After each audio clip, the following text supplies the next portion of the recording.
A scientist is seen frantically running through a hallway, attempting to escape an unseen, menacing entity. In a desperate bid for safety, he enters an elevator, only to discover the terrifying presence is already with him, clinging to the ceiling. The scientist meets his grim fate as the elevator doors seal shut. Elsewhere in Hawkins, in the cozy basement of Mike Wheeler, a group of middle school friends, Mike, Dustin Henderson, Lucas Sinclair, and Will Byers, are deeply engrossed in a game of Dungeons and Dragons. Their in-game adventure reaches a critical moment as they confront a formidable foe, the Demogorgon. Will, acting as the party's cleric, faces a tough decision urged by his friends Dustin and Lucas: cast a protective spell or risk an attack with a fireball. In his excitement, Will opts for the fireball but accidentally drops the dice. The game is interrupted by Mike's mom, Karen, who reminds them it's a school night and time for the friends to head home. Dustin offers leftover pizza to Mike's older sister Nancy, who dismissively ignores him. Dustin comments to the group about Nancy's changed attitude since dating Steve Harrington, a sentiment shared by all but Mike. Before departing, Will reveals to Mike a failed dice roll, indicating his in-game character was captured by the Demogorgon. As they leave, the lights in Mike's garage ominously flicker. The night grows darker and more mysterious as Will rides his bike past the laboratory. Suddenly, his bike light goes out, and upon its return, a tall, shadowy figure emerges in front of him. Startled, Will swerves off the road, crashing his bike in the woods. He hurriedly runs towards his home, pursued by the eerie figure. Finding his house deserted, Will tries to call 911 but is met with only distorted static. A dark shadow looms on his front porch and the front door unnaturally opens from the inside.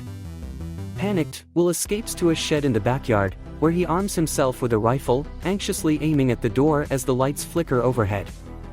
Suddenly, the mysterious figure appears behind him.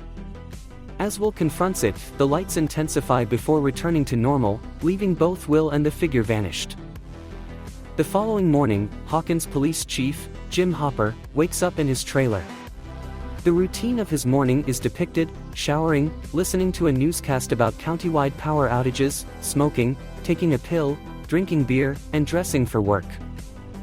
Will's mother, Joyce, and his elder brother, Jonathan, realize that Will did not return home the previous night. Concerned, Joyce calls Karen Wheeler, Mike's mother, to check if Will might have stayed over. Karen informs her that Will left their house shortly after 8 p.m. the night before. At Hawkins Middle School, Mike, Dustin, and Lucas are puzzled by Will's absence. Their conversation is cut short by two bullies, Troy Walsh and James Dante. Over at Hawkins High, Nancy Wheeler is questioned by her best friend Barb Holland about her relationship with Steve, which Nancy denies. However, a note from Steve in Nancy's locker, suggesting a secret meetup in the school bathroom, leads to an encounter between them where they plan to study together that evening. Worried about Will, Joyce heads to the local police station, pleading with Chief Hopper to find her son. Hopper, however, is not overly concerned, citing statistics that 99% of missing children are found with a parent or relative. He suggests checking with Joyce's ex-husband Lonnie, even though Joyce is adamant that Lonnie is not involved. Meanwhile, a team of suited individuals led by Dr. Martin Brenner arrives at Hawkins Lab donning hazmat suits. They venture into the lab's basement, now clouded with peculiar particles and marked with black stains. A gaping hole in the wall, oozing with a gray, living substance, catches their attention. They speculate about its origin and the whereabouts of the girl, with Dr. Brenner asserting that she couldn't have gone far. In a nearby wooded area, a young girl with a shaved head and clad in a hospital gown stumbles upon Benny's Burgers. She sneaks into the diner, only to be caught stealing food by the owner, Benny Hammond. Back at school, Mike, Dustin, and Lucas speak with their science teacher, Mr. Scott Clark, excited about a new powerful radio for their AV club. Their excitement is short-lived as they are summoned to the office to meet with Hopper and Deputy Phil Callahan. The boys share details of Will's usual route home, including a road they nicknamed Mirkwood, after the location in The Hobbit. Despite their eagerness to help in the search, Hopper sternly instructs them to stay at home. In the woods, Joyce and Jonathan search for Will near his fort, Castle Byers. Joyce recalls a fond memory of surprising Will with tickets to see Poltergeist, a moment reflecting the bond between mother and son. At the diner, Benny Hammond prepares some burgers for the mysterious girl who remains mute. He observes a tattoo labeled 011 on her arm, which she seems to acknowledge as her own name by pointing to herself. Believing she might be a victim of mistreatment, Benny decides to call social services. During his call, the girl, without speaking, stops a bothersome fan simply with her gaze. Meanwhile, Chief Hopper, accompanied by deputies Callahan and Powell, is scouring the Mirkwood area when they stumble upon Will's deserted bicycle. Back at the Hawkins Lab, the staff is busy monitoring local phone conversations. They overhear Joyce's frantic attempts to reach Lonnie, only to be rebuffed by his girlfriend, Cynthia. Hopper visits the Byers residence, bringing Will's bicycle with him. He searches around the house and notices the family dog barking towards the shed. Investigating the shed, he experiences a momentary blackout before Callahan interrupts him. Realizing the gravity of the situation, Hopper decides that they need to form a search party. At the Wheeler household, during dinner, Mike passionately pleads with his mother, Karen, to let him join the search for Will. Simultaneously, Nancy seeks permission to meet Barb for a study session. Both requests are denied by Karen. A heated argument ensues, during which Mike exposes Nancy's secret relationship with Steve, leading to Nancy storming out of the room. Mike, feeling frustrated and believing he's the only one concerned about Will, also leaves angrily. This leaves Karen reprimanding Ted, her husband, for his lack of involvement in managing the situation with their older children. As the search party for Will continues, Clark, the science teacher, and Hopper engage in a conversation. Hopper mentions having a daughter who lives with her mother. However, a bystander corrects Clark, revealing that Hopper's daughter passed away several years prior.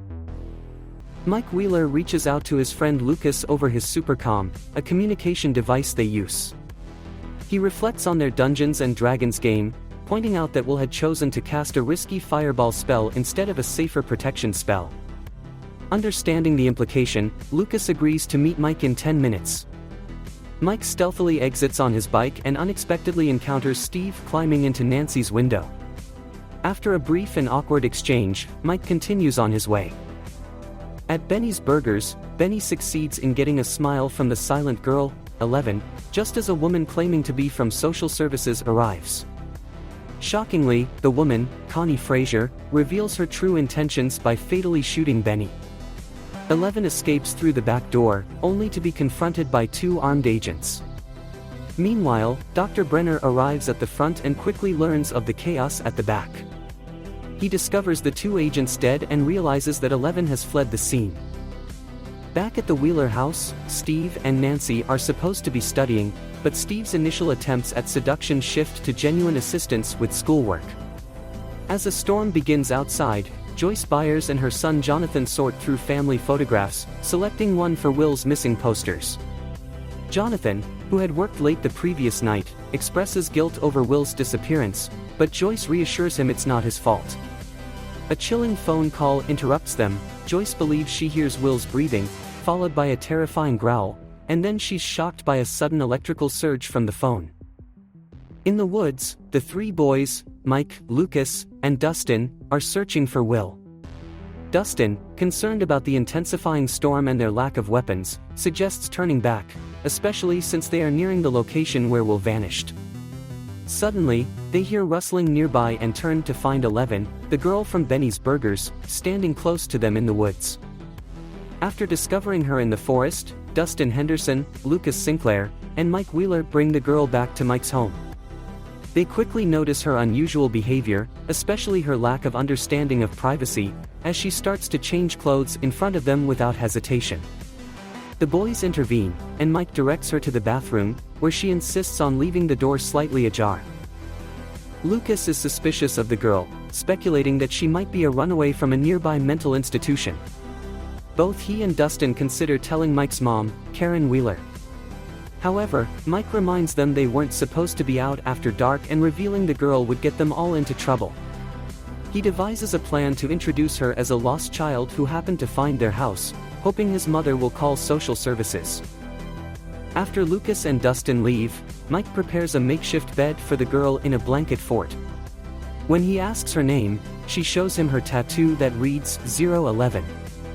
Mike, whose full name is Michael, decides to call her Kel, short for 11. They exchange goodnights and 11 falls asleep in the fort, despite the ongoing storm outside. The following morning, Police Chief Jim Hopper arrives at Joyce Byers' home to update her on the search for her son, Will. Joyce shows him her damaged phone, which she believes was affected by a supernatural event involving Will, but Hopper attributes the damage to the storm. Joyce, still awaiting news from her ex-husband, listens as Hopper decides to speak with him directly.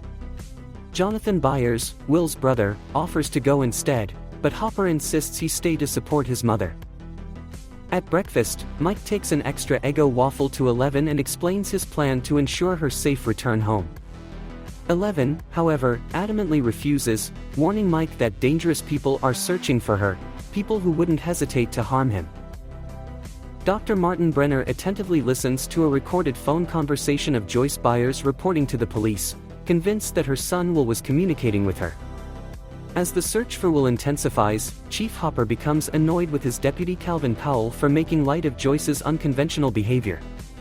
Another deputy, Phil Callahan, humorously inquires if Joyce and Hopper had a past relationship, prompting a knowing smirk from Powell. In the meantime, Steve Harrington extends an invitation to Nancy Wheeler for a small gathering at his place, attended by his popular yet brash friends, Tommy Hagen and Carol Perkins. When they spot Jonathan Byers putting up missing posters for Will, everyone except Nancy reacts with levity. Nancy awkwardly expresses her sympathy to Jonathan. Elsewhere, Lucas and Dustin realize that Mike is absent from class. Unbeknownst to them, Mike has skipped school, waiting for his mother to leave the house so he can return and take care of 11. He introduces her to various aspects of his home, including the TV, family photos, where 11 comments on Nancy being pretty, and his father's recliner. While driving to his father Lonnie's place, Jonathan listens to Should I Stay or Should I Go by The Clash, which evokes memories of listening to the song with Will while their mother Joyce argued with Lonnie over the phone. Joyce, needing a new phone, goes to Melvold's general store and secures an advance from the understanding store owner, Donald Melvold. A repairman, surveilling the Byers' house, signals to a van from which Dr. Brenner and several scientists in suits emerge. They detect a significant power surge in the shed and notice a dark substance on a wooden plank. In his room, Mike shows 11 around and points out a photograph of his friends. 11 surprisingly identifies Will in the photo, leaving Mike astonished. Before Mike can delve deeper, his mother Karen returns home. Fearful of being discovered, 11 is reassured by Mike, who explains the concept of a promise as an unbreakable commitment. He hides her in his closet, fully closing the door. Inside, 11 experiences a distressing flashback of being locked in a small, dark cell by Brenner, whom she calls Papa. She pleads with him to open the door before resigning herself to her fate. When Mike lies to Karen about feeling ill, she assumes he is upset about Will and reassures him that he can always confide in her. Upon returning to the closet, Mike finds 11 in tears, but she assures him that she is okay. While searching the Sattler quarry, Chief Hopper cautions Deputy Callahan to stay away from the cliff's edge, highlighting the danger of a fatal fall. During the search, Hopper receives a call from his secretary Florence about an incident at Benny's Burgers. Upon arrival, they find Benny Hammond deceased, his death staged to appear as a suicide. Powell comments on the recent surge of events in Hawkins, likening it to Hopper's days as a city cop. Hopper, however, notes a difference. He didn't personally know most people in his city cases, whereas Benny was a friend. After school, Lucas and Dustin visit Mike, surprised to find 11 still there. Mike shares how 11 identified Will from a photo and ponders the coincidence of finding her near where Will disappeared. He mentions her fear of bad men, leading Lucas to attempt to inform Karen. However, as he tries to open the door, it mysteriously slams shut, and they turn to see 11 with a nosebleed, indicating her involvement. Jonathan visits Lonnie but doesn't find Will there. Lonnie suggests that Jonathan move in with him, a proposal Jonathan strongly rejects, leaving a missing poster with Lonnie as a reminder of Will. Meanwhile, Hopper interviews Earl, a friend and customer of Benny's, who remarks that Benny seemed normal lately. Earl also mentions seeing 11, mistaking her for a boy. Hopper shows him a photo of Will, asking if the boy could have been Will with a buzz cut, to which Earl hesitantly agrees it's possible. During dinner, Nancy manages to convince her mother Karen to let her go to Steve's party, under the pretense of attending an assembly for Will. As 11 comes down the stairs, Dustin creates a distraction by acting erratically and banging on the table to divert attention. Elsewhere, Scott Clark discovers a drainage pipe near Benny's Burgers with a piece of torn hospital gown nearby. This leads the search party to follow the pipe, which interestingly connects to Hawkins' lab. The boys offer 11 some leftover dinner, with Dustin and Lucas apologizing for their earlier rudeness, though Lucas remains somewhat skeptical. When 11 inquires about the meaning of friendship, they explain it to her. Meanwhile, Hopper, reflecting on recent events with a woman he's involved with, questions if he's cursed, noting the rarity of suicides and missing persons in Hawkins. At Mike's house, 11, sitting by the Dungeons and Dragons board, identifies the cleric figure as Will. She then turns the board upside down, placing the cleric on it and stating that he is hiding. Upon Mike's inquiry about what Will is hiding from, she positions the Demogorgon figure next to the cleric, implying a sinister connection. Jonathan, while searching for Will in Mirkwood where his bike was found, hears a scream. Rushing towards the sound, he realizes it's coming from Steve's party. Barb Holland, who Nancy brought along, feels out of place and accidentally cuts her hand while trying to open a beer. From a distance, Jonathan discreetly takes photos of the party. Joyce, anxiously waiting by the phone, receives another call where she hears Will's voice.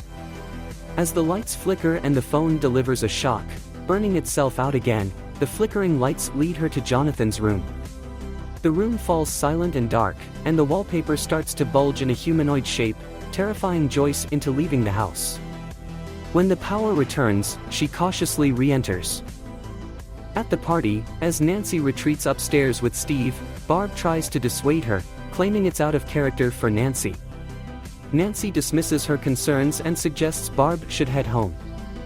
Nancy and Steve eventually become intimate, an act which Jonathan inadvertently captures in his photographs before focusing on a lonely Barb by the pool. As blood from her cut hand drips into the pool, the lights flicker ominously, and a monstrous figure appears behind Barb. In a chilling moment, both Barb and the figure disappear into thin air. While Nancy Wheeler experiences her first intimate moment with Steve Harrington, Barb Holland finds herself in a terrifying, alternate version of Steve's pool. This eerie place is devoid of water and overrun with dark, flesh-like vines. The creature that abducted her chases her as she desperately tries to escape, calling out for Nancy. Nancy, meanwhile, thinks she hears Barb's voice but dismisses it as Barb is suddenly dragged back into the abyss of the pool and falls silent.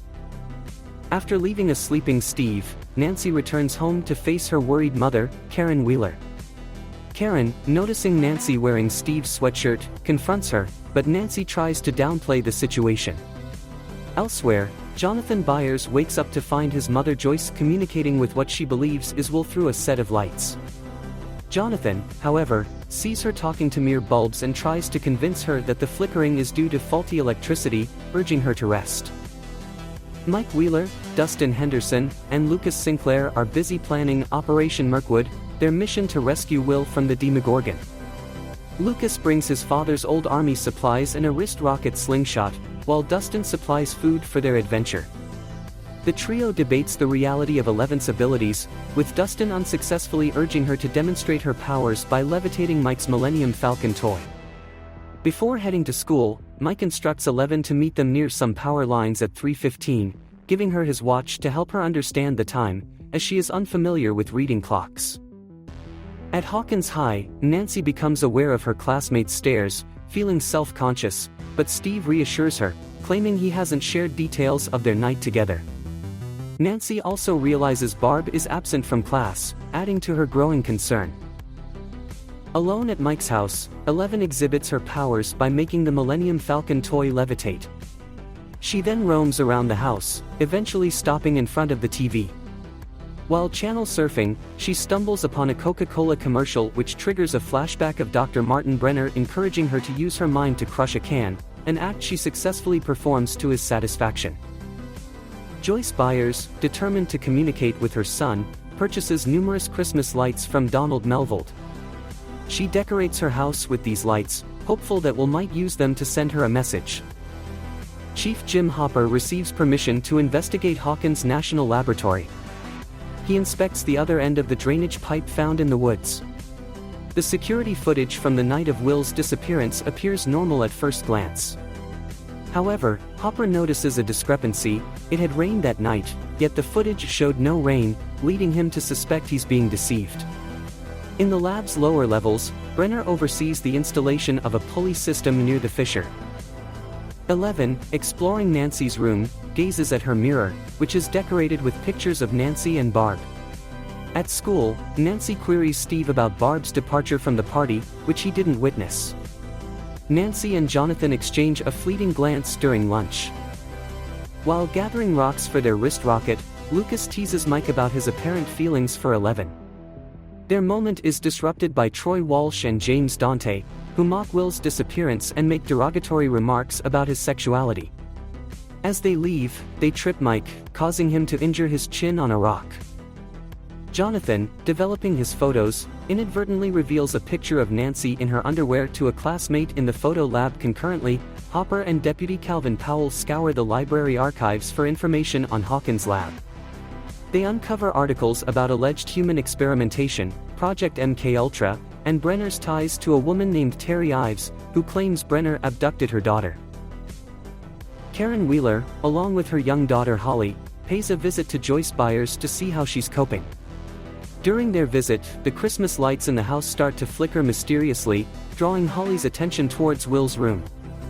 Just as the wall in the room begins to deform in a strange manner, Joyce quickly pulls Holly away, urgently asking her about what she saw after Holly mentions noticing something odd.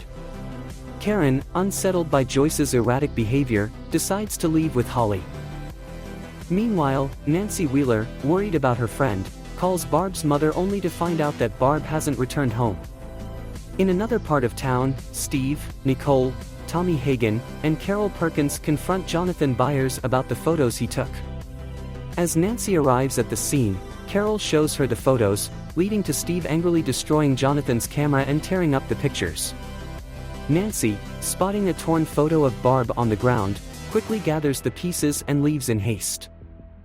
11, waiting by the power lines as instructed by Mike, encounters a cat, which triggers a disturbing flashback. She remembers Dr. Brenner ordering her to kill a cat with her powers. Defiant, 11 refuses, prompting Brenner to have her locked in her cell. In her flashback, she retaliates against the guards escorting her, using her powers to kill them before collapsing, after which Brenner carries her away, praising her for her abilities. When the boys finally arrive, 11 joins them, riding on the back of Mike's bike. In the woods, she notices the injury on Mike's chin and confronts him about it. Mike, attempting to downplay the incident with Troy and James, doesn't want 11 to see him as weak. However, 11, understanding more than Mike realizes, assures him that she comprehends the situation. Nancy Wheeler, deeply concerned about Barb, scours Steve's backyard for any signs of her friend. Her search takes a terrifying turn when a shadowy figure emerges, prompting her to escape in fear. Back home, she confides in her mother Karen about her fears for Barb, suspecting that Barb might be in grave danger. In Joyce Byers' home, the flickering Christmas lights become a medium for communication. Joyce, asking if the lights signify Will's presence, gets a positive response. Through this unique method, Will indicates that he is alive but not safe. Realizing the limitations of yes or no answers, Joyce ingeniously paints the alphabet on a wall and arranges the lights so Will can spell out messages. Chief Jim Hopper and Deputy Powell weigh the credibility of the articles they found, with Hopper speculating that Will might have witnessed something connected to the lab that he wasn't supposed to see.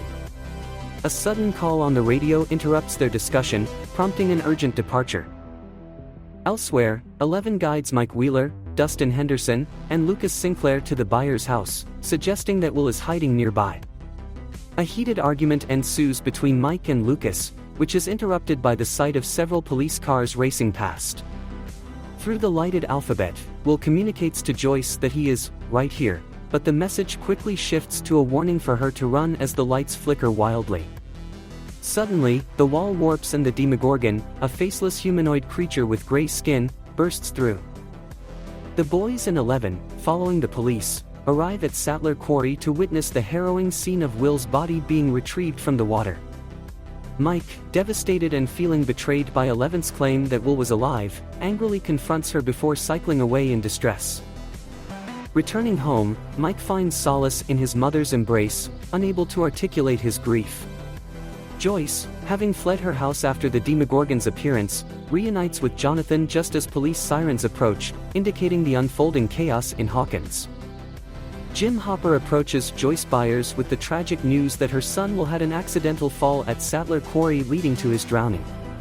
Despite this, Joyce firmly believes that Will is still alive, citing her experiences of communicating with him through the lights in her home and the appearance of the Demogorgon from her wall. However, her claims lack tangible proof. In an effort to console Joyce, Hopper shares his own experiences of sensing his late daughter Sarah's presence and suggests Joyce should see Will's body at the morgue to find closure. After Hopper leaves, Joyce, armed with an axe and determined, sits on her couch, vigilantly awaiting the Demogorgon's return. Meanwhile, Mike Wheeler, engulfed in sorrow, remains in his basement. 11, playing with Mike's super calm, unintentionally tunes into Will's voice singing, "Should I stay or should I go?" coinciding with her nose bleeding, suggesting a connection. This prompts Mike to persuade his mother to let him stay home. He then reaches out to Lucas Sinclair, urging him to come over with Dustin Henderson. In another part of town, Jonathan Byers gently wakes Joyce, who momentarily mistakes him for Will, to take her to the morgue. At the morgue, Hopper learns that the usual worker was barred from conducting Will's autopsy, replaced instead by a state-appointed worker. Jonathan and Hopper discuss Joyce's mental state, both believing in her resilience, even as Joyce vehemently denies that the body on the table is her son. A public argument ensues between Jonathan and Joyce, where she adamantly maintains Will's survival. Nancy Wheeler tries to share her alarming discoveries from Steve's backyard with Steve Harrington, but he is more preoccupied with the potential repercussions from his parents, much to Nancy's dismay and disappointment. Utilizing her abilities once more, 11 amplifies the sound of a frightened Will crying, convincing Mike and Dustin of his survival, though Lucas remains skeptical, insisting Will is deceased. Mike and Dustin, hopeful, theorize that they could communicate with Will using the powerful radio at Hawkins Middle's AV Club. To blend in, they disguise 11 with a wig and one of Nancy's old dresses, prompting a surprised Mike to comment on her looking pretty. At Hawkins National Laboratory, a soldier named Shepard is equipped and sent through the mysterious fissure in the wall under the watchful eye of Dr. Martin Brenner. Meanwhile, Nancy is summoned to discuss Barb Holland's disappearance with officers Phil Callahan and Calvin Powell, recounting the events of the evening but omitting her intimate encounter with Steve. Chief Jim Hopper questions the local coroner, Gary, who reveals that state officials forcibly took over the handling of Will's body. As the children head to the AV room, their teacher Scott Clark intercepts them, puzzled by their absence from Will's memorial service and curious about 11, whom the boys introduce as Eleanor, a relative of Mike's. Clark then escorts them to the gym. Back at the Wheeler residence, Nancy and her mother Karen have a heated argument about Nancy lying to the police, leading to Nancy storming off to her room. There, she examines Jonathan's torn photo of Barb and chillingly spots a dark figure lurking behind her. In the lab's fissure, Shepard narrates his eerie surroundings, describing them as eroded and blood-covered. He suddenly senses something ominous stalking him and frantically calls to be extracted, only for the line to slacken and the scientists to retrieve an empty, bloodied harness. During Will's memorial service, Mike confronts Troy Walsh and James Dante for their disrespectful mockery of Will. When Troy makes a derogatory comment about Will's sexuality, Mike retaliates by pushing him to the ground. 11 intervenes, using her powers to immobilize Troy and embarrass him in front of the assembled crowd. Meanwhile, Nancy approaches Jonathan, who is in the midst of examining coffins for Will. Nancy Wheeler shows Jonathan Byers the reassembled photograph, and he shares his account of witnessing Barb's disappearance and his mother Joyce's encounter with the Demogorgon in the wall. Chief Jim Hopper tracks down David O'Bannon, the state trooper who claimed to have found Will's body, to a bar. After O'Bannon dismisses Hopper's probing questions and leaves, Hopper confronts and physically coerces him outside the bar, extracting a confession that the discovery of the body was a setup. Hopper then notices a car surveilling them. O'Bannon, alarmed, warns Hopper that his investigation might put them both in danger, and both the car and O'Bannon quickly depart the scene. Joyce tries to communicate with Will by playing "Should I Stay or Should I Go" repeatedly. Meanwhile, at the AV Club's radio, Eleven experiences a flashback of Dr. Brenner conducting a test where she uses her powers to echo a man's speech through a loudspeaker, leaving Brenner impressed. As Joyce hears Will's voice calling for her, the boys also hear it on the radio. Joyce frantically tears open her wallpaper, revealing Will behind a strange, flesh-like barrier. He warns her that it's coming and describes his location as like home, but so dark and empty. The barrier then reverts to a stone wall, and despite Joyce's efforts to break through it with an axe, she finds nothing. In the photo lab at Hawkins High, Jonathan and Nancy work to enhance the photograph. As they wait, Nancy observes Jonathan's preference for watching people over interacting, to which he responds that pictures can capture the unspoken truths people often hide. When Nancy inquires about what her picture says, they are interrupted as the developed photo clearly reveals the Demogorgon.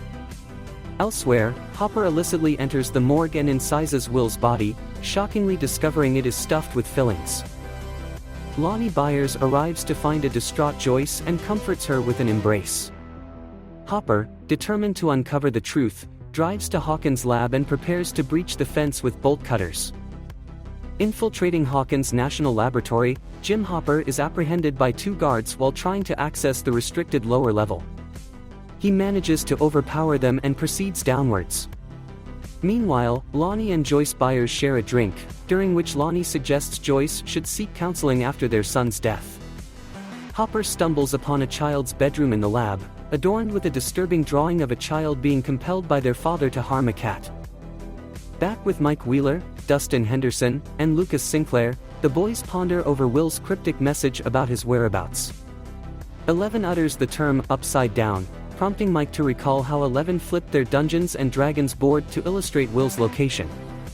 He hypothesizes that Will might be trapped in an alternate dimension they term the Upside Down, akin to the Veil of Shadows in their game, described as a dark mirror of their world.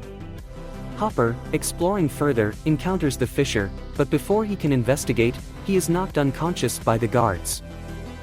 Jonathan Byers returns home, dismayed to find his father there. Despite Lonnie's insistence on helping, Jonathan demands he leave. The Byers dog, lying in Castle Byers, whimpers as the residents of Hawkins gather for Will's funeral. Joyce reminisces about watching Will draw his Dungeons & Dragons character, Will the Wise. Hopper awakens in his trailer amidst a mess of pills and alcohol. In a frenzied search, he discovers a surveillance bug hidden in his light fixture. Elsewhere, Dr. Martin Brenner listens to a recording of the boys and Will, realizing Eleven's presence with them. Nancy Wheeler and Jonathan, determined to confront the creature, plan to hunt down and eliminate the Demogorgon responsible for abducting Will and Barb. A repairman from the lab examines the charred remains of the radio at the school and reports back to his superiors about the incident. During Will's wake, the boys seek out their teacher, Scott Clark, for insights on accessing another dimension. Clark uses a paper plate to demonstrate the idea, likening the dimensions to two sides of a tightrope. He explains that while an acrobat, representing humans, can only stay on top of the rope, a flea could navigate both sides, implying the need for extraordinary energy to cross dimensions. Mike's suggestion of a pre-existing gate prompts Clark to mention that such a gateway would alter surrounding magnetic fields. Elsewhere, officers Phil Callahan and Calvin Powell inform Chief Jim Hopper about two more missing persons in the woods and the discovery of Barb's car at a bus station, believed to have been left there by state troopers. Meanwhile, Lonnie suggests to Joyce that they could seek financial compensation from the Saddler Company for Will's death. Joyce, however, later discovers a flyer in Lonnie's bag for a lawyer specializing in accidental death cases, confirming her suspicions about his intentions. Mike shares Clark's analogy with 11, leading Dustin to notice that their compasses are not pointing north. Recalling Clark's words about magnetic field disruption, Dustin theorizes that following the compasses could lead them to the gate, a notion that visibly unsettles 11. Steve Harrington tries to reconnect with Nancy, offering a date to distract her from recent events, but she coldly declines. Joyce confronts Lonnie about the flyer and accuses him of exploiting their son's death for financial gain. Firm in her belief that Will is still alive, she forcefully tells Lonnie to leave their home. In preparation for their plan against the Demogorgon, Jonathan Byers practices shooting, sharing a story about his father forcing him to hunt a rabbit. Nancy arrives and impressively hits a target on her first try, venting her frustrations about her parents' loveless marriage in the process. Hopper makes a hesitant call to his ex-wife Diane, who initially suspects he's been drinking. However, she grows concerned just as he abruptly ends the call. Ignoring the phone when it rings again, Hopper remains deep in thought. Lucas, observing 11's unusual silence, remarks on it to Dustin. In a flashback, Dr. Martin Brenner is seen putting 11 into a sensory deprivation tank called the Bath, enhancing her psychic abilities. In the current moment, 11 attempts to dissuade Mike from their journey, but he's determined to continue. Nancy, curious about Jonathan's interpretation of her photograph, hears him describe her as a girl pretending to be someone else, feeling isolated. This interpretation leads to an argument between them, focusing on Steve breaking Jonathan's camera and Jonathan taking her photo without permission. Hopper, searching the Byers' home for surveillance bugs, finds nothing. He shares his suspicions about Will's body being a fake with Joyce. Meanwhile, Lucas discovers 11's manipulation of the compasses, evidenced by the blood on her sleeve, and accuses her of deceit.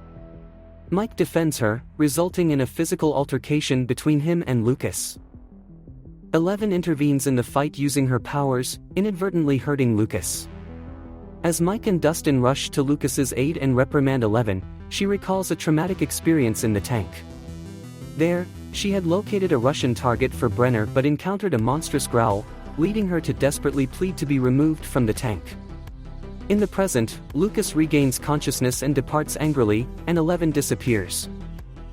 Nancy and Jonathan, while searching the woods, come across a severely wounded deer. As Jonathan prepares to euthanize it, the deer is suddenly dragged away. They follow its trail, splitting up. Nancy discovers a tree gateway to the Upside Down and crawls through.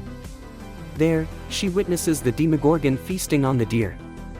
Her presence inadvertently attracts the creature, which turns to face her, revealing a horrifying, tooth-filled face. Nancy screams in terror, and Jonathan, hearing her scream from the other dimension, frantically searches for her as the gateway starts to close. Trapped in the Upside Down, Nancy Wheeler finds herself in a perilous situation with the Demogorgon.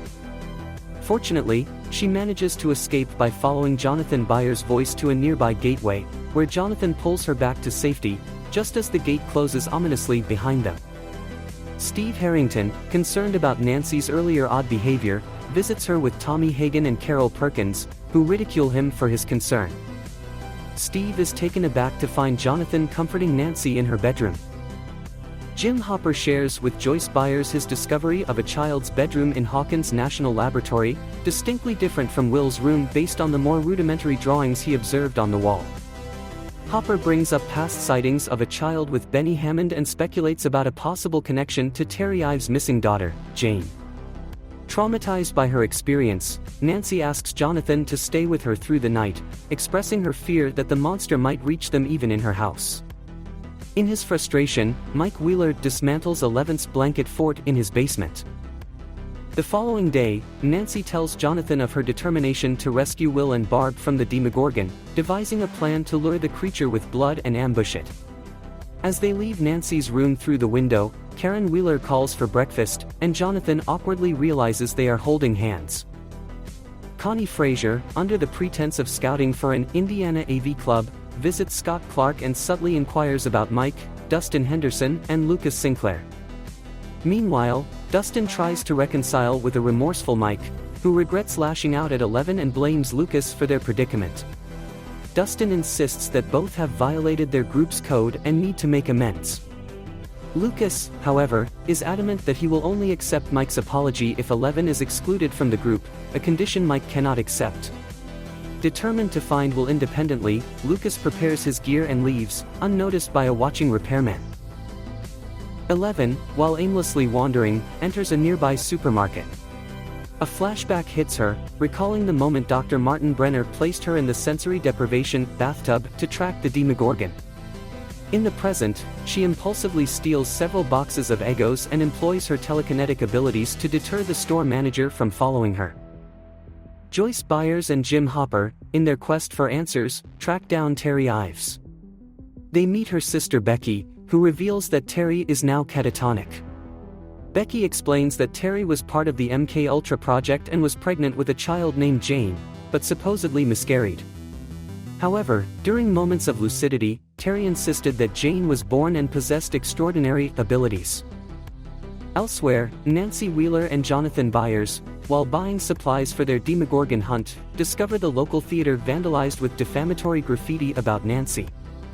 They encounter Steve Harrington, Tommy, Carol, and Nicole adding more graffiti. A confrontation ensues, leading to a physical fight between Jonathan and Steve.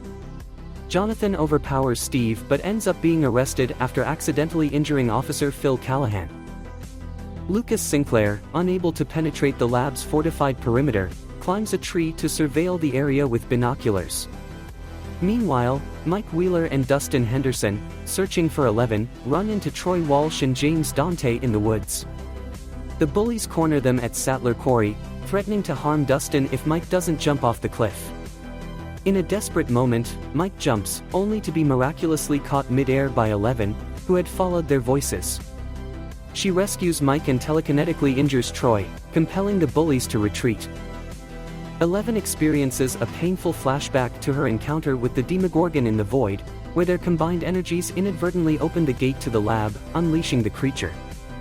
Guilt-ridden, 11 confesses to Mike and Dustin that she was responsible for opening the gate. However, they reassure her of their friendship and share a comforting embrace. As they head home, the repairman monitoring them reports their location, and Lucas, from his vantage point, observes soldiers departing the lab. In a tender moment, Mike Wheeler and 11 come close to sharing a kiss, only to be abruptly interrupted by Dustin Henderson, who has received a distressing call from Lucas Sinclair warning that bad men are on their way. Realizing the imminent danger as they spot the repairman outside, the kids quickly deduce that the repairman is linked to their pursuers. Mike, curious about the repairman's presence, asks his mother about any scheduled repairs, to which she replies negatively. They hastily escape on their bikes, with Dr. Martin Brenner observing them from the Wheelers' front lawn. Lucas joins their escape just as vans from the laboratory start to chase them. In a remarkable display of her powers, 11 flips a van over them, creating a blockade against the pursuing vehicles. After their narrow escape, Lucas sincerely apologizes to 11 for his past behavior, and she reciprocates, apologizing for leading them astray. This leads to Mike and Lucas mending their friendship. Joyce Byers and Jim Hopper find Jonathan Byers in police custody along with Nancy Wheeler's hunting gear in his car trunk. The teens relay the harrowing events in the woods to Joyce and Hopper, leaving Joyce distressed about the risks Jonathan and Nancy took. Hopper briefly steps away to handle an incident involving Troy Walsh's mother, who is upset over her son's broken arm. Hopper, believing Troy's account of 11's powers, inquires further about her companions. Meanwhile, Karen Wheeler discovers a strand of hair from 11's wig, just as Dr. Brenner, Connie Fraser, and laboratory soldiers arrive and commence a thorough search of the Wheeler residence. Dr. Brenner finds the Benny's Burgers shirt 11 wore and informs Karen and Ted Wheeler about the potential danger Mike is in. Dustin notices a helicopter scouring the area for them, prompting the kids to conceal their bikes under an abandoned bus and take refuge inside it. Elsewhere, Steve Harrington, nursing his injuries, has a heated argument with Tommy Hagen and Carol Perkins. Feeling remorseful, he abruptly leaves and proceeds to clean the graffiti he had earlier sprayed on the movie theater. The teens and adults observe soldiers removing suspicious items from the Wheeler house. Nancy, anxious about Mike's safety, ponders how to locate him. Jonathan suggests using Will Byers' supercom radio to contact the kids, hopeful it might lead them to Mike's whereabouts. Initially hesitant, Mike Wheeler is cautious about responding to Nancy's call through the supercom, fearing it might be a trap set by the laboratory personnel. However, when Jim Hopper calls, he decides to trust and answer. Meanwhile, a group of armed men from the laboratory converge on the bus where the kids' bikes are hidden. Just as they are about to search the bus and potentially discover the kids, Hopper unexpectedly arrives and swiftly neutralizes them. The group then reconvenes at the Byers house. The boys share their knowledge of the gate within Hawkins Lab, which Hopper remembers seeing during his covert entry into the facility. Joyce Byers and Nancy urge Eleven to locate Will and Barb Holland, but Eleven's current power level proves insufficient for such a task. However, while freshening up in the bathroom, Eleven notices the bathtub and is inspired to create a makeshift sensory deprivation tank. Dustin Henderson calls their science teacher, Scott Clark, to figure out how to construct the tank. They learn that they need a significant amount of salt, which leads them to Hawkins Middle to gather the necessary materials.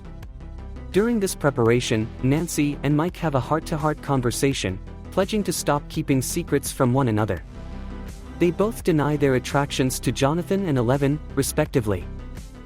Joyce prepares a blindfold for Eleven and expresses her deep gratitude for Eleven's help, promising to support her if she becomes frightened. The group then fills a kiddie pool with salt from the school's kitchen, creating a viable environment for Eleven's powers. Once in the pool, Eleven enters the void and discovers the deceased body of Barb and a distressed Will in a decaying version of Castle Byers. She conveys a message from Joyce to Will, who urges them to hurry. As Joyce and Hopper set out to infiltrate the lab's gate, Nancy and Jonathan resolve to lure the Demogorgon away to ensure their safety in the Upside Down. However, Joyce and Hopper are almost immediately captured upon entering the laboratory. In the Upside Down, Will, trying to comfort himself, sings, "Should I stay or should I go?" But his moment of solace is shattered as the Demogorgon tears apart his fort and begins its attack. Inside Hawkins National Laboratory, Joyce Byers confronts Martin Brenner, demanding justice for the deception surrounding her son's supposed death. Jim Hopper, meanwhile, endures repeated taser attacks and interrogation by Connie Frazier, who threatens his life. In a desperate bid, Hopper negotiates for their freedom to enter the Upside Down and find Will, offering to overlook the lab's illicit operations in exchange. Jonathan Byers and Nancy Wheeler prepare the Byers house as a trap for the Demogorgon, with Jonathan fashioning a makeshift weapon by embedding nails into a baseball bat. Brenner agrees to Hopper's proposal under the condition that Eleven is surrendered, but Hopper insists that Mike Wheeler, Dustin Henderson, and Lucas Sinclair remain unharmed.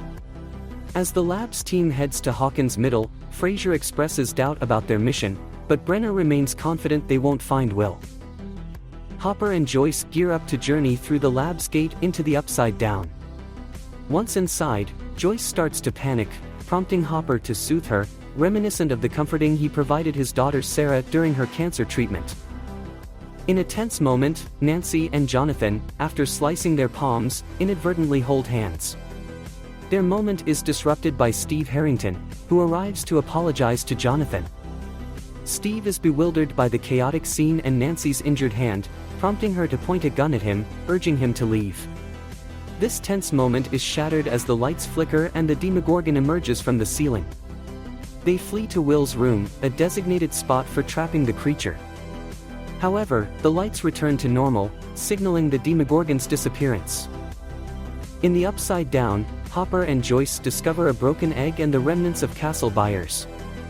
Hopper is struck by a poignant memory when he sees a familiar stuffed animal, identical to one his daughter Sarah had in the hospital, among the debris.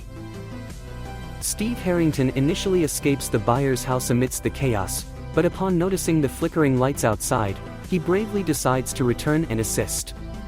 Inside, the Demogorgon attacks Jonathan, but Steve intervenes, using the nail-embedded bat to fight the creature.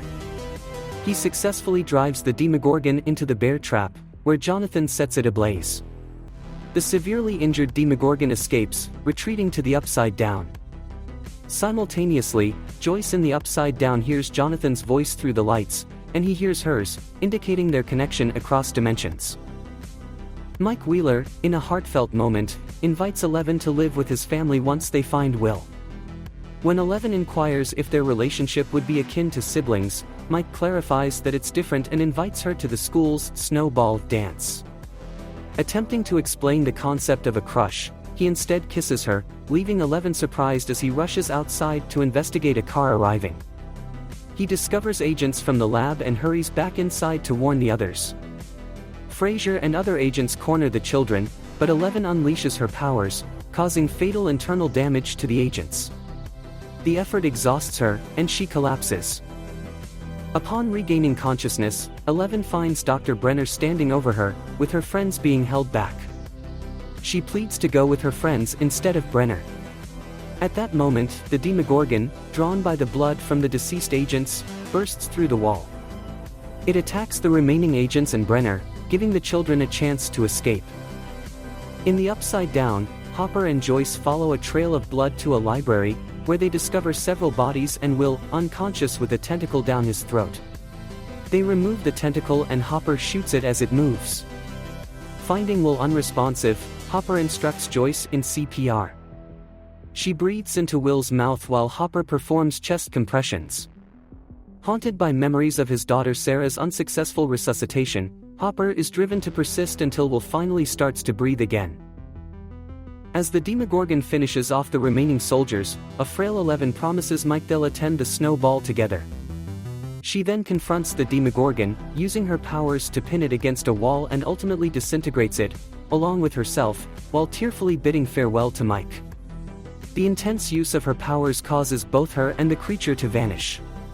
Karen Wheeler, arriving at the chaotic scene along with the police, finds a heartbroken Mike, who embraces her in his grief. Will Byers regains consciousness in the hospital, greeted by the relief and love of his mother and brother, with Jonathan presenting him a new mixtape. Outside the hospital room, Hopper, Karen, Steve, Nancy, a sleeping Ted Wheeler, Lucas, and Dustin await news, with the boys dozing off against each other. Mike, however, remains awake, lost in thought, until they're allowed to visit Will. They eagerly recount the extraordinary events of the past days to Will, while Nancy steps out, quietly mourning Barb Holland's fate. Hopper, outside the hospital, gets into a mysterious car that arrives for him. On Christmas Eve, the boys engage in another Dungeons & Dragons campaign, this time triumphing over a Thessal Hydra thanks to Will's decisive fireball spell. As Jonathan arrives to take Will home, Mike glances sorrowfully at 11's untouched blanket fort. Nancy gifts Jonathan a Christmas present, a new camera, revealed to be from Steve, whom she has reconciled with. Hopper, in a solitary act, leaves an Eggo in a lockbox in Mirkwood, a quiet gesture for 11. During dinner with his family, Will excuses himself to the bathroom, where he coughs up a slug-like creature into the sink and briefly sees a vision of the Upside Down. He returns to the dinner table, concealing his experience and continuing the meal as if nothing happened. A group of masked people rush out of an apartment building and escape in a van, with police hot on their heels.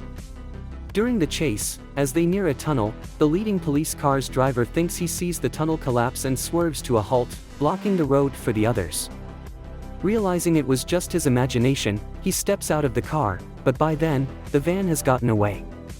Inside the van, a girl named Callie, with the number 008 tattooed on her arm, wipes blood from her nose, indicating she caused the illusion. Elsewhere, friends Mike Wheeler, Dustin Henderson, and Lucas Sinclair gather their money, Mike sneaking some from his sister Nancy, to meet Will Byers at the Palace Arcade. Joyce Byers, Will's mom, is seen being overly protective of him. The boys watch Dustin play the game Dragon's Lair, failing to beat it, while Lucas boasts about his gaming skills. The arcade worker, Keith, tells Dustin that his high scores in Centipede and Dig Dug have been beaten by someone named MadMax. Keith proposes revealing MadMax's identity if Mike arranges a date for him with Nancy, causing a disagreement among the boys. During this, Will sees a vision of snow and a storm in the Upside Down but is brought back to reality by Mike. In a different part of town, Jim Hopper is confronted by Murray Bauman, a former journalist and conspiracy theorist, who brings up stories about 11's psychic abilities and suspicions about her Russian connections. Hopper, preoccupied with another case, dismisses him. Nancy and Steve Harrington discuss his college essay and their future together. Two new students, a high school boy and a middle school girl on a skateboard, arrive, drawing attention. Will discovers a vandalized newspaper article about himself, labeled Zombie Boy, in his locker. In class, their teacher, Scott Clark, discusses the human brain when Max, the skateboarder, enters. The boys link her to the mysterious MadMax. Joyce, at work, is visited by her boyfriend Bob Newby, a kind Radio Shack employee and her high school friend. They share an intimate moment and plan a movie night. Hopper visits a pumpkin patch owned by Merrill Wright, who suspects sabotage for his rotting crops. Investigating a noise in a cornfield, Hopper finds it's just a crow. Nancy gets invited to 2 Halloween parties and decides to offer one invite to Jonathan Byers, hoping to help him become more sociable. He turns it down, and their conversation is cut short by Steve's arrival. Steve displays affection towards Nancy publicly, making Jonathan leave quietly. Observing Max on the school grounds, Lucas and Dustin are convinced she's the mysterious MadMax, though Will and Mike are skeptical. Max, noticing their attention, drops a note in a trash can, which the boys retrieve, only to read, "Stop spying on me creeps," written on it. Will then leaves for a scheduled appointment, his friends noting his unusual quietness. Will, accompanied by Joyce and Hopper, pretending to be his dad, goes to Hawkins National Laboratory for a checkup with Dr. Sam Owens, the friendly new head of the facility. Will undergoes various medical tests, including weight, height measurements, blood work, and brainwave monitoring while recounting his recent strange experience. Unbeknownst to them, lab staff observe Will's session. As Will describes sensing an evil presence, his brain activity intensifies. Owens later discusses with Joyce and Hopper the concept of the anniversary effect, suggesting that trauma survivors might exhibit temporary changes in behavior on the anniversary of their traumatic event. He advises treating Will normally. Joyce confides her distrust of Owens to Hopper, who encourages her to keep faith. Hopper also comments positively on her relationship with Bob and reminds her to contact him if problems arise. After Hopper leaves, Owens supervises a lab worker attempting to burn the quarantined gate in the lower level of the lab. Outside the arcade, Dustin and Lucas observe Max getting dropped off by an older teenager. The two are arguing loudly before he speeds away. Impressed by her dig-dug skills, they confirm she's the mysterious MadMax. Meanwhile, Mike faces consequences for taking money from Nancy. He must sell 2 boxes of toys at a yard sale. His mother, Karen Wheeler, comments on his recent troubling behavior. In the basement, Mike packs his toys, keeping those associated with memories of 11. Sitting in her preserved blanket fort, he tries contacting her via his supercom for the 352nd day since her disappearance, but without success. He briefly hears her voice before Dustin interrupts with their discovery, which Mike shows little interest in. Nancy and Steve attend their weekly dinner with Barb's parents, the Hollands, who are selling their house to finance Bauman's investigation into Barb's disappearance. Overwhelmed with emotion, Nancy retreats to the bathroom to cry, recalling her last conversation with Barb. Returning home, Dustin hears noises on the porch but assumes it's his cat. He notices his trash can shaking as he enters his house. Jonathan finds Will in his room, drawing himself as Zombie Boy. Will shares his frustration about being treated as fragile by his friends and mom, feeling like an outcast. Jonathan reassures him, valuing his uniqueness. During a movie night with Bob, Joyce, and Will, a phone call triggers Joyce's anxiety, but Bob soothes her. Later, lab equipment malfunctions as Will, waking to use the bathroom, sees the upside down outside, including storm clouds and a giant spider-like creature, causing a reaction on his neck. In the woods, Hopper carefully avoids a tripwire to reach a secluded cabin, knocking in a specific pattern to gain entry. Inside, he reminds an unseen person to eat their dinner, following their established rules. As they sit down for dinner, the person reveals themselves to be 11. Waking up in the upside down after defeating the Demogorgon, 11 feels lost and calls out for Mike Wheeler. She discovers a portal created by the Demogorgon. Once the patrolling soldiers on the other side leave, she uses her abilities to enlarge the portal, emerging into Hawkins Middle School. She rushes to Mike's house, only to see it surrounded by agents from Hawkins National Laboratory, warning the Wheelers about 11's danger. Hidden, 11 sees Mike's determination not to betray her. Spotted by Mike through a window, she flees into the woods as agents pursue her, leaving her heartbroken. In the present, 11 asks Jim Hopper if she can disguise as a ghost for Halloween, thinking the sheet would conceal her identity. Hopper says no, but proposes they spend the evening together, watching horror movies and eating candy. He explains the idea of a compromise to her, which she accepts. Meanwhile, Joyce Byers panics momentarily upon not finding Will in his bed, relieved when she finds him in the bathroom. She spots a drawing of the creature from Will's visions on his desk. Will denies experiencing another episode. Will, Dustin Henderson, and Lucas Sinclair excitedly dress up in Ghostbusters costumes for Halloween, with their mothers joyfully taking pictures, though Lucas' sister Erica teases him. Mike, also dressed as a Ghostbuster, is less enthusiastic. Arriving at school, Lucas and Mike argue about their roles, with Lucas feeling Mike assigned him based on his race. The boys are embarrassed to realize they're the only ones dressed up. Dustin and Lucas hesitate to invite Max Mayfield to join their group. Joyce shows Hopper the similarity between Will's drawing and their front yard, realizing Will lied about not having an episode. Hopper, agreeing with Sam Owen's anniversary effect theory, sadly tells her things won't return to normal but can improve. They nostalgically recall their high school days, and Joyce wishes for an end to their troubles. In the lab's depths, following a power outage, a soldier repairs a generator in the Upside Down, restoring their systems. Owens ponders over Will's latest session recording. At Hawkins High, Nancy Wheeler spots a girl resembling Barb Holland, becoming distracted until Steve Harrington brings her back to reality. Nancy confesses her struggle with keeping silent about Barb's fate. Steve warns of the consequences of revealing anything but suggests attending the Halloween party to temporarily escape their worries. Dustin and Lucas make an effort to invite Max to join them for trick-or-treating, but she seems uninterested. Meanwhile, 11, watching a romantic movie in the cabin, mimics some dialogues.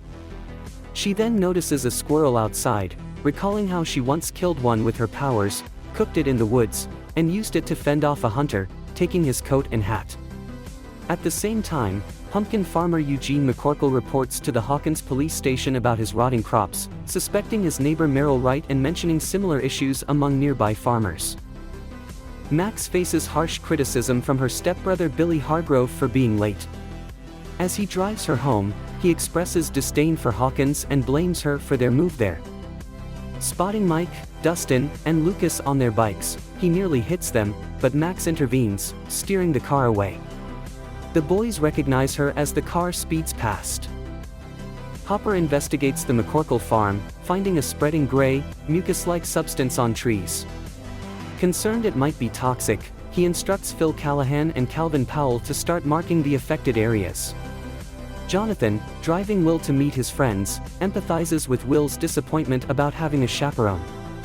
He allows Will to go alone on the condition he stays nearby and returns by 9 p.m., lending him Bob Newby's video camera to record the night. At a Halloween party, Billy outdoes Steve's keg stand record, while Nancy drinks heavily to escape her troubles. Joyce and Bob share a dance, with Joyce expressing worry about Will's absence. Bob comforts her, suggesting they consider moving away from Hawkins. Unannounced, Max, dressed as Michael Myers, joins the boys.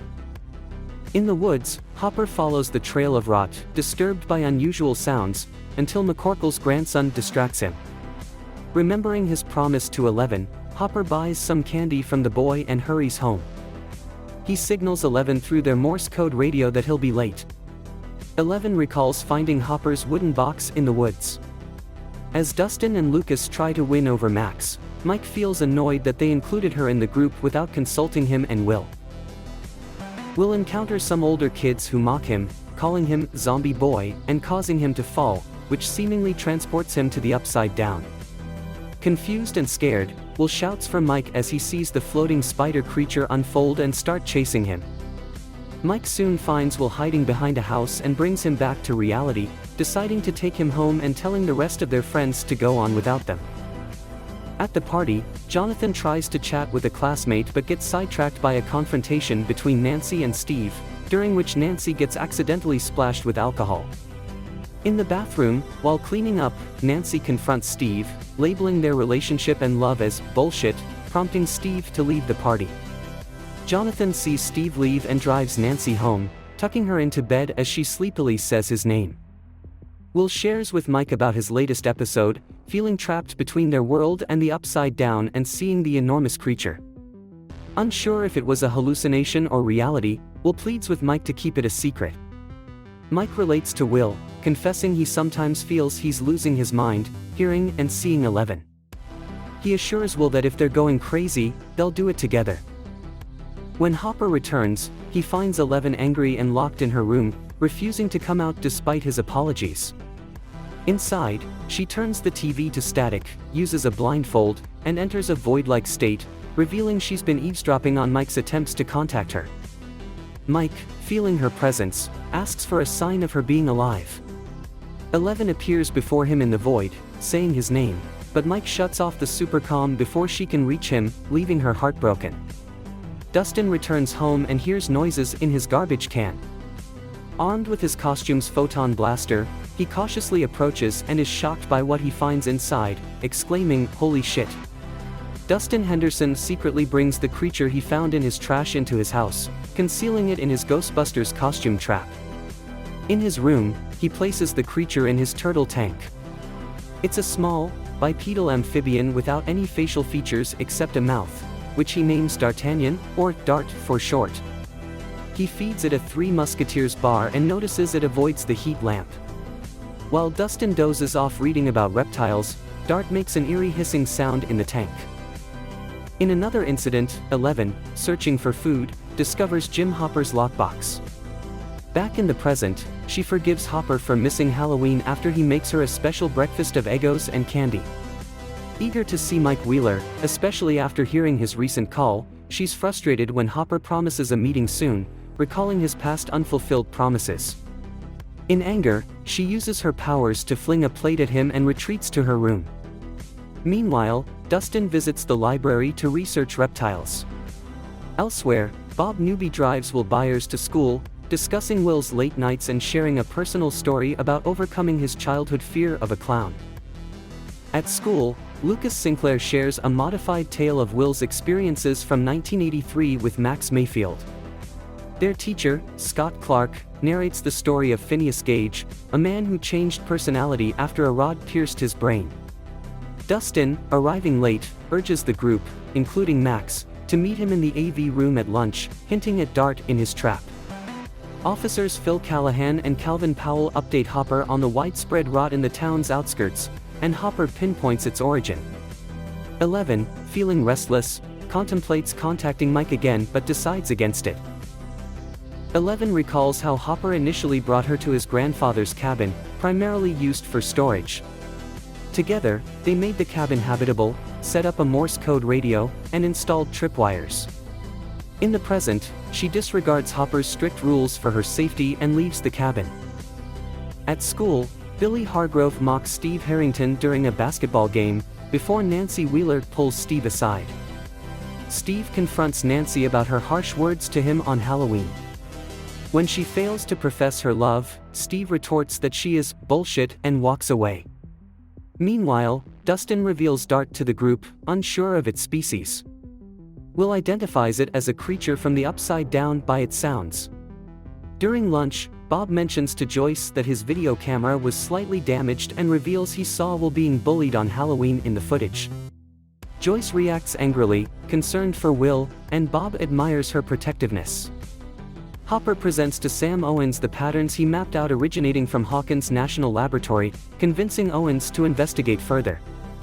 Jonathan Byers, covering for Steve, tells Nancy that Steve asked him to take her home. Nancy shares her guilt over her words to Steve and her exhaustion from pretending everything is normal. Jonathan relates, expressing his own fears about Will never being the same. In a moment of inspiration, Nancy, noticing a student with a tape recorder, plots to expose the lab's secrets and convinces Jonathan to skip class with her. Elsewhere, 11 stumbles upon a mother and daughter in a backyard. Remembering Hopper's claim that her mother is deceased, she uses her powers to distract them when they notice her. Joyce, watching the Halloween tape, spots the camera malfunction during Will's episode. She pauses it on a dark shape, matching it with Will's drawing of the creature, noticing their similarity. As Billy departs school with a classmate, he sharply corrects her when she refers to Max as his sister. Dustin, Lucas, and Max are about to show Dart to their teacher, Clark, but they're interrupted when Will shares his insights about the creature with Mike. The boys, excluding Max, gather in the AV room, where Mike suggests that Will's experiences might be actual visions of the Upside Down. While Lucas and Mike want to take Dart to Hopper, fearing it will be destroyed, Dustin is protective of it. When they release Dart from the trap to observe it, the creature suddenly grows additional legs. Mike tries to attack it, but Dustin intervenes, and Dart seizes the opportunity to escape into the school. Max, feeling left out, unlocks the door, inadvertently aiding Dart's escape. Meanwhile, Nancy and Jonathan arrange a meeting with Mrs. Holland to discuss Barb, unaware that Hawkins Lab staff are eavesdropping. Hopper and Owens oversee the collection of samples from the infected area, with Owens advising Hopper to concoct a cover story for the townspeople. Hopper receives a call about Eleven's recent use of powers and rushes off. Eleven, arriving at Hawkins Middle School, is delighted to see Mike's bike. The boys split up to search the school for Dart. Mike runs into Max, who's also looking for Dart, and during their conversation, he inadvertently implies he doesn't want a new girl replacing Eleven. Eleven, following Mike's voice, witnesses this scene and, misinterpreting it, uses her powers to trip Max. Heartbroken by Mike's attention to Max, Eleven leaves just as Mike begins searching for her. Joyce, unable to reach Clark, decides to drive to the school. Will encounters Dart in the bathroom, triggering another episode. He runs outside, chased by a shadowy wave. Dustin finds Dart and conceals him under his hat, hiding from Mike and Lucas. Inspired by Bob's advice, Will confronts the shadow, screaming at it to leave, but the monster's tendril touches him, infusing parts of itself into his body. As Will Byers is immobilized by the shadow monster's tendrils, he's discovered by Mike Wheeler, Dustin Henderson, Max Mayfield, and Lucas Sinclair outside Hawkins Middle. His mother, Joyce, struggles to wake him, only succeeding when the monster completes its injection.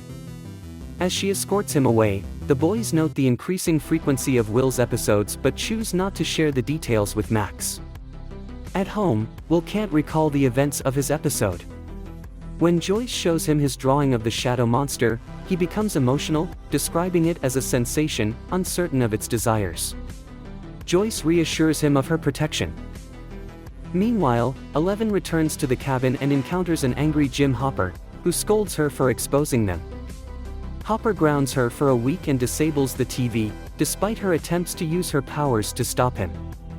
Eleven, upset, likens him to Martin Brenner, then retreats to her room, causing a telekinetic outburst while Hopper demands she mature. Jonathan Byers finds his mother and brother asleep together and quietly leaves, noticing Will's eyelids fluttering in his sleep. Nancy Wheeler concocts an excuse for a day off and meets Jonathan. Joyce, unable to reach Hopper, discovers Will's below-normal body temperature. Dustin continues to care for the growing D'Artagnan, unaware his friends are still searching for it.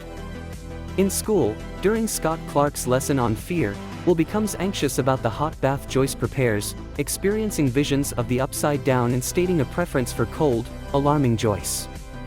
Hopper, contemplating an apology to Eleven, instead instructs her to clean the cabin and leaves. In a basketball game, Billy Hargrove mocks Steve Harrington, advising him on his stance. Later, in the showers, Billy and Tommy Hagen taunt Steve about Nancy and Jonathan's absence. Nancy, waiting to meet Mrs. Holland, notices a man muttering nearby. Realizing they're being watched, she and Jonathan attempt to leave, but are confronted by a man instructing them to follow him.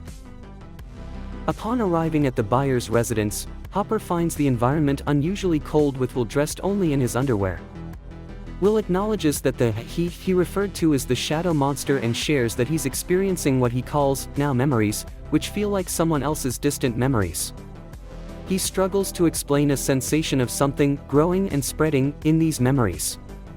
Joyce suggests he draw what he's unable to express in words, leading Will to sketch numerous thick blue lines against a black backdrop. Mike, unable to reach the Byers via phone, updates Lucas and Dustin about Will's recent episode. They exchange theories about Will's connection with the shadow monster and decide to divide their efforts. Mike heads to Will's place for a check-in, while Lucas and Dustin continue their search for Dart. Meanwhile, 11, tidying the cabin, discovers hidden boxes under the floorboards, particularly one marked Hawkins Lab. At the lab, Sam Owens escorts Nancy and Jonathan, assuring them that those responsible for past mistakes are no longer there. He leads them to the basement, revealing the gate being subjected to controlled burning. Owens explains that while they can't destroy the gate, they can prevent it from expanding. He emphasizes the need for secrecy, citing the gate's potential as a weapon in the wrong hands. Will creates a multitude of blue line drawings, initially perceived as random scribbles by Hopper and Joyce. However, Joyce soon discerns that some of the drawings connect. They start piecing together the drawings, covering walls and floors, eventually forming a network of interconnected blue lines. Hopper recognizes these as representations of vines and leaves in a hurry. Max, feeling excluded and sensing Mike's apparent dislike, confronts Lucas about the secrets the boys are keeping. When Lucas remains tight-lipped, she leaves frustrated. Billy, observing her interaction with Lucas, cautions her against associating with certain types of people. In the cabin, 11 discovers an article about Terry Ives and a photo featuring Ives and Martin Brenner. She enters the void, finding Ives in a catatonic state, continuously repeating phrases. Ives suddenly acknowledges 11 as her daughter Jane, but disappears as 11 tries to touch her, leaving 11 in distress. After being released by the lab, Nancy, in the car with Jonathan, reveals she secretly recorded Owen's speech. She confirms her determination to expose the lab despite Jonathan's inquiry. Mike reaches the Byers' home and informs Joyce of his knowledge about the shadow monster. Meanwhile, Dustin comes home to find his mother searching for their cat. He discovers Dart's tank broken, with shed skin inside and a trail of blood leading to a larger dart devouring his cat. The creature turns towards Dustin, revealing a Demogorgon-like head. Elsewhere, Hopper digs through an infected pumpkin patch, unearthing a gray, organic substance. As he digs further, the substance retracts, unveiling a hole. Descending into it, Hopper finds himself in a vast, dark tunnel. Joyce Byers completes assembling her son's intricate drawings, and Will shares with Mike Wheeler his unsettling ability to see the shadow monster's actions in both the Upside Down and Hawkins. Although Will is scared, Mike suggests this could be advantageous, allowing Will to act as their spy against the monster. Will voices concern about the monster spying on them, but Mike reassures him of their support. In the underground tunnels, Jim Hopper encounters a screeching sound and is sprayed by a wall growth with spores, causing him to cough violently. As he falls, the exit above starts to seal itself with vines. Jonathan Byers and Nancy Wheeler, staying in a motel room, have a conversation that turns nostalgic and slightly tense. Nancy laughs at Jonathan's question about the light, recalling a similar moment from before. They compare scars from last year, with Nancy noting hers is larger. When she questions Jonathan's distancing, he cites his family obligations. Nancy reveals she waited for Jonathan before returning to Steve, but he points out her brief wait. Hurt, Nancy turns off the light.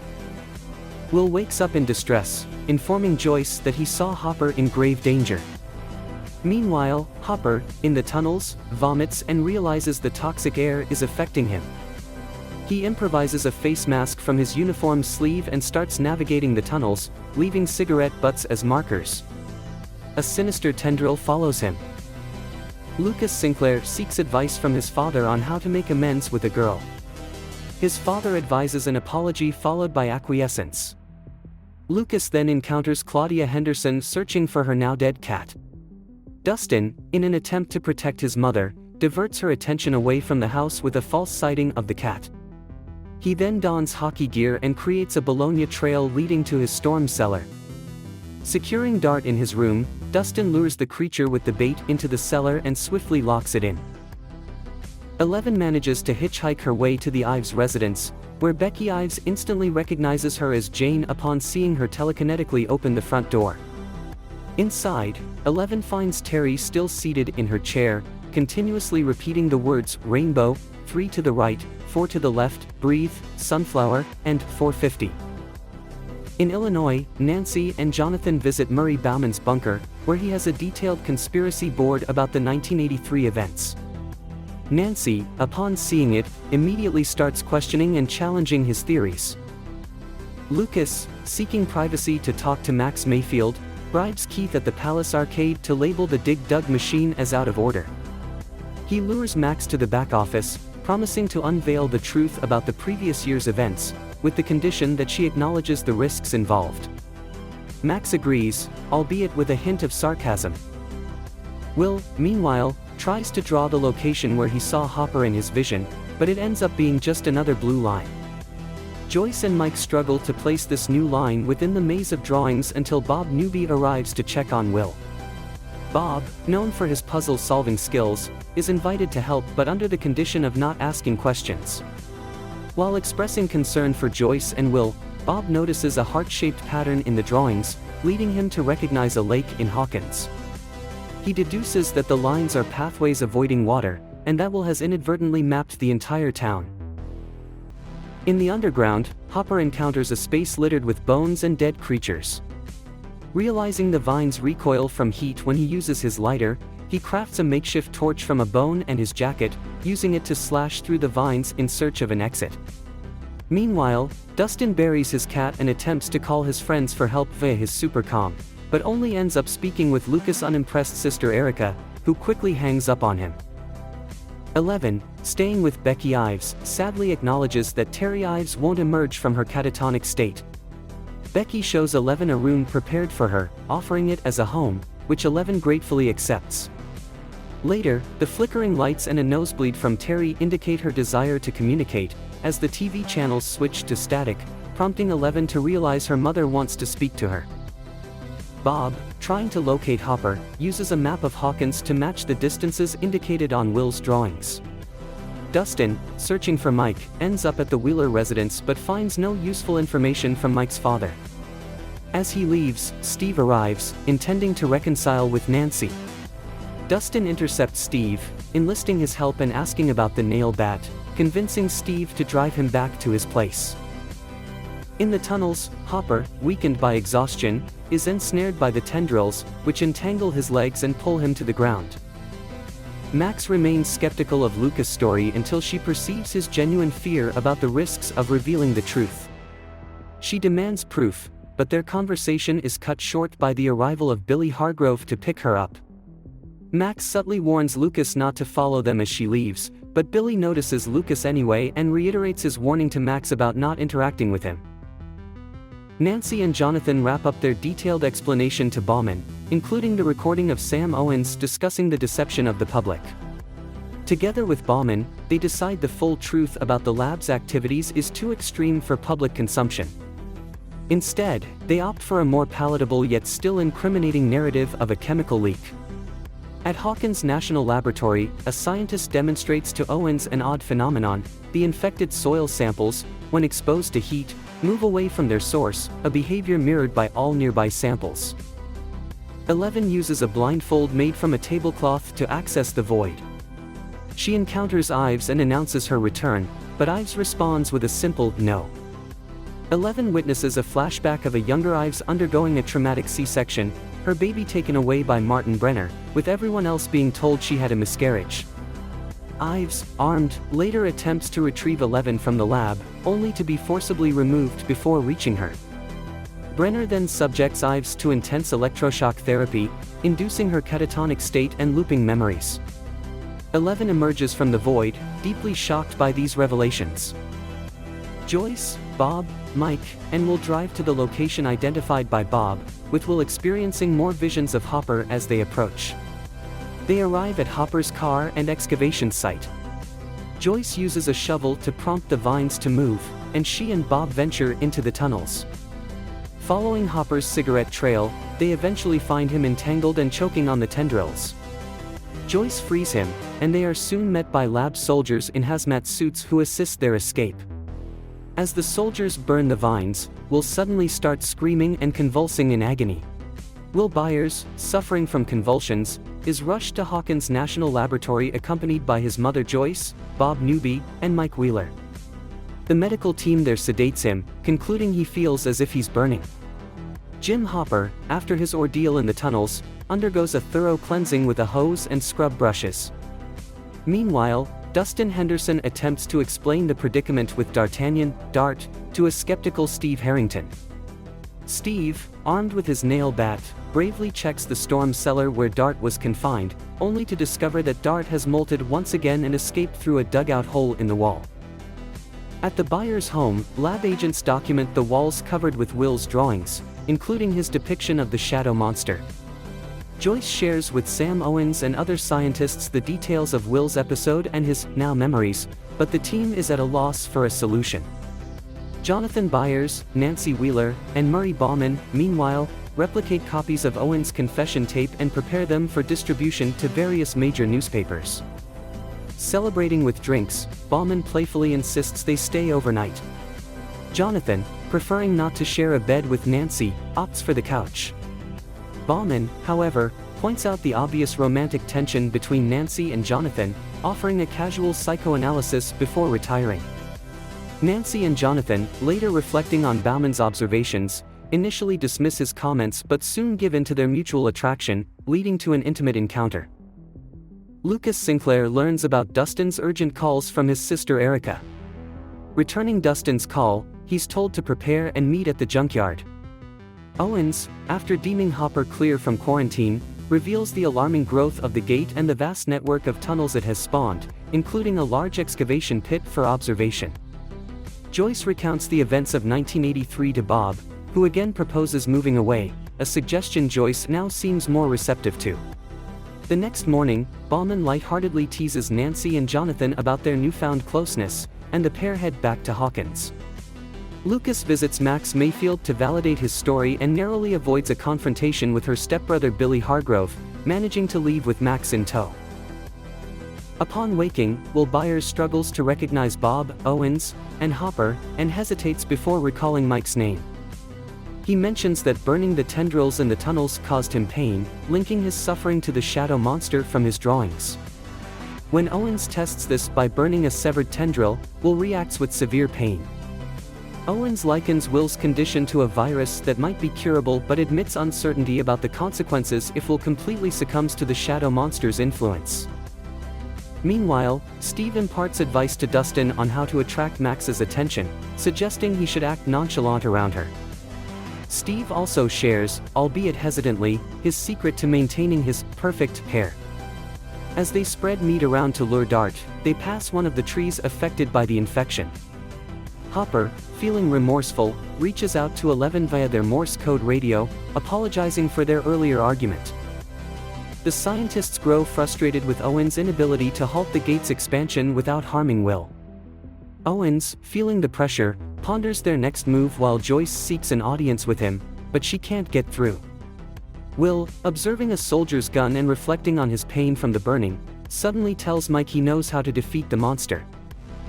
Returning to the Byers home, Jonathan and Nancy discover it deserted, the walls covered in Will's drawings. They also find a Polaroid cartridge left by the agents.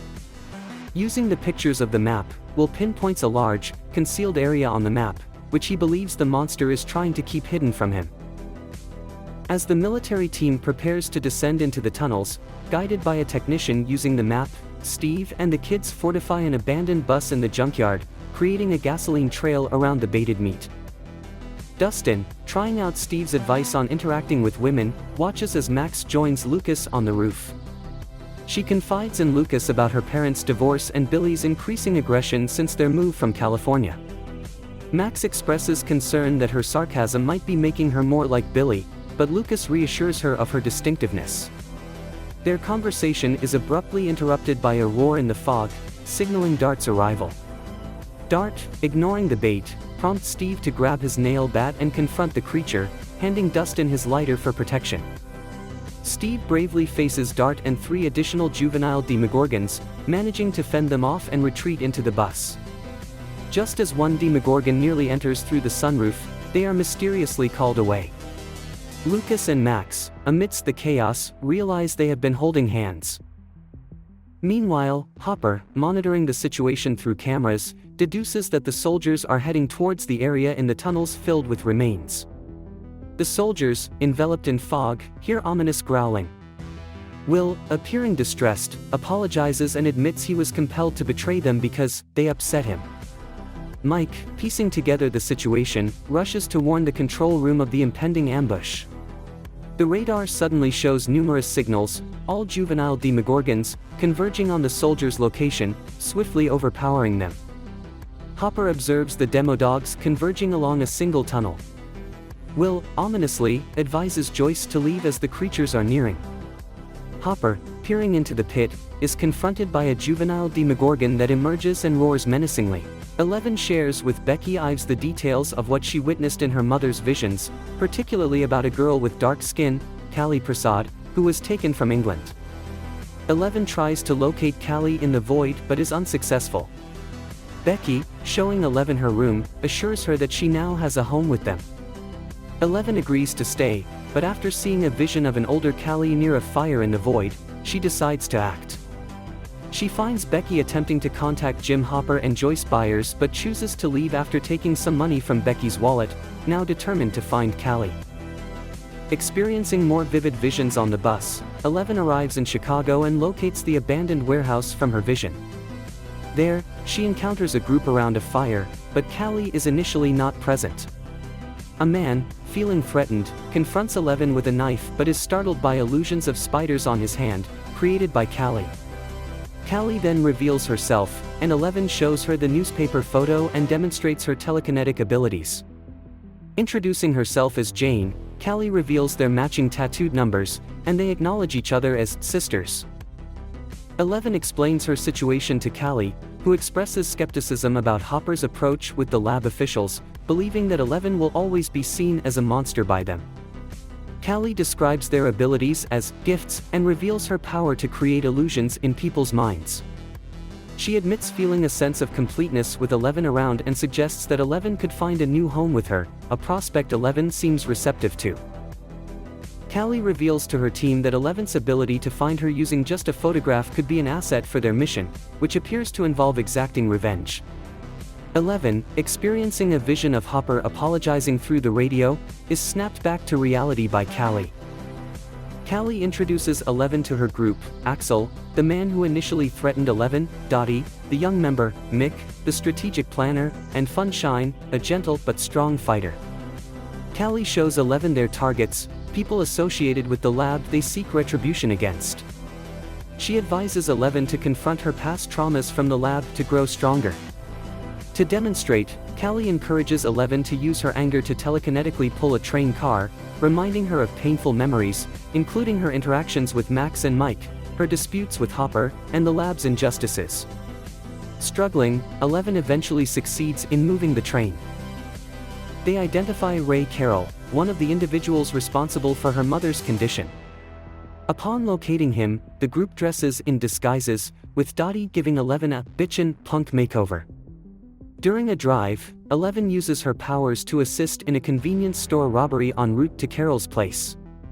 They invade Carol's apartment, binding him. Callie and 11 reveal themselves, and Carol, recognizing them, pleads for mercy, claiming Martin Brenner is still alive and offering to lead them to him. As Callie urges 11 to kill Carol, she hesitates upon discovering his children are present and calling the police. Unable to take his life, 11 prevents Callie from doing so. Fleeing the scene, Callie warns 11 against interfering with her vengeance again. In the warehouse, Callie confides in 11, recounting her own reluctance to kill in the past and her experiences with a family similar to 11's bond with Hopper. However, Callie left them, feeling unsupported. She urges 11 to confront Brenner, and when 11 insists he is deceased, Callie creates an illusion of Brenner. The illusionary Brenner speaks to 11 about a wound from her past pain that needs confronting to avoid destruction. Faced with a choice between staying with Callie for revenge or returning to her friends, 11 reflects on her memories with Mike and Dustin, and her time setting up the cabin with Hopper. Entering the void, she sees Hopper and Mike in distress at the lab, realizing they are in imminent danger. As 11 decides to return to her friends, the police raid the warehouse. Callie and her group engage in a shootout, while Callie uses her powers to create a massive metal wall illusion to hold off the police. Despite Callie's pleas for her to stay, 11 says goodbye and escapes. Callie's illusion falters as her emotions overwhelm her, revealing the group to the police, who resume their attack. On her journey back, 11 finds solace with an elderly woman on a bus who inquires about her destination. As they enter Indiana, 11 responds that she is going to her friends, then corrects herself, saying she's going home. Jim Hopper faces off against a young Demogorgon, separated only by a glass barrier. Sam Owens assures that the glass will hold, but as more creatures join, the glass starts to crack, prompting everyone to escape the room. Owens, along with Hopper, puts Hawkins National Laboratory on high alert and they escape via the stairs. Meanwhile, the other scientists who took the elevator meet a gruesome end as the Demogorgons use the elevator to infiltrate the upper levels of the lab. Mike Wheeler, deeply concerned, suggests sedating Will Byers because the shadow monster uses him to track their location. Will resists fiercely, but when he hesitates to recognize his mother Joyce Byers, she sedates him, making a tough decision. Amidst the chaos, Hopper and Owens make it back just in time to see the Demogorgons breaking in.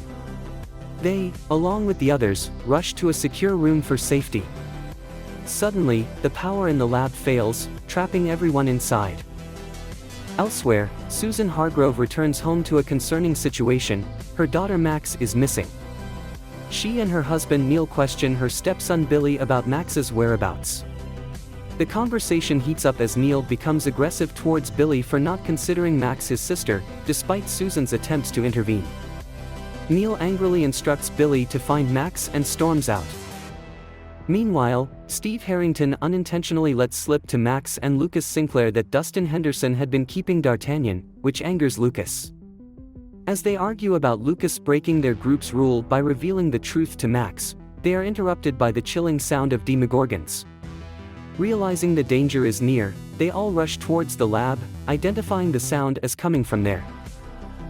Owens reveals that the computer system needs a reboot to unlock the doors. Bob Newby, skilled in BASIC, bravely steps up to do it. He and Hopper retrieve an ID and radio from a deceased guard, and Hopper hands Bob his gun, instructing him to return if things go south. Bob insists that they shouldn't wait for him once he unlocks the doors. Outside, Nancy Wheeler and Jonathan Byers find the lab's gate shut. They soon join forces with Steve and the younger group. Bob manages to reset the system, opening the doors for the others. Meanwhile, a Demogorgon approaches Bob, but he cleverly distracts it using the sprinkler system and leaves behind the gun. Feeling a duty to help, Owens stays back to direct the rest to safety, while they all rush to the exit. Bob narrowly avoids a Demogorgon, hiding in a closet. However, he accidentally alerts it by knocking over a mop. He reaches the exit just as the others do, sharing a moment of relief with Joyce. Tragically, a Demogorgon attacks him then, and Hopper, honoring Bob's earlier request, pulls Joyce away, leading everyone to safety. The Demogorgons feast on Bob's body. At the Byers' home, Hopper attempts to call for help in vain. He then sits silently with a distraught Joyce. Mike, noticing a puzzle game Bob had brought, shares with the kids that Bob founded the Hawkins Middle AV Club, inspiring them to honor his memory. Dustin, overwhelmed, mentions the impossibility of their task due to the demo dogs, as he calls the juvenile Demogorgons. Mike then realizes that defeating the shadow monster would also mean defeating the demo dogs, as they are all connected to it. Dustin draws a parallel between the shadow monster and a Dungeons & Dragons entity called the Mind Flayer, a creature from a different realm that uses psychic powers to enslave other species, believing itself superior. Joyce, stepping out from the bedroom, concurs that killing it is crucial to save Will and honor Bob's memory. Mike then suggests that Will could provide insight on how to defeat it, but they need to disguise his location to communicate safely. They prepare the Byers' shed by covering the walls and clearing the space. Nancy expresses her gratitude to Steve for safeguarding the kids. Dustin apologizes to Lucas for hiding Dart, while Mike maintains that Max knowing their secrets doesn't automatically include her in their group. Will is then tied to a chair in the shed, with bright lights shown in his face to hinder his sight, and Hopper awakens him. Joyce, Jonathan, and Mike observe as Max inquires about the consequences if the Mind Flayer discovers their location, to which Lucas responds it would be catastrophic. Upon waking, Will's violent reaction causes the lights to flicker until Hopper manages to subdue him. Once calmer, Joyce, Jonathan, and Mike share personal stories involving Will, hoping to reach him. Hopper notices Will covertly tapping Morse code, which they decipher as "close gate." The ringing of the house phone alarms Will, revealing their location. They sedate him again as they prepare to face the approaching demo dogs. Suddenly, the demo dogs seem to be taken down one by one. A demo dog crashes through the window, and the front door mysteriously opens, unveiling 11. She and Mike share an emotional moment as they lock eyes. 11 and Mike Wheeler share a heartfelt reunion after nearly a year apart. Mike reveals his daily calls to her, and 11 acknowledges she was aware, with Jim Hopper admitting he had been sheltering her. After a warm embrace between 11 and Hopper, Mike, filled with anger, confronts Hopper about keeping 11 hidden. His fury subsides as he comes to understand Hopper's reasons. 11 shares a warm embrace with Dustin Henderson and Lucas Sinclair, but is distant towards Max Mayfield. She also shares a moment with Joyce Byers and, upon seeing the unconscious Will, confirms her ability to close the gate. Meanwhile, Billy Hargrove searches for Max at the Wheelers' home, flirting with Karen Wheeler, who suggests the kids might be at the Byers. The group formulates a plan. 11 and Hopper will close the gate, but only after Joyce, Jonathan Byers, and Nancy Wheeler remove the Mind Flayer from Will, as closing the gate with the Mind Flayer inside him could be lethal. Recalling Will's mention that the Mind Flayer likes it cold, they decide to overheat Will to expel the entity. Hopper suggests using his cabin to prevent Will from leading the demo dogs to them. Steve Harrington acknowledges his breakup with Nancy and stays to protect the kids. 11 promises Mike she'll return, but is interrupted by Hopper before they can kiss. 11 tells Hopper about seeing Terry Ives, and Hopper apologizes for deceiving her about her mother. He shares his feeling of being a destructive force, likening himself to a black hole, particularly in relation to his daughter, Sarah. 11 is surprised to learn of Hopper's daughter, and he clarifies that Sarah passed away, saying, "She left us." They both admit to their past mistakes. Hopper comments on 11's new appearance, which she proudly labels as "bitchin'," and he agrees. Dustin, eager to preserve the demo dog for scientific study, convinces Steve to clean out the Byers' fridge to store its body. Meanwhile, Mike, anxious about the demo dogs potentially attacking 11 and Hopper, proposes creating a diversion. He suggests setting a fire in the tunnel system's graveyard to draw the demo dogs away, despite Steve's strong objections. Suddenly, Billy arrives, searching for Max. He aggressively pushes Steve aside upon spotting Max through a window. Mocking Steve, Billy storms into the house and assaults Lucas. Steve intervenes, leading to a fierce altercation where Billy smashes a plate over Steve's head, pins him down, and brutally attacks him. The situation escalates until Max stops Billy by administering the remainder of Will's sedative. She then intimidates Billy with a nail bat, demanding he leave her and her friends alone, and departs with his car keys. At the cabin, Joyce, Jonathan, and Nancy secure Will to a bed.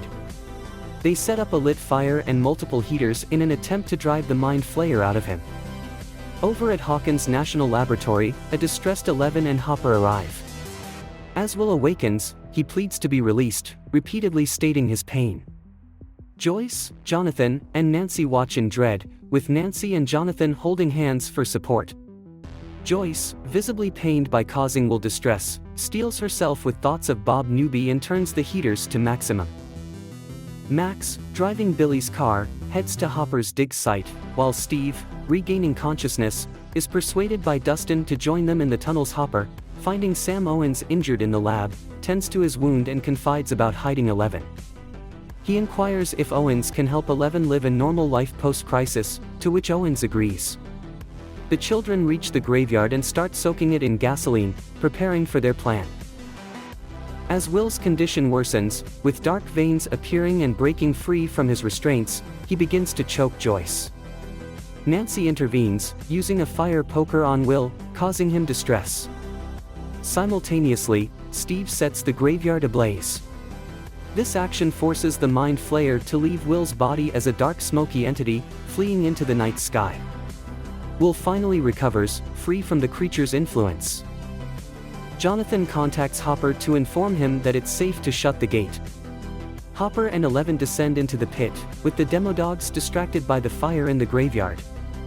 As they approach the gate, 11 releases Hopper's hand and begins using her powers. She sees the Mind Flayers form behind the gate. During this, Mike stumbles in the tunnels and narrowly escapes being captured by a tendril, saved by his friends. They encounter D'Artagnan, but Dustin connects with it using a Three Musketeers bar, appealing to their past bond and allowing safe passage. 11 recalls Kali Prasad's advice to harness her anger to amplify her powers, thinking back to her suffering under Martin Brenner. As the gate begins to close, Demodogs rush towards it, with the children nearing their escape route. Steve and Dustin ready themselves to make a final stand, but the Demodogs ignore them, focusing on stopping 11. Hopper defends them, shooting at any attacking dogs, while 11 remembers her part in opening the gate and Kali's illusion of Brenner. The Mind Flayer extends a tendril towards 11, and her powers intensify to the point of levitation. The lights throughout Hawkins surge as she repels the Mind Flayer and seals the gate, destroying the Demodogs in the process. An exhausted 11 is comforted by Hopper, who reassures her of her bravery. A month later, the laboratory is closed down, witnessed by a satisfied Murray Bauman. A proper funeral is held for Barb Holland.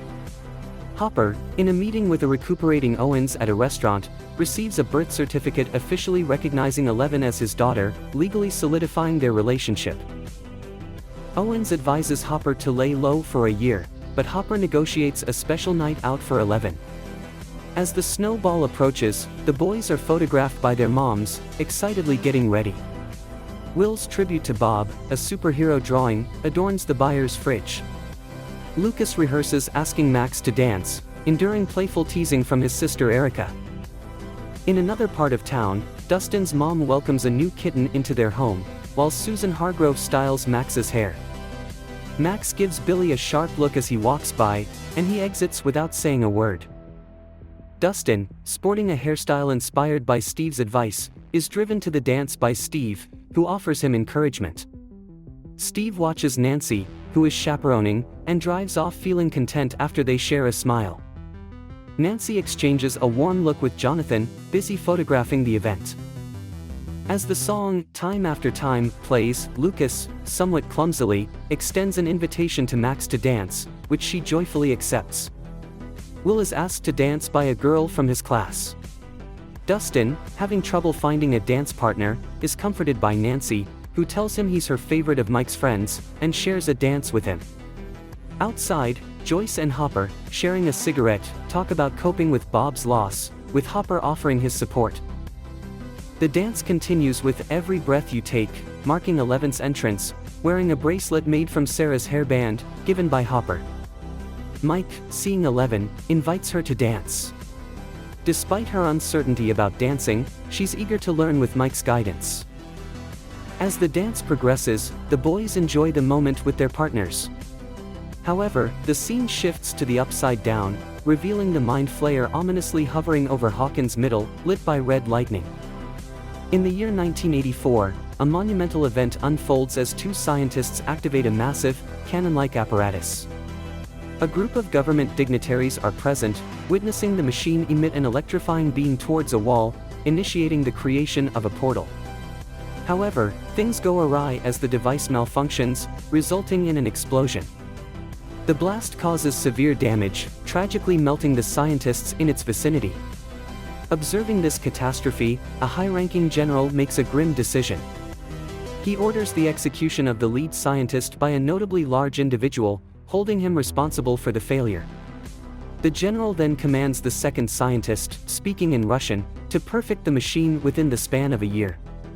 The scene concludes with the general and his imposing associate departing in a helicopter, the backdrop revealing their location in Russia.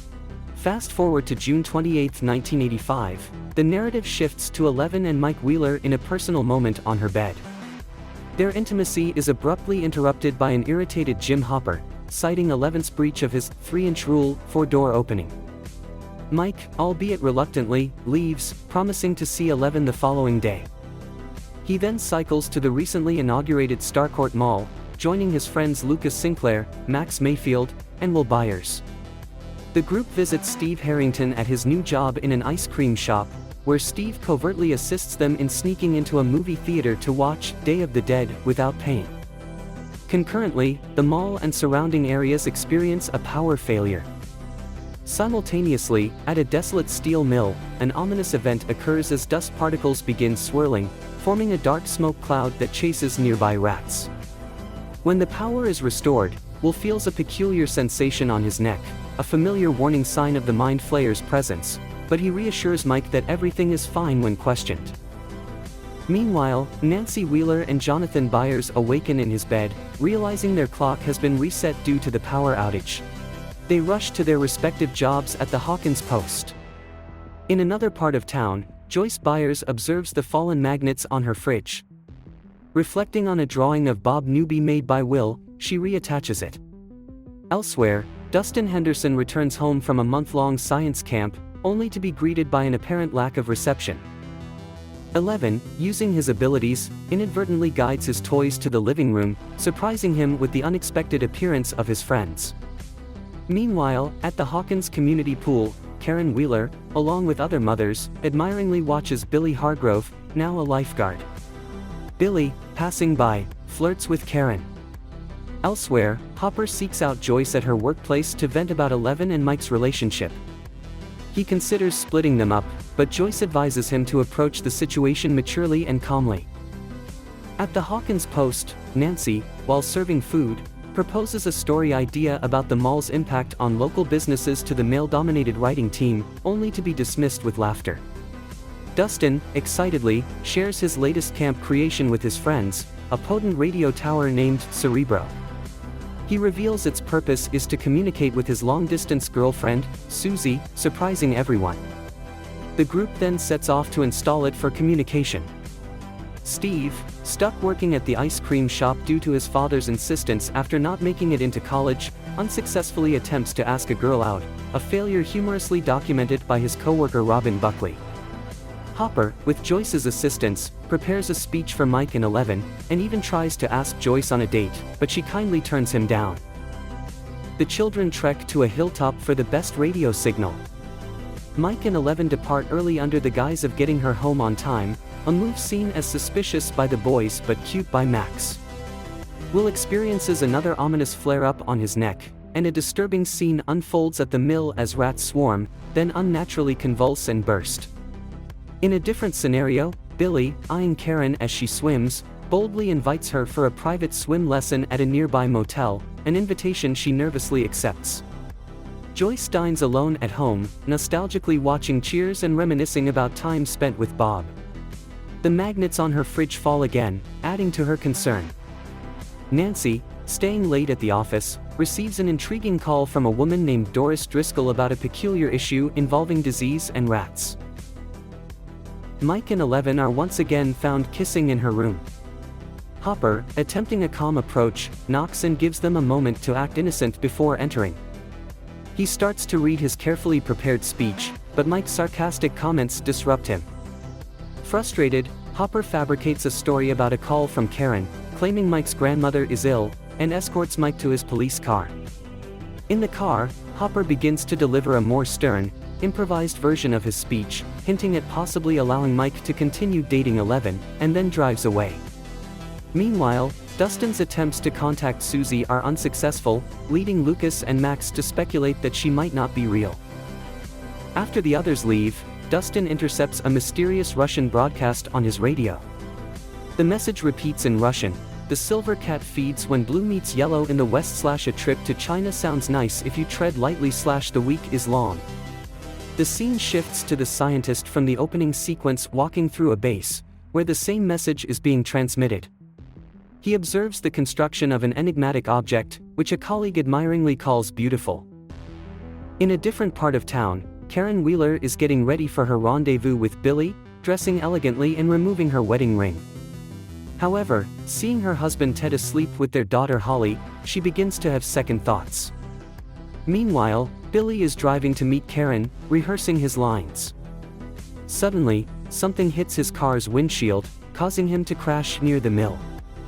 As he investigates the strange liquid on the windshield, a grotesque tendril drags him into the basement of the mill.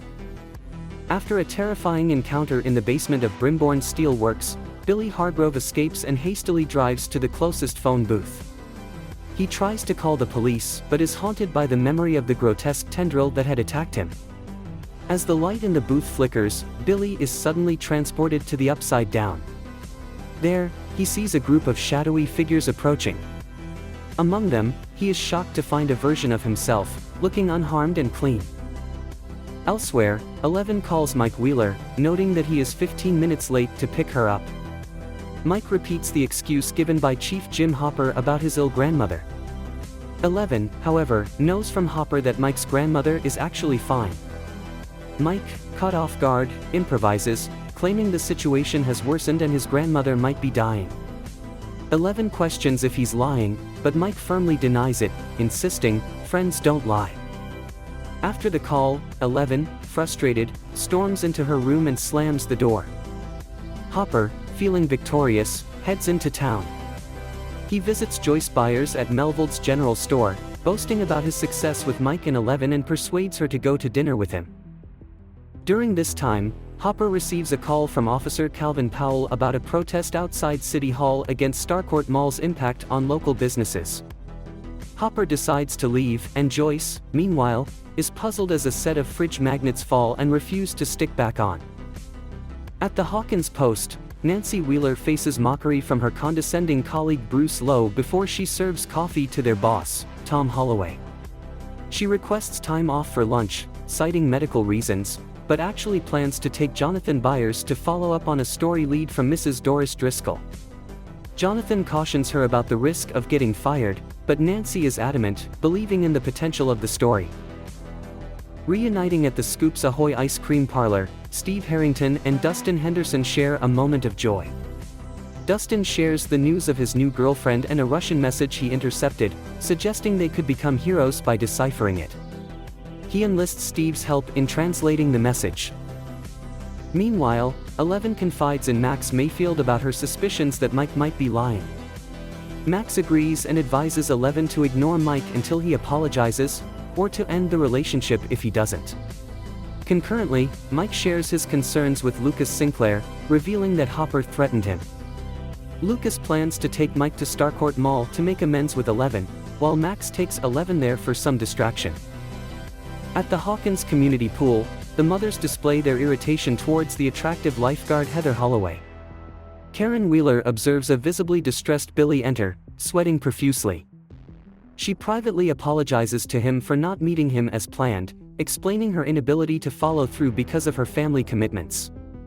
Billy imagines attacking her but remains silent, telling her to keep her distance and promptly leaves. Outside, the heat and light overwhelm him as he takes his place on the lifeguard chair. In the ice cream shop, Erica Sinclair pesters Robin Buckley by repeatedly asking for free samples.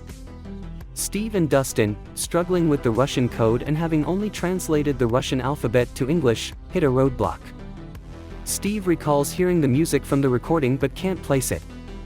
Robin, overhearing their loud discussion and realizing their need for help, offers her translation skills, as she speaks 4 languages.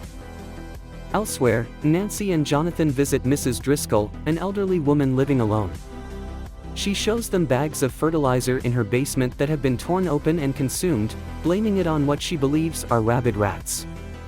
Nancy's skepticism fades when Mrs. Driscoll presents a captured rat, demonstrating the strange occurrence. Hopper is waiting to speak with Mayor Larry Klein when a large man in motorcycle attire exits Klein's office. Klein informs Hopper that the protesters outside lack a permit, instructing him to disperse them.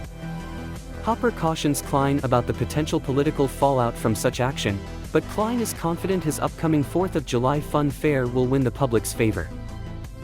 At Starcourt Mall, 11 and Max make their entrance. 11 is uneasy about breaking Hopper's rule by mingling in a crowd, but Max reassures her and encourages her to enjoy the day. They spend time shopping while, elsewhere in the mall, Mike, Lucas, and a hesitant Will Byers are on a mission to find an apology gift for 11. Jonathan tries to photograph a frenzied rat as Nancy contacts local farms inquiring about similar incidents but finds no leads. The rat suddenly stops, convulsing, but Nancy pulls Jonathan away before he can further investigate. After they leave, the rat bursts, its flesh oozing out and escaping. At the pool, Billy is haunted by his vision commanding him to build what you see. Overwhelmed by the heat, he retreats to the showers, noticing the darkening veins in his arm. A terrifying vision of the Mind Flayer intensifies his distress. When Heather checks on him, he imagines her saying, "Take me to him," and assaults her. Meanwhile, Max assists 11 in finding a new style. Mike and Lucas, unsuccessful in their gift search, ignore Will's suggestion to abandon the quest for a game of Dungeons and Dragons. Robin and Dustin decode the first part of the Russian message, "The week is long." Steve, working at the ice cream shop, serves 11 and Max. They hurriedly leave, giggling, when Steve questions if 11 is allowed to be out. The girls then run into the boys outside the mall. 11 confronts Mike about his lies and breaks up with him, leaving the boys stunned and Max satisfied with the outcome. Preparing for his dinner with Joyce, Hopper picks out a new shirt, but ends up being stood up.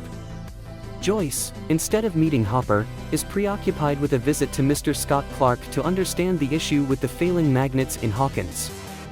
Clark theorizes the cause to be an enormous electromagnetic field in the area, something that would require a vast amount of energy to maintain. Meanwhile, Dustin, Steve, and Robin have decoded part of the Russian message, "The week is long, the silver cat feeds when blue meets yellow in the west." As they work, Dustin and Robin find common ground in their shared love for discovery, growing closer. Steve, after shutting the ice cream shop, hears music from a mechanical horse and realizes it's the same tune from the Russian tape, indicating the message originated from within the mall. Feeling let down by Joyce's absence, Hopper drowns his frustrations in wine at the restaurant. On his way out, slightly inebriated, he encounters the large man he saw earlier at Klein's office, recognizing him as the one who eliminated the Russian scientist a year ago. In a more ominous turn of events, Billy drives to the mill, where he removes a bound and unconscious Heather from his car's trunk. He takes her to the basement, untying her gag, and instructs her to remain perfectly still. As a menacing growl echoes and an unknown entity approaches, Heather screams in terror, with Billy observing the scene. In 11's bedroom, she and Max Mayfield spend time together, with 11 feeling a bit of remorse over her breakup with Mike Wheeler. Max reassures her that Mike will soon be apologizing to her. Curious, they decide to use 11's abilities to check on Mike. Through her powers, 11 sees Mike and Lucas Sinclair in a conversation, with a disinterested Will Byers nearby. Mike claims he did nothing wrong, attributing the situation to the emotional nature of women. Jim Hopper, returning home intoxicated and relieved to find Mike absent, is pleased he doesn't have to enforce the open-door rule.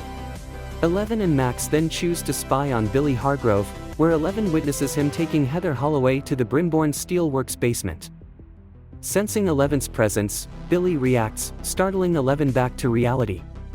The next morning, Mike and Lucas wake up to Will, dressed as his, Will the Wise, character, proposing a day without girls to focus on their game. Hopper, now sober, discovers a note from 11 and Max indicating they left early.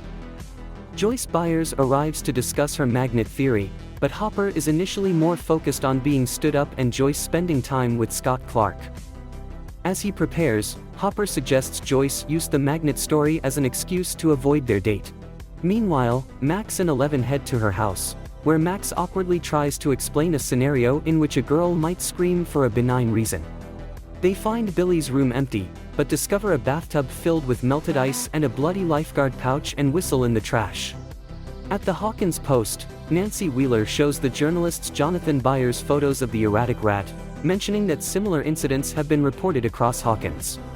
Her colleagues, however, dismiss her claims with laughter. Back at the ice cream shop, Robin Buckley continues translating the Russian code, interrupted by Erica Sinclair seeking more free samples. Steve Harrington and Dustin Henderson observe the mall for any unusual activity. Dustin suggests Steve should consider asking Robin out, a notion Steve is not keen on.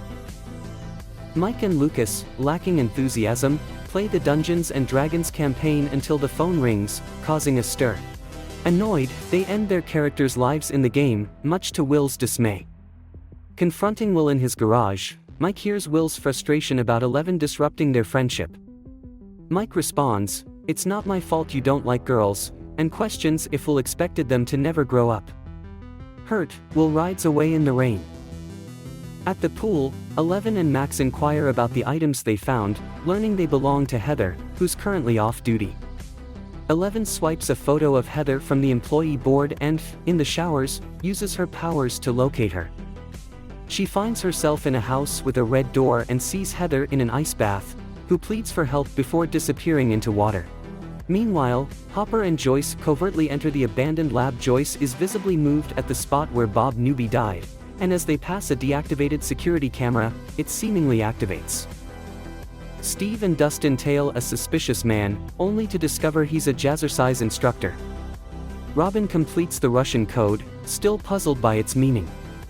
A Starcourt Mall employee delivering ice cream catches her attention with his Lynx transportation uniform, leading her to piece together the message. A trip to China symbolizes the Chinese restaurant, tread lightly hints at a shoe store, and blue and yellow refers to the colors on a large mall clock. At the Hawkins post, Bruce Lowe continues mocking Nancy. Undeterred, she suggests to Jonathan they capture the ill rat Mrs. Driscoll mentioned as proof. Jonathan is worried about their jobs, but Nancy convinces him to proceed. In the lab, Joyce and Hopper find the gate sealed. They share their lingering paranoia from past events, with Hopper reassuring Joyce of his vigilance in Hawkins, acknowledging her attempts to sell her house. He empathizes, recalling his own move after his daughter's death, and assures Joyce of the support she has. Their conversation is abruptly interrupted by a noise within the lab, prompting Hopper to investigate. Mike and Lucas search for Will, who's at Castle Byers. There, Will reminisces over old photos of their past adventures, including playing Dungeons & Dragons and dressing as Ghostbusters, but overwhelmed with emotion, he angrily destroys the fort. Elsewhere, Jonathan and Nancy discover Mrs. Driscoll consuming fertilizer in her basement, a disturbing sight. Dustin, Steve, and Robin stake out Lynx Transportation's dock at 9:45 p.m. from a high vantage point. They watch as boxes from the Chinese restaurant and shoe store are moved into a secure area. Their observation is cut short when a Russian-speaking guard searches the rooftop, forcing them to escape quickly. Meanwhile, Hopper confronts the man from Mayor Klein's office but is overpowered and left dazed. Joyce finds Hopper and sees the assailant speeding away on a motorcycle. Eleven and Max visit Heather's home, easily recognizable by its red door. Inside, they find Heather and her parents hosting a seemingly normal dinner with Billy, who introduces Max as his sister. When questioned about Heather's absence from work, Billy calmly explains she was unwell. They depart, with Billy looking on, somehow aware of Eleven's role in closing the gate. At the same time, Will's neck flares up again, signaling danger as he reunites with Mike and Lucas, telling them he's back. In a sinister turn, Heather's mother faints, followed by her father collapsing, both victims of Billy's drugging.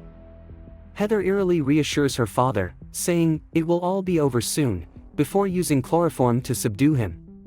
While Eleven is brushing her teeth at Max Mayfield's house, she reflects on the unsettling events involving Billy Hargrove and Heather Holloway. Max tries to reassure her, but Eleven is still puzzled by their strange behavior. Max then distracts her with a Wonder Woman comic.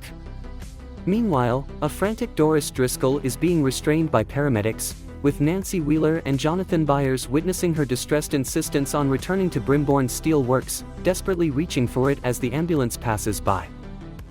Tom and Janet Holloway find themselves bound in the mill's basement, where Heather and Billy remove their gags.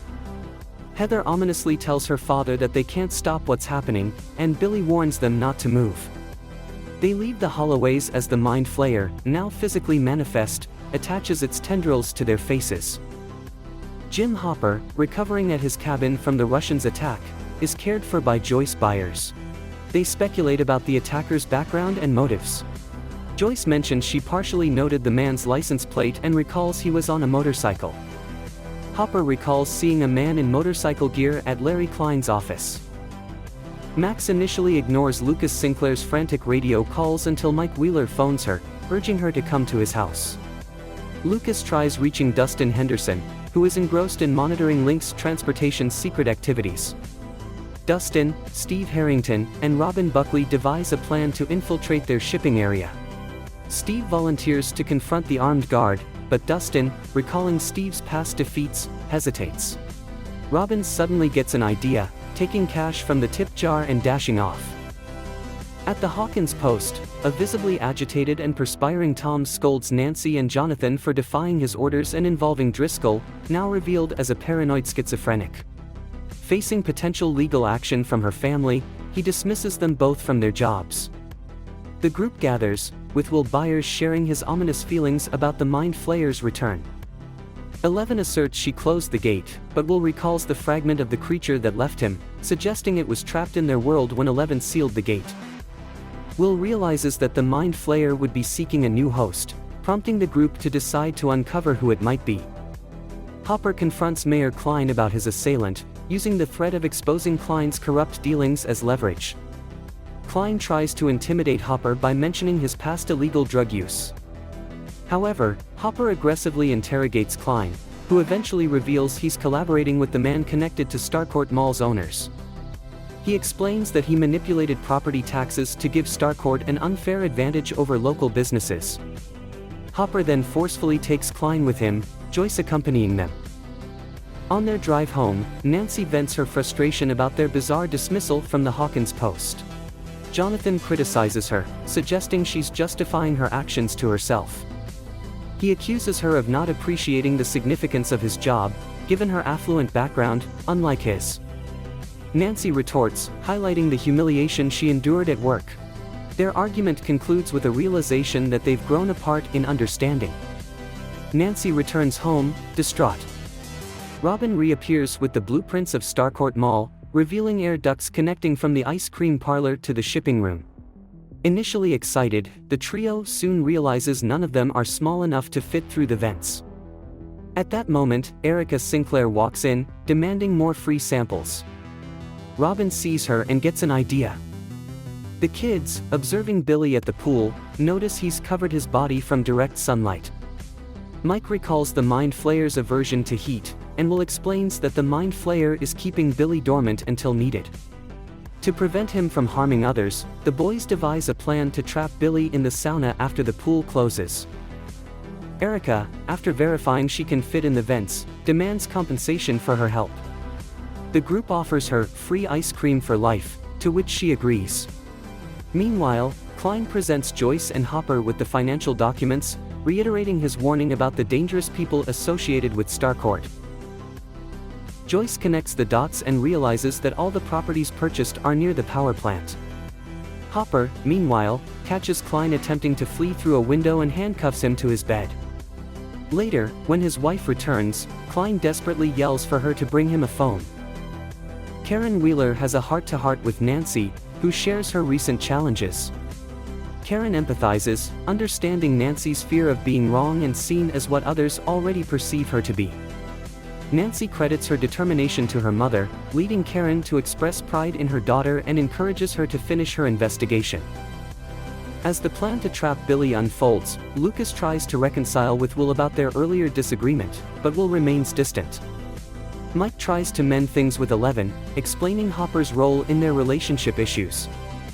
11, recalling a conversation she overheard while spying in the void, surprises Mike by quoting something he said, causing him to realize she's been listening to their conversations. Max keeps an eye on Billy, hoping he's not the Mind Flayer's host. In Starcourt Mall, Erica skillfully navigates the air vents and opens the door to Link's transportation, allowing her group to join her from the rooftop. Mike uses his voice and a CPR dummy to draw Billy into the sauna. They then secure the door with a pipe and chain. As Billy and Max exchange a silent, emotional glance, Max reluctantly orders the sauna to be turned on. Meanwhile, Nancy sneaks into Mrs. Driscoll's hospital room and examines her medical chart, finding something startling.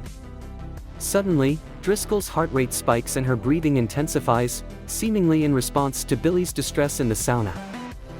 Back at Starcourt, the group discovers a canister containing a mysterious green liquid among the marked boxes. Before they can investigate further, the room shakes, and their attempt to use the control panel causes the floor to drop, revealing that they are in a disguised elevator.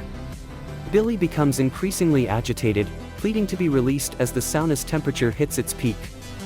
He tearfully apologizes to Max, claiming that a giant shadow forced him into his actions. As Max attempts to console him from the other side of the door, Billy cunningly grabs a shard of broken tile. Concurrently, the skin on Will's neck reacts, signaling danger. Mike urgently warns Max to step back just as Billy smashes the sauna's glass, attempting to attack her, but Lucas manages to hit him in the head with his wrist rocket. The lights begin to flicker, mirroring Billy's darkening veins. This phenomenon is also observed in the hospital where Driscoll is. Billy bursts through the door, but Eleven uses a barbell to pin him against the wall. He overpowers her and starts to strangle her. Mike intervenes with the pipe, breaking Billy's focus long enough for Eleven to propel him through the wall with her powers. Mike briefly comforts Eleven as they watch, astonished, Billy flee the scene.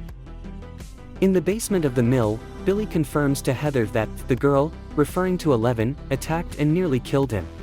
Heather, remaining composed, reassures him that Eleven cannot defeat all of them, indicating a group of a dozen people standing in front of the Mind Flayer, suggesting a larger, more sinister plan is in motion. Trapped deep underground in an elevator beneath Starcourt Mall, Steve Harrington, Robin Buckley, Dustin Henderson, and Erica Sinclair realize they can't return to the surface without a keycard. Steve and Dustin's attempt to climb out reveals the depth of their underground location. Meanwhile, Jim Hopper and Joyce Byers investigate the deserted Hess farm, discovering glowing lights and a concealed bunker beneath a bed. Inside, they find two Russian technicians working on a mysterious device. Hopper detains them at gunpoint, but their interrogation is interrupted by footsteps above. Grigori, armed with an assault rifle, enters the bunker to find his compatriots bound. Hopper confronts him, leading to a physical altercation. Hopper gains the advantage, releases one of the scientists responsible for the operation under Starcourt, and escapes with Joyce while Grigori fires at them. Jonathan Byers is jolted awake by a call from Nancy Wheeler, who wants to speak with Will about the Doris Driscoll incident. In the woods, Hopper struggles with his car's damaged engine. Joyce tries explaining her magnet issue to the handcuffed scientist, Alexei, who semi-understands before Hopper, frustrated, demands silence. Ignoring Alexei's warnings, Hopper attempts to start the car, resulting in an explosion. The trio then trek through the woods, with Joyce and Hopper debating his plan to take Alexei to Murray Bauman. Eleven, observing from the void, informs her friends that Joyce, Hopper, and Alexei are headed to Illinois. Back with the kids, Max Mayfield examines the bruise on Eleven's throat left by Billy. Mike Wheeler, Lucas Sinclair, and will resolve to focus on stopping the Mind Flayer rather than Billy. Mike speculates that the girls, who have been in the bathroom for an extended period, might be plotting against him, a comment that incites laughter from the girls when they overhear it. Nancy and Jonathan then arrive to discuss recent events with the group. Dustin unsuccessfully tries to contact anyone for help via his radio, while Steve steps atop the elevator to relieve himself. The topic of Robin as a potential girlfriend for Steve comes up again, which he dismisses. Below them, Erica experiments with a canister of green liquid, debating with Robin about its drinkability. Their attention shifts as they hear a cart approaching. The group stealthily hides atop the elevator, observing Russians unloading boxes. Steve uses the canister to keep the elevator door open, but it cracks under the pressure and starts dissolving the floor. They cautiously proceed down a lengthy corridor. Meanwhile, the teenagers and children exchange information about their recent experiences, realizing the timing of their sauna test with Driscoll's incident aligns perfectly. They deduce that Billy, Driscoll, and the Holloways are under the Mind Flayer's influence, which Mike refers to as being flayed. They all pile into Nancy's car and head out. Grigori stumbles upon Hopper's wrecked car and follows their trail. As Hopper and Joyce bicker about their botched date, Alexei suddenly runs off. Hopper chases him, only to find that Alexei was drawn to a nearby July 11th. There, Alexei develops a fondness for Slurpees while Joyce and Hopper gather food and drinks. Noticing a car outside, Hopper invents a story about him and Joyce being detectives and Alexei a serial killer, using this ruse to commandeer the vehicle. In the Russian base, the group speculates about its purpose. Dustin and Steve, in a private conversation, ponder whether it's connected to the gate. Dustin's supercom intercepts the Russian broadcast, suggesting they're close to the source. They hope to reach the broadcast point to send an SOS above ground. The group arrives at Heather's deserted house, and Eleven uses her powers to unlock the door. Inside, they discover several cans of chemicals on a table, leading them to surmise that the Flayed are transforming these chemicals into a substance inside their bodies. Nancy notices signs of a struggle, inferring that Tom was assaulted and taken away in his car. She theorizes that the Mind Flayer is operating from a specific location, recalling Driscoll's desperate desire to return somewhere. Meanwhile, Grigori follows the adult's trail to the 7-Eleven. He observes a man complaining to the police about his stolen car. After questioning the store clerk, Grigori obtains the car's license plate and description. Hopper, Joyce, and Alexei meet Murray Bauman. Bauman, holding Alexei at gunpoint, frisks him with a metal detector. He comments on Joyce and Hopper's bickering, leading to an outburst from Joyce, and eventually, Bauman agrees to assist them. In the Russian base, the group reaches the central area, heavily guarded and bustling with activity. Erica spots the communications room, and they sneak in, only to encounter the man broadcasting the Russian code. Robin attempts to communicate in Russian, but when he draws a gun, Steve intervenes and subdues him. They then notice a blue light emanating from another room and see the Russians using their machine to keep the gate open. At the hospital, Nancy and Jonathan visit Driscoll's room but find her missing. The lights flicker, and they are confronted by a flayed Tom. Jonathan fends him off with a vase, while Bruce, also flayed, lurks outside. They find themselves surrounded by casualties and barricade themselves in an operating room. Bruce overpowers Jonathan but is eventually stabbed by Nancy. Simultaneously, Tom prepares to attack Jonathan but is interrupted when Nancy incapacitates Bruce. Jonathan seizes the moment to fatally wound Tom. As their bodies dissolve into flesh, Nancy and Jonathan watch in horror as the remnants merge into a massive, roaring monster. Beneath Starcourt Mall, Steve Harrington, Dustin Henderson, Robin Buckley, and Erica Sinclair witness the Russians keeping the gate open. When they decide to leave, they notice the guard Steve had knocked out is missing, and alarms suddenly go off. The guards discover them, initiating a frantic chase. The group splits up, with Dustin and Erica escaping through air ducts while Steve and Robin are caught. At the hospital, Will Byers senses danger as Nancy Wheeler is pursued by the monstrous entity formed from Tom Holloway and Bruce Lowe. Nancy barricades herself in a room, but the creature, turning into ooze, seeps underneath the door. In a critical moment, Eleven intervenes and hurls the beast out the window. The group quickly moves outside, observing the creature's remnants slipping into a sewer, rejoining the larger Mind Flayer. Billy Hargrove, watching from a distance, ominously informs Heather Holloway that it's time. Mayor Larry Klein meets with the Russian at the 4th of July Fun Fair. The Russian scolds Klein for failing to deal with Jim Hopper. Klein's insult towards the Russian's competence leads to a threatening reminder that dealing with Hopper is Klein's responsibility, and he must resolve it by the next day. Jim Hopper offers Alexei his requested meal, but Alexei refuses it upon realizing Hopper got the wrong Slurpee flavor. Using Murray Bauman as an interpreter, Alexei stubbornly withholds information.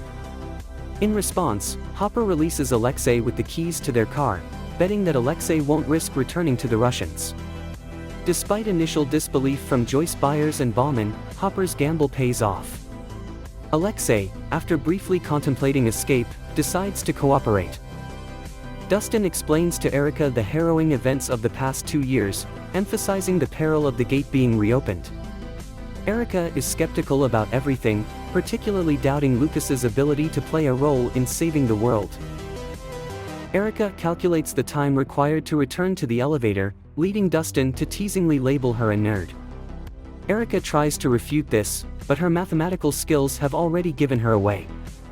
Meanwhile, Steve undergoes a harsh interrogation by a Russian colonel, who disbelieves his claim of accidentally finding the base.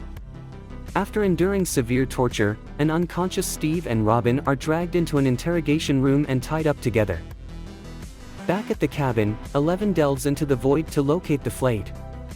Nancy Wheeler, in her search for clues, calls various locations reporting RET problems to inquire about missing chemicals, but comes up empty. Mike and Max's argument escalates, particularly when Mike inadvertently confesses his love for 11 and his fear of losing her.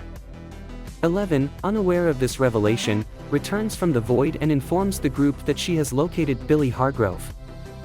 Alexei reveals that the Russian device, dubbed the Key, is located near transformers to siphon electricity. The purpose of the Russians in Hawkins is to utilize the gate's power, which is gradually opening. Joyce Byers quickly attempts to contact the children, while Alexei explains that shutting down the machine requires 2 people and that the facility housing it is virtually impregnable. Dustin and Erica emerge in a storage room filled with canisters of the green liquid and commandeer a Russian transport vehicle. They come across a cage large enough for a Demogorgon, and Erica pockets a cattle prod as a precaution. Steve, groggily waking up, and Robin attempt to shuffle towards a nearby table to free themselves from their bindings, but they tumble over. Amidst this chaos, Robin shares a personal revelation about her unnoticed high school obsession with Steve, adding a touch of humor to their dire situation. Shortly after, the Russians return with Dr. Zharkov, who administers a truth serum to both Steve and Robin. 11 discovers Billy sitting alone, which they suspect is a ploy to draw them into a trap.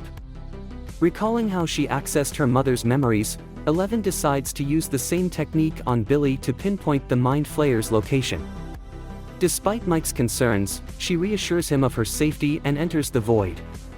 She encounters visions of Billy's childhood on a California beach with his mother, and a storm with red lightning. Meanwhile, Hopper contacts officials from Hawkins National Laboratory, alerting them about the Russian threat and urging them to reach out to Sam Owens for reinforcement. Frustrated with Hopper's casual approach, Joyce makes a forceful call to expedite the response and decides to head back to Hawkins with the group. The truth serum administered to Steve and Robin fails, leaving them intoxicated instead of cooperative. Under the drug's influence, Robin inadvertently reveals her involvement in cracking the code. Steve provokes the Russian colonel and unintentionally mentions Dustin's name. Dustin, on his end, creates a distraction by dropping the green fluid through the floor, causing significant damage. He and Erica then storm the room, incapacitating Zharkov with a cattle prod and freeing Steve and Robin.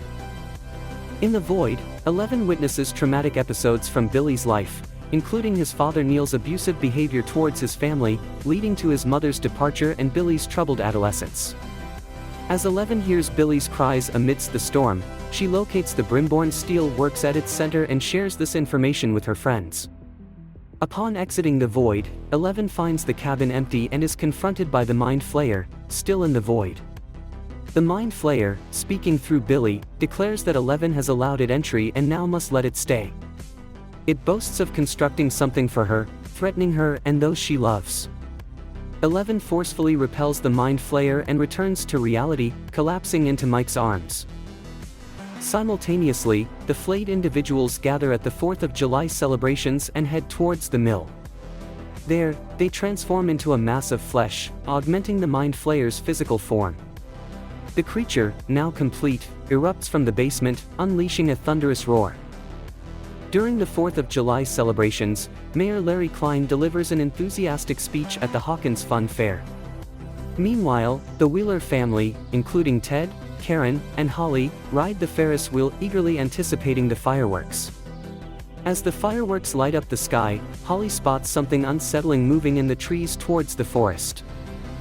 11 shares with her friends the menacing message conveyed by the Mind Flayer. Soon after, a distant roar is heard, causing alarm among the group. Nancy Wheeler realizes that the Mind Flayer recalls the location of the cabin from its connection to Will Byers, whose neck reacts at that moment. They rush outside and see the Mind Flayer thundering towards them from afar. In the Russian base, Dustin Henderson and Erica Sinclair navigate a still-drugged Steve Harrington and Robin Buckley. They take the elevator back to the surface, where Steve realizes his car keys have been taken by the Russians. Emerging from the elevator, they are spotted by armed guards and forced to make a hasty escape into the mall.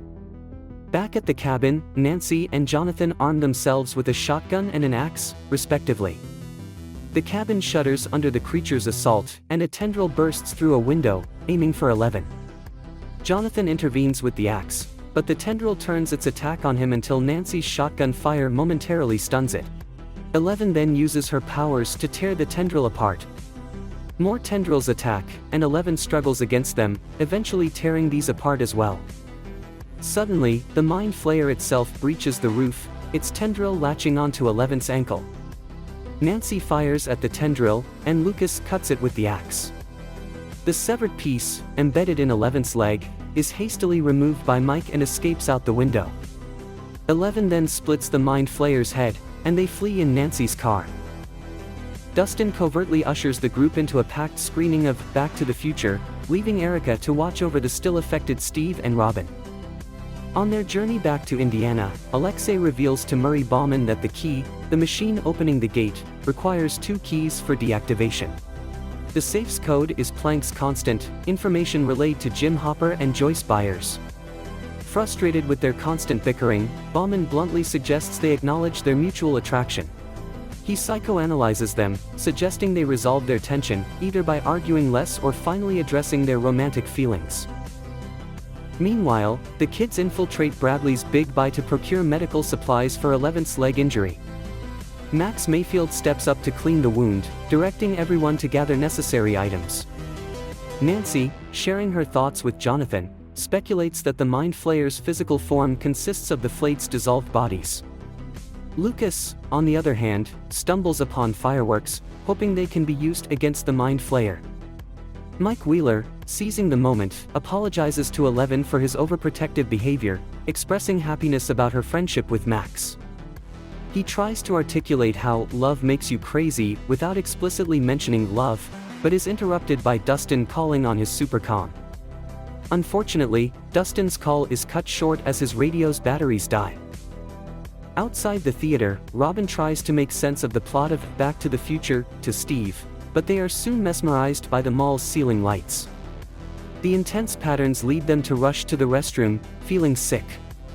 Concurrently, Hopper and Joyce search for the kids at the fair, walking past Mayor Klein, who quickly contacts the Russians. Back at the supermarket, Mike, Lucas, and Max engage in a lighthearted debate about new Coke, while 11 uses the void to locate Dustin. As the group prepares to leave, they notice the blood from 11's wound starting to move on its own. The effects of the truth serum diminishing, Robin questions Steve about love. He confesses his past feelings for Nancy and admits moving on, revealing he has developed feelings for Robin. Robin's response is one of discomfort and silence. Steve joins her in the restroom stall, prompting a candid conversation where Robin reveals that her high school obsession with him wasn't due to a crush but because she was puzzled how someone like him could attract a girl like Tammy Thompson. Steve then realizes Tammy is a girl, and Robin is revealing her sexual orientation to him. He reacts with humor, leading to a shared moment of laughter just as Dustin and Erica find them. In a sinister turn, Billy Hargrove enters the supermarket and touches the animated blood, using it to track down 11's location. Alexei, while discussing their plan with Murray Bauman, requests American citizenship as a condition for his cooperation. Eager to experience American culture, Alexei is taken to the fair, where he delights in the food and games. Meanwhile, Hopper and Joyce spot the Wheeler family boarding a centrifuge ride at the fair. They join them in an attempt to extract information about the kids' whereabouts but are unsuccessful. As the ride unexpectedly starts, Hopper and Joyce instinctively hold hands, caught up in the moment. At the Starcourt Mall, the group tries to blend in with the crowd exiting the movie theater. They soon realize, however, that Russian guards are conducting individual searches at the exits. Spotting the guards, the group hastily makes an escape. Back at the fair, Alexei, proudly holding a prize he won at a dart-throwing game, approaches Bauman to show his winnings. Tragically, a Russian assassin emerges from the crowd and fatally shoots Alexei, labeling him a traitor. A shocked Bauman drags Alexei to safety, attempting to stem the bleeding with his shirt. In the ensuing chaos, Hopper notices the Russian and his henchmen closing in.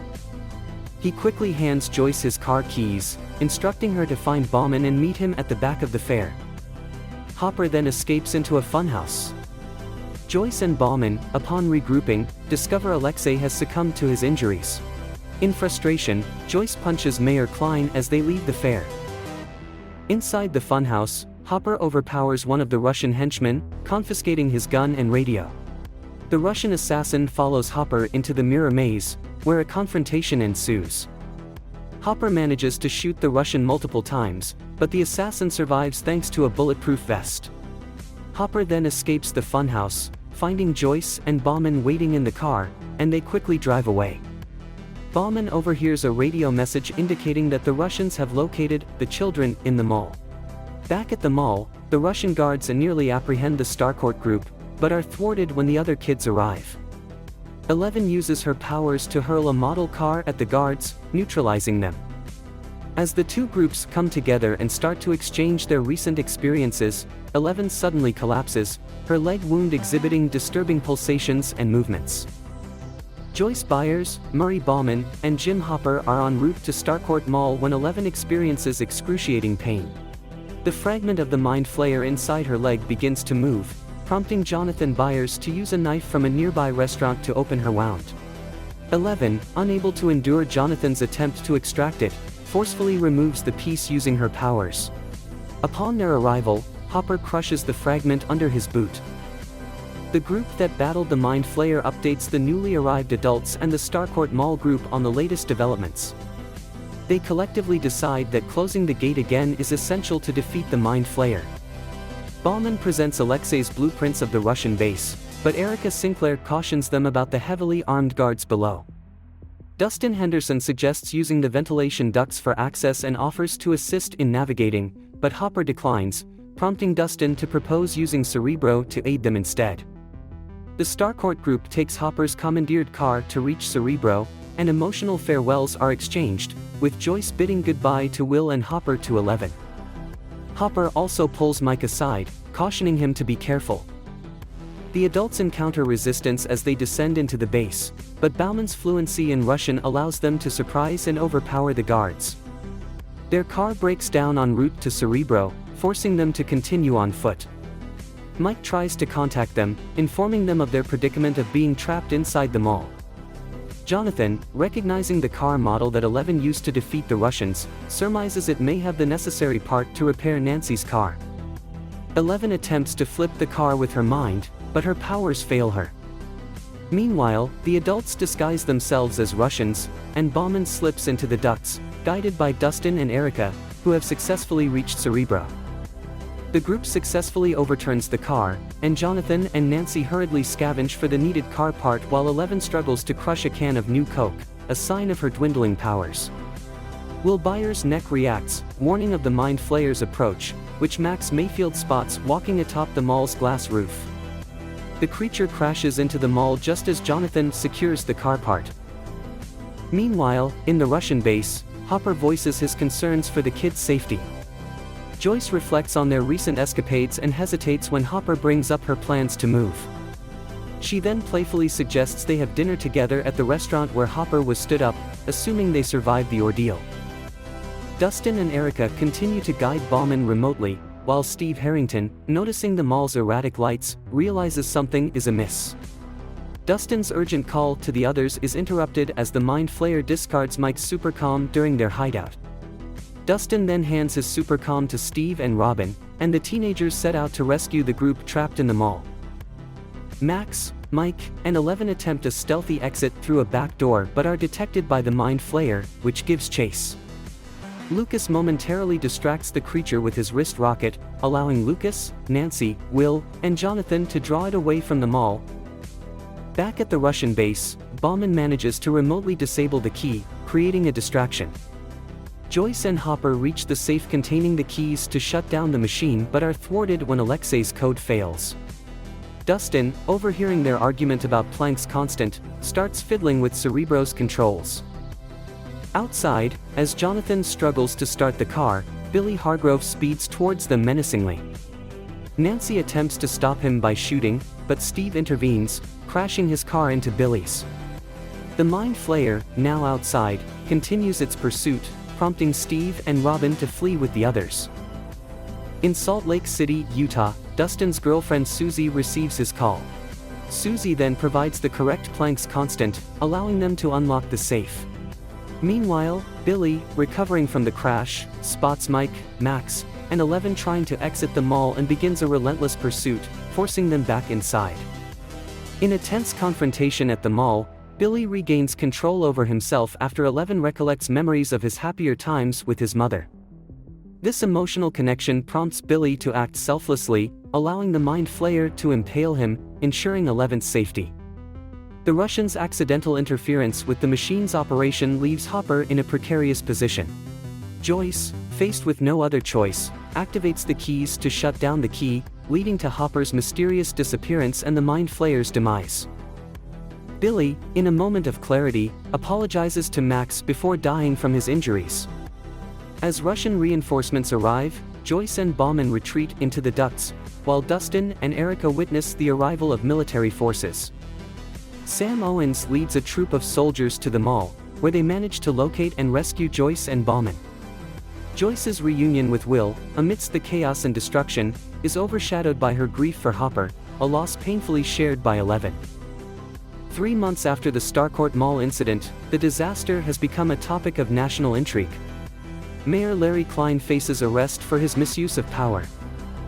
Steve Harrington and Robin find new employment at a family video store, managed by Keith. The Byers family, along with 11 who is now in their care, are in the midst of moving to California, assisted by their friends.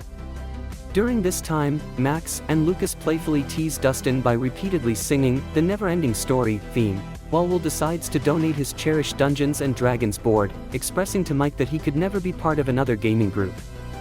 Jonathan and Nancy share a poignant moment as they face the reality of a long-distance relationship.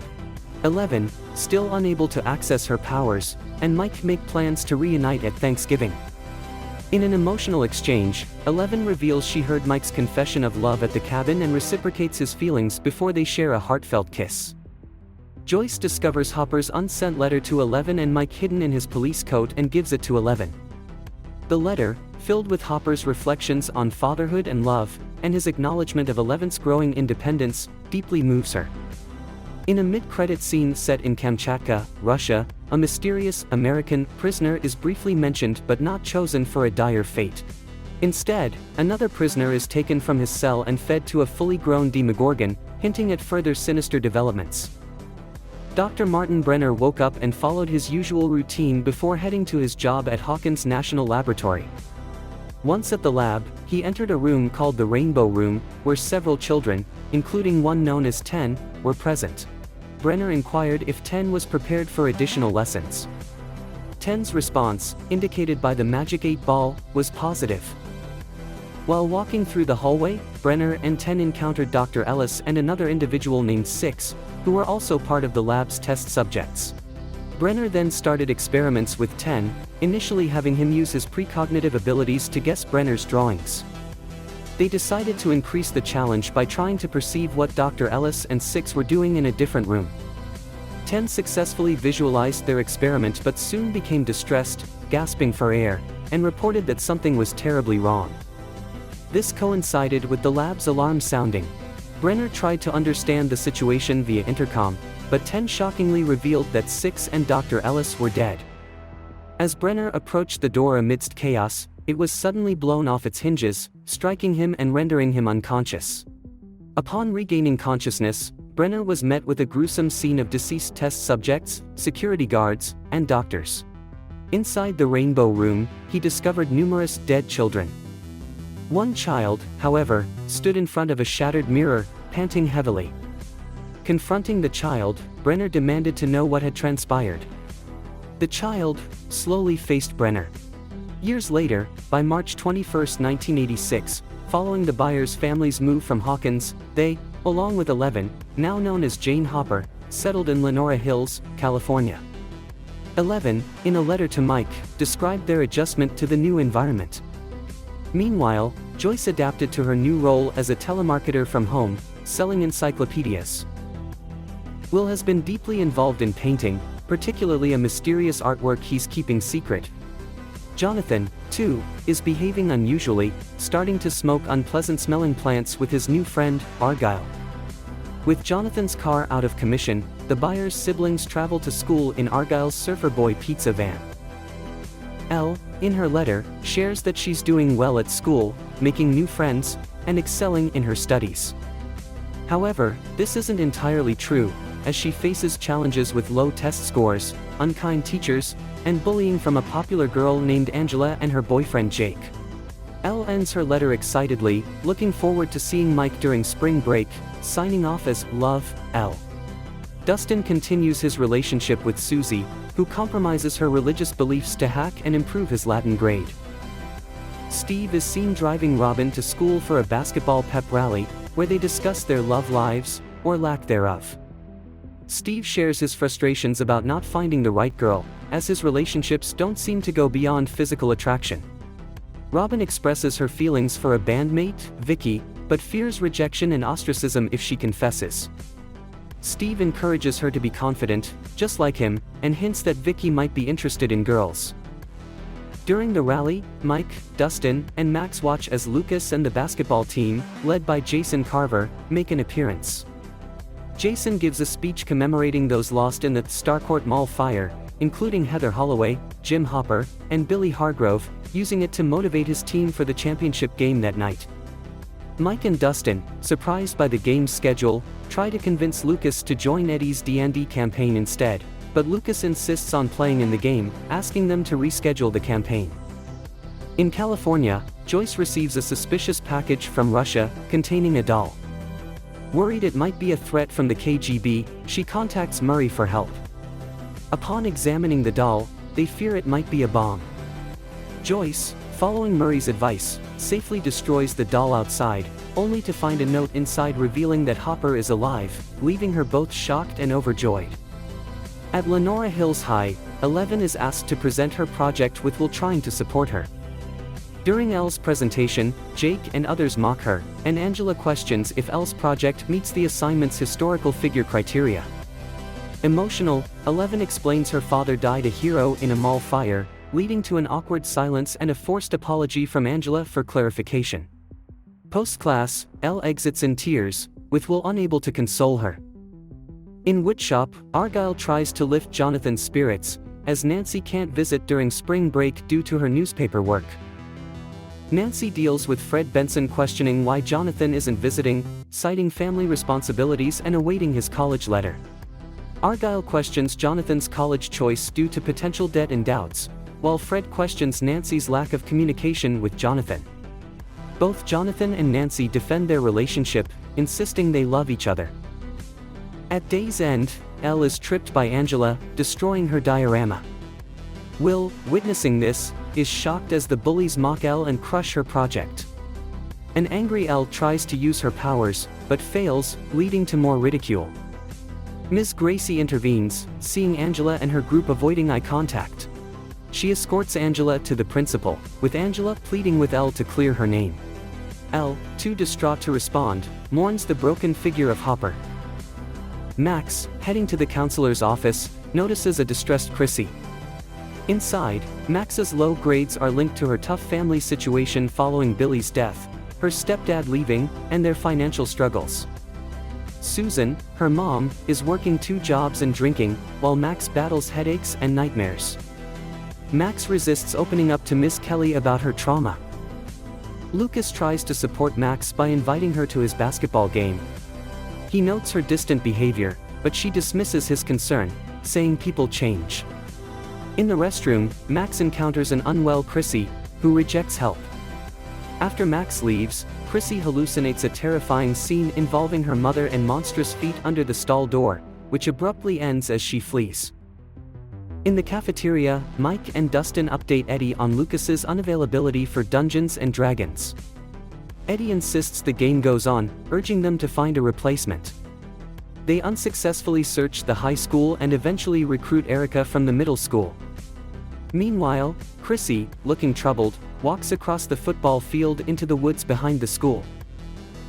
While walking, Chrissy encounters a surreal sight, a grandfather clock emerging from a tree trunk, with black widow spiders streaming from its face. This eerie vision disappears when Eddie, a young drug dealer, appears. They reminisce about their middle school days, and Chrissy, seeking relief, asks Eddie for something more potent than marijuana. Meanwhile, at the championship basketball game, Lucas is concerned by Max's absence and worries about the match's outcome. A deliberate foul by the opposing team injures a Hawkins player, prompting Lucas to step in. Jason tries to score a critical point but misses, leaving Lucas to make a game-winning shot at the buzzer, leading the team to victory. Simultaneously, Mike, Dustin, and Erica join Eddie for a Dungeons & Dragons game. Initially skeptical of Erica's abilities, Eddie is impressed by her skill and charm, accepting her into the Hellfire Club. Lucas notices his sister Erica's triumph with the club and feels a pang of sadness. Max, at her trailer, cares for her dog and observes Eddie and Chrissy entering Eddie's trailer. Inside, Eddie searches for a drug known as Special K for Chrissy. As she waits, Chrissy hears the haunting sound of a grandfather clock and hallucinates disturbing images of her family. She is transported into a nightmarish version of her home, seeing her father grotesquely altered. In the trailer park, Eddie locates the drug but finds Chrissy in a trance-like state. The environment turns chaotic with flickering lights as Eddie tries to rouse Chrissy.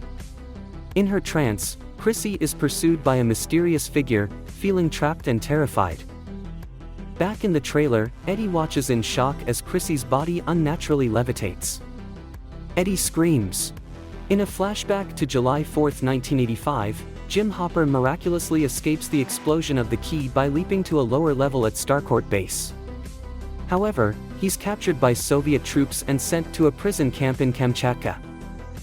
Max Mayfield wakes up, takes Tylenol, and sees police at Wayne Munson's trailer, investigating the gruesome scene of Chrissy Cunningham's death. Max glimpses Chrissy's body but is quickly told to leave by the officers. Nearby, government officials listen to Calvin Powell, the chief, reporting the incident. In California, a joyful reunion unfolds between Mike Wheeler and Eleven. Mike presents Eleven with flowers, signed, from Mike, instead of love, slightly disappointing her. As they plan their day, Eleven mentions Angela as a friend, confusing Will.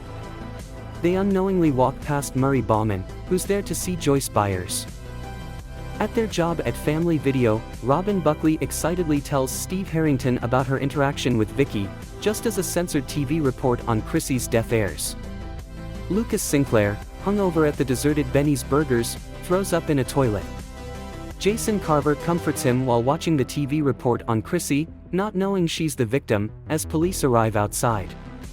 Nancy Wheeler and her school newspaper team see the report. Nancy invites Fred Benson to join her investigation after hearing Barb Holland's name. Meanwhile, a reporter reflects on the continuous tragedies in Hawkins as Chrissy's body is taken away. At his home with his mom, Dustin Henderson watches the news report. Max visits to tell him that Chrissy is the dead girl and that she saw her with Eddie Munson, who's now missing. Dustin is sure Eddie is innocent, but Max is doubtful. She hasn't told the police about seeing Eddie because of strange electrical disturbances during Chrissy's death and Eddie fleeing in fear. Dustin realizes they must find Eddie to hear his side. Bauman reads a note to Joyce, asking her to call a number for a reservation and avoid government involvement. It's signed Enzo, which Joyce thinks is a code, referencing the restaurant where Hopper invited her. Bauman insists Hopper is dead and doubts the Russians, suggesting they might have extracted information from Hopper and faked the note to trap Joyce and him. Determined to find the truth about Hopper, Joyce persuades Bauman to use an encrypted line to call the number given. In the year 1985, Hopper confronts Russian soldiers in the Scorched Lab. Despite being captured and brutally beaten for Joyce's name, with her photo in their possession, Hopper remains steadfast, refusing to betray her even under extreme torture, including suffocation. Meanwhile, Mike, 11, and will visit a roller rink. 11 keeps up the pretense of a fulfilling social life. Will, in a private moment, questions 11 about her lies to Mike, which she tries to sidestep. Mike and 11 skate together, leaving a disheartened Will trailing behind them. Angela, upset with 11 for getting her into trouble, arrives and starts scheming upon seeing 11 with Mike. As Lucas' basketball team awaits individual police interviews, his teammate Patrick McKinney reassures him it's likely not serious. Officers Powell and Callahan question Jason about Chrissy's activities the night before and her interactions with Eddie. Realizing Chrissy is the deceased student from the news, Jason hastily leaves Benny's, overwhelmed with emotion, and breaks down in the woods. At the family video store, Max and Dustin sneak behind the counter, despite objections from Steve and Robin, to search through the store's records for Eddie's friends' contact details. While Dustin investigates, Max shares with them her eyewitness account of the events. Nancy and Fred head to Eddie's trailer park, with Nancy pretending to visit Max to bypass a police blockade. A police officer confronts Fred, aggressively recalling a past car accident he was involved in that resulted in a death, not reported by him, and his facial scars. Suddenly, Fred's scars begin to bleed as the officer accuses him of murder, a hallucination, dispelled when the real officer intervenes. Nancy manages to convince the officer to let them through. Jonathan Byers and Argyle talk about Jonathan's struggle with not being able to see Nancy. Jonathan confesses he didn't apply to Emerson College as planned, not wanting to leave his family or tell Nancy, fearing she might sacrifice her dreams for him.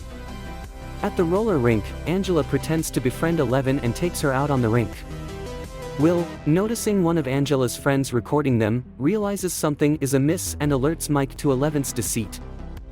At the roller rink, the DJ switches the song, dedicating it to the town's informant, leading to Angela and her group encircling 11, mocking her.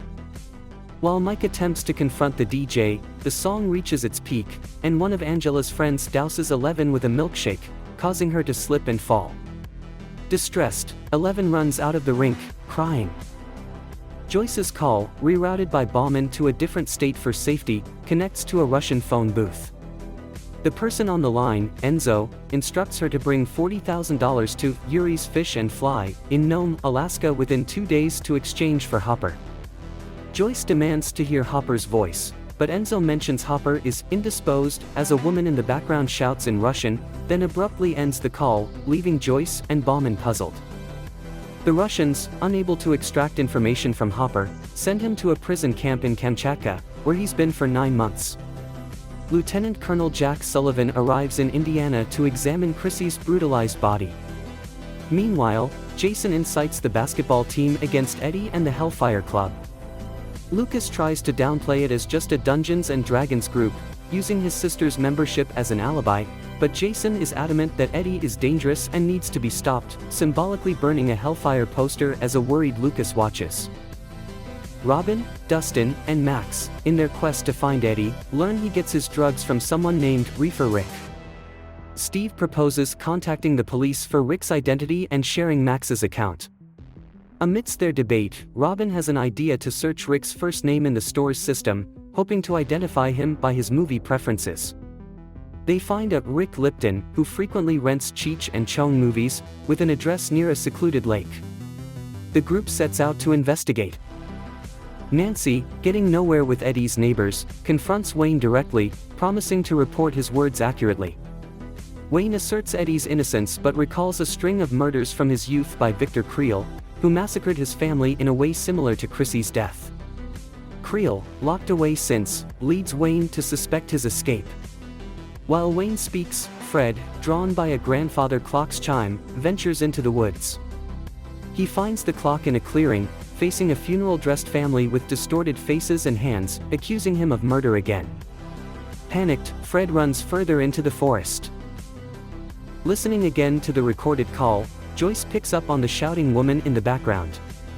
She plays it through Jonathan's speakers for Murray to hear more clearly. Murray recognizes the woman's Russian slang, using a derogatory term for a policeman, leading them to deduce that Enzo is a prison guard. Joyce decides to withdraw funds from Hopper's trust set up for 11. In his search for 11, Mike confronts Will, accusing him of being a poor friend for not sharing 11's struggles. Will counters, pointing out Mike's neglect and his feeling of being a third wheel. Mike dismissively brushes off Will's feelings, even as Will expresses feelings sidelined in their friendship. 11, hiding in a staff-only closet at the rink, overhears Angela mocking her. She confronts Angela, who taunts her about Hopper. In a fit of rage, 11 strikes Angela in the face with a skate, causing a cut between her eyebrows. The incident draws the attention of everyone in the rink, and a stunned Mike asks 11 about her actions, triggering a flashback of Dr. Brenner and deceased test subjects. At Rick's cabin, the group finds it locked, but Max spots a light in the boathouse. Inside, Eddie ambushes Steve, but Dustin intervenes, persuading Eddie to release Steve and share his account. Hesitant, Eddie fears disbelief about Chrissy's death, prompting Dustin to reveal the existence of the Upside Down. Nancy reports Fred's disappearance to the police. Meanwhile, Fred encounters a horrifying vision on the road of his past car accident, with the flaming wreckage and the victim crawling towards him. He falls into a grave where the victim's corpse, covered in spiders, awaits. Concurrently, Eddie describes Chrissy's death, and the entity responsible for it approaches Fred, offering him to join me. Fred levitates in reality as his bones break and his eyes burst, mirroring Chrissy's fate. As Dustin explains the trance as Vecna's curse, Vecna himself awakens in the Upside Down. Suspended by tendrils, he descends to the floor in a large house, surrounded by swarming bat-like creatures outside. Jack Sullivan visits Sam Owens in his Ruth, Nevada home. Owens, dismissed from his job after the 1985 incidents, is shown pictures of Chrissy Cunningham's body by Sullivan, who details the situation. Sullivan suspects 11, believed dead by Owens, is behind this, using her powers to kill people remotely in Hawkins. Owens, however, remains tight-lipped, leading Sullivan to depart but not before ordering his men to track down Owens' connections in search of 11.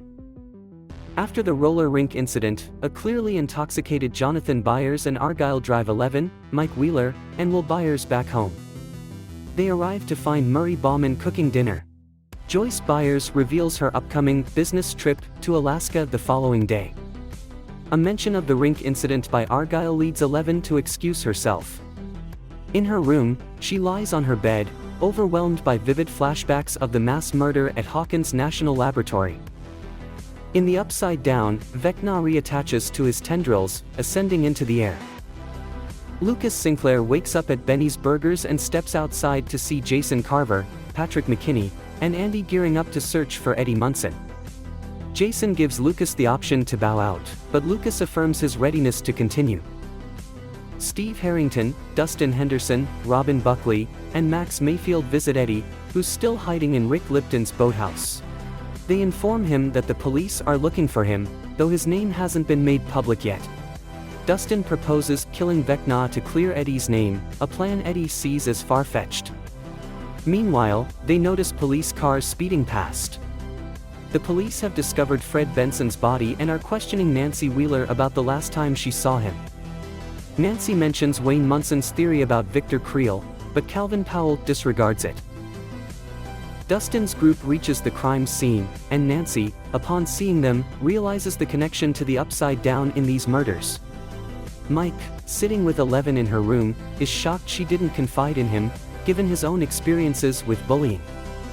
11 feels like an outsider, perceived as a monster by others, and notes Mike's changed behavior towards her, including no longer saying, "I love you." Mike tries to reassure her, calling her a superhero, but 11 feels she's lost that status. Their conversation is interrupted by the police, who arrive to arrest 11 for assaulting Angela. Mike vows to find a way to help her as she's taken away.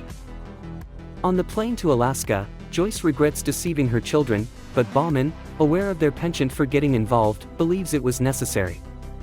In Kamchatka, Jim Hopper cleverly instigates a fight with guard Dmitry Antonov, aka Enzo, to create a private moment for conversation. Antonov reveals that Joyce and Bauman are headed to Alaska, and he's arranged for them to meet Yuri Ismailov, a known smuggler. He urges Hopper to escape in time to catch the next day's plane, feigning a punch to maintain their cover. Back in Hawkins, Nancy and the group update each other on their findings, trying to find a link between Fred and Chrissy's actions before their deaths. Max recalls Chrissy leaving Ms. Kelly's office, suggesting she might have confided in her about her visions. The group decides to investigate whether Fred was also consulting Miss Kelly. Nancy, needing to check something, splits from the group. Steve offers to accompany her, but realizing he's needed as the driver, has Robin go with Nancy instead. Meanwhile, inside Eddie's trailer, a crack forms on the ceiling at the exact spot where Chrissy was hit. In the Upside Down, Vecna enters a mental realm where he can tap into the deepest fears of Hawkins' residents. He eventually focuses on Patrick, who is being scolded by his father. Meanwhile, Patrick, riding with his basketball teammates, briefly suffers a headache and a nosebleed, which he dismisses. The team reaches the rehearsal spot of the band Corroded Coffin. The band is puzzled by Lucas' presence with the team, but Lucas covers up, suggesting they might know him through his sister. Jason aggressively questions a band member about Eddie's whereabouts until he suggests Dustin might know, making Lucas uneasy. In California, Eleven is interrogated by the police about her altercation with Angela but remains silent about the reason, haunted by flashbacks of the lab incident. As the Byers brothers and Mike discuss with the police how to help Eleven, she is taken away in a prison transport. During the journey, Eleven's flashbacks continue until the van is suddenly stopped by Owens and federal agents in a secluded area. At the prison camp, Hopper makes a deal with a muscular inmate, offering his meal in exchange for the inmate breaking his chain during their next work period. When the guards are distracted, Hopper signals the inmate, who breaks Hopper's chain with a sledgehammer, injuring Hopper's foot in the process. Later, Hopper barely conceals his damaged chain and sets his foot while alone in his cell. Max visits Ms. Kelly under the pretense of needing to talk. Dustin and Steve, waiting outside, discuss Nancy. Dustin notices Steve's eagerness to be with her, leading to a hush from Steve. Inside, Ms. Kelly tries to discuss Billy Hargrove's death with Max, but Max redirects to Chrissy. When Ms. Kelly refuses to breach Chrissy's confidentiality, Max excuses herself to the bathroom but uses the opportunity to steal Ms. Kelly's school keys. While Jason, Patrick, and Andy search around Dustin's house, Lucas sneaks in through his bedroom window and contacts Dustin via radio. Dustin, unaware of Lucas' company, inadvertently discloses Eddie's whereabouts. Max instructs him to meet them at the school, but Lucas is interrupted by the basketball team before he can issue a warning. To divert suspicion, he discloses Eddie's location but deliberately misdirects them. The team, armed, heads to the location given by Lucas, who discreetly separates from them when the opportunity arises. Nancy and Robin spend the day at Hawkins Public Library researching Victor Creel. Nancy's frustration with Robin grows, especially when Robin brings up her relationship status with Steve out of the blue. Their search leads them to archive tabloids, where they find a headline about Creel claiming a demon murdered his family. The article details Creel's belief in his house being haunted and his failed attempt to have it exorcised, resulting in the demon killing his family and sparing him as a form of punishment. Owens takes Eleven to a diner, assuring her he will handle the roller rink incident. He reveals his reason for finding her, the threat of Vecna in Hawkins and the need for her help. Eleven reminds him of her lost powers, but Owens suggests a method to restore and even strengthen them. He cautions her about a government faction viewing her as a threat but expresses his belief in her ability to save everyone. Faced with the peril her friends in Hawkins are in, Eleven agrees to accompany Owens, and agents are dispatched to the Byers' residence to report her disappearance. Robin relays her findings to Dustin via radio. Dustin, Max, and Steve are in the midst of breaking into the school. Max discovers that both Fred and Chrissy were consulting Ms. Kelly, suffering from headaches, nosebleeds, and nightmares. As Max connects these symptoms to her own recent experiences, she hears Vecna's voice calling her. She ventures into the hallway to find a grandfather clock embedded in the wall. Vecna calls her name again, and in the Upside Down, his eyes open. In Lenora Hills, Agents Stinson, Wallace, and Harmon inform Mike Wheeler, Will Byers, and Jonathan Byers about the recent murders in Hawkins and Eleven's training to regain her powers. The boys express a desire to go to Hawkins to help their friends and family, but Stinson warns them that government factions seeking Eleven could endanger them and their loved ones if they are found. The agents are assigned to ensure the boys stay hidden at the Byers' house. Stinson hands Mike a letter from Eleven. Alone in 11's room, Mike reads her message, "Dear Mike, I have gone to become a superhero again. From, L." Back in Hawkins, Nancy Wheeler and Robin Buckley meet up with Max Mayfield, Dustin Henderson, and Steve Harrington at Hawkins High. Max shares her vision of the grandfather clock from Vecna and explains that Vecna's previous victims, Chrissy Cunningham and Fred Benson, were both consulting Miss Kelly and experienced symptoms like hers, nosebleeds, headaches, and traumatic visions. Realizing that their deaths occurred a week after these symptoms started, and within a day of their first hallucinations, Max fears she is Vecna's next target, with her potential death looming within a day. Hearing a disturbance, Steve, armed with a floor lamp, leads the group into the hallway, where they encounter a panicked Lucas Sinclair. Lucas informs Dustin that Jason Carver and his friends are searching for him, suspecting he knows Eddie Munson's location. Dustin, however, tells Lucas they have more pressing concerns, as Max is in danger. The next morning, Jason confronts Erica Sinclair about Lucas and Dustin's whereabouts. Erica, uncooperative and dismissive, slams the door in his face, prompting Jason, Andy, and Patrick to continue their search for Lucas. Meanwhile, in the Wheeler basement, Dustin, Lucas, and Steve try to unravel Vecna's origins and the reason for his emergence after the Creel family murders in 1959. They notice Max writing letters, having stayed up all night. Nancy and Robin share their plan to visit Victor at Penhurst Mental Hospital by posing as psychology students from the University of Notre Dame named Ruth and Rose. They intend to meet the warden, Anthony Hatch, for their thesis on paranoid schizophrenics. Steve is hesitant to babysit again, but Nancy insists on Max's safety. When Steve doubts Robin's ability to appear scholarly, Nancy helps Robin dress up in a formal outfit, despite Robin's reluctance. In Alaska, Joyce Byers tries to contact her kids from a hotel, but Murray Bauman insists they must hurry to meet Yuri Ismailov. Meanwhile, in Kamchatka, Dmitry Antonov advises Jim Hopper to seek refuge in a local church after escaping and teasingly refers to Joyce as Hopper's sexy woman. Dmitry acknowledges Hopper's slim escape chances and concludes their talk by striking Hopper in front of the guards to avoid suspicion. Back in Lenora Hills, Jonathan is frustrated with Agents Harmon and Wallace's lax attitude, lounging and watching TV. While grabbing a Coke, a photo of him and Nancy saddens him, but he gets an idea upon seeing a Surfer Boy pizza coupon. In his room, Will vents about the ineffective plan of the agents and their inability to act without 11. He pauses when he sees Mike brooding over 11's letter. After a heart-to-heart, Mike discards the letter, and they, along with Jonathan, resolve that it's up to them to save Hawkins. Jonathan suggests a covert escape by taking advantage of the agent's inattentiveness. They trick Harmon into calling Surfer Boy pizza, resulting in a baffled Harmon speaking with an overly excited Argyle. In Hawkins, Max finishes writing heartfelt letters for Dustin, Steve, Lucas, L, Mike, and Will, instructing them to open them only if she dies. Struck by a sudden plan, she inquires if their radio reaches East Hawkins and then coaxes a reluctant Steve to drive her where she needs to go. As they set off, Max is haunted by the sound of a grandfather clock. At Penhurst, Nancy and Robin, dressed up, face discomfort with their outfits. They meet with Warden Hatch, who initially shows indifference towards them, remembering their previous request denial.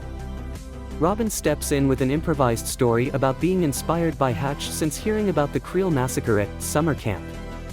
Her convincing act flatters Hatch, who then grants them access, leading to a secret celebration between Nancy and Robin.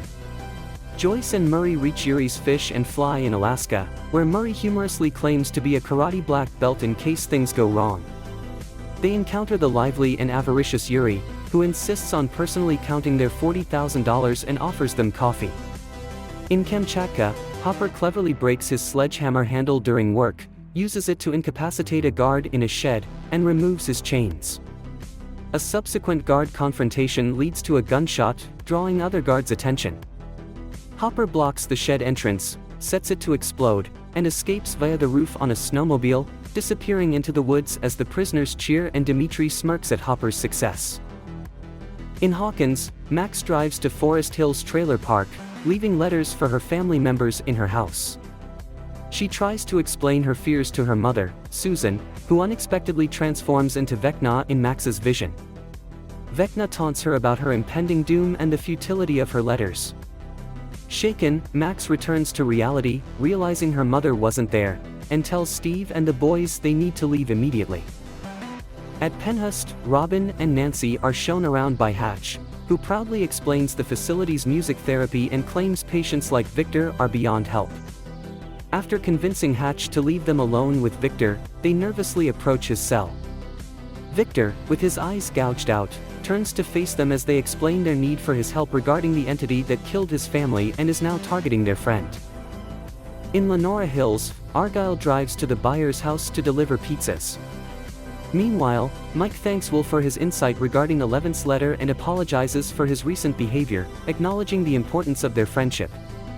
As they prepare to escape through Will's window, their plan is interrupted by a sudden shootout at their house.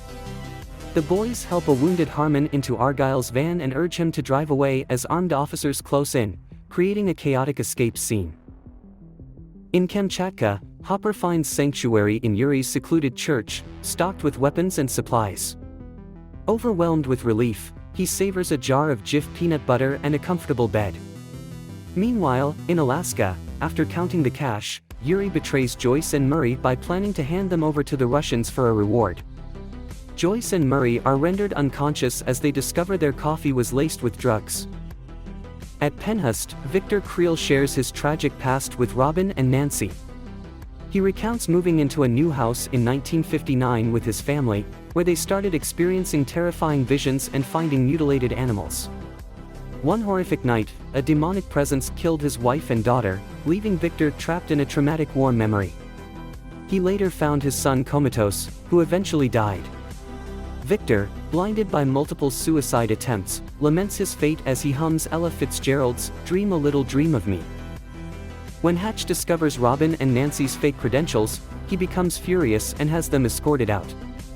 Outside, Robin realizes music, specifically Ella Fitzgerald's song, might be key to combating Vecna's influence. They rush off to act on this revelation. In Hawkins, Max visits the town's cemetery and confides in Billy Hargrove's grave about her guilt and grief. As she speaks, she's transported into Vecna's mental realm, where Vecna, disguised as a bloody Billy, torments her with her darkest fears. Meanwhile, Dustin contacts Nancy and Robin, who share their insights about music's potential power against Vecna. In Vecna's lair, Max recalls her happiest memories with her friends, especially Lucas and Eleven, gaining strength. Lucas and Dustin, acting on Robin and Nancy's advice, play Max's favorite song on her Walkman. The music creates a mental portal back to reality, helping Max escape Vecna's grasp. She awakens in the real world, embraced by Lucas, Steve, and Dustin, reaffirming her presence with them. Escaping from Jack Sullivan's forces, Mike Wheeler, Will, and Jonathan Byers try to save Harmon from a gunshot wound.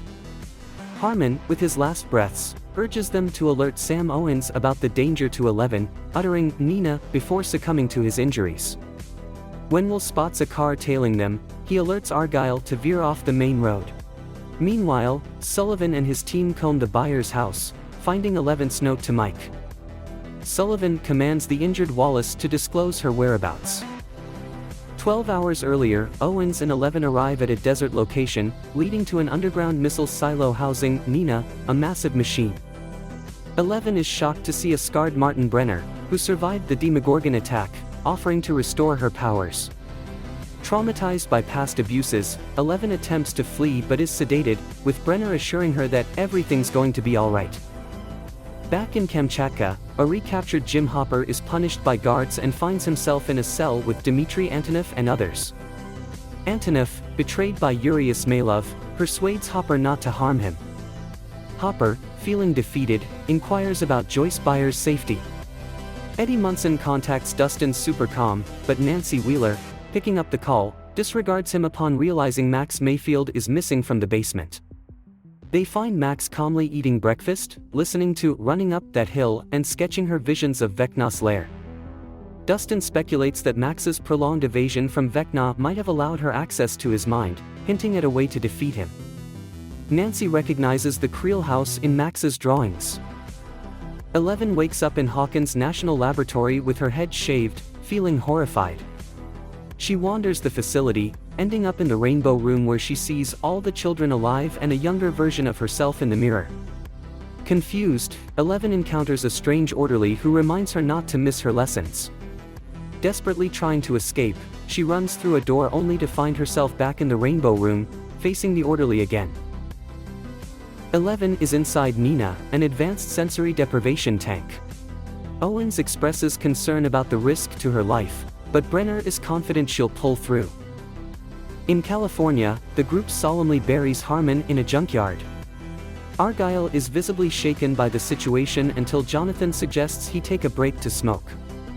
Mike, feeling remorseful, confides in Will about his regret over the argument with 11. Will empathizes, noting the difficulty of expressing true feelings for fear of rejection.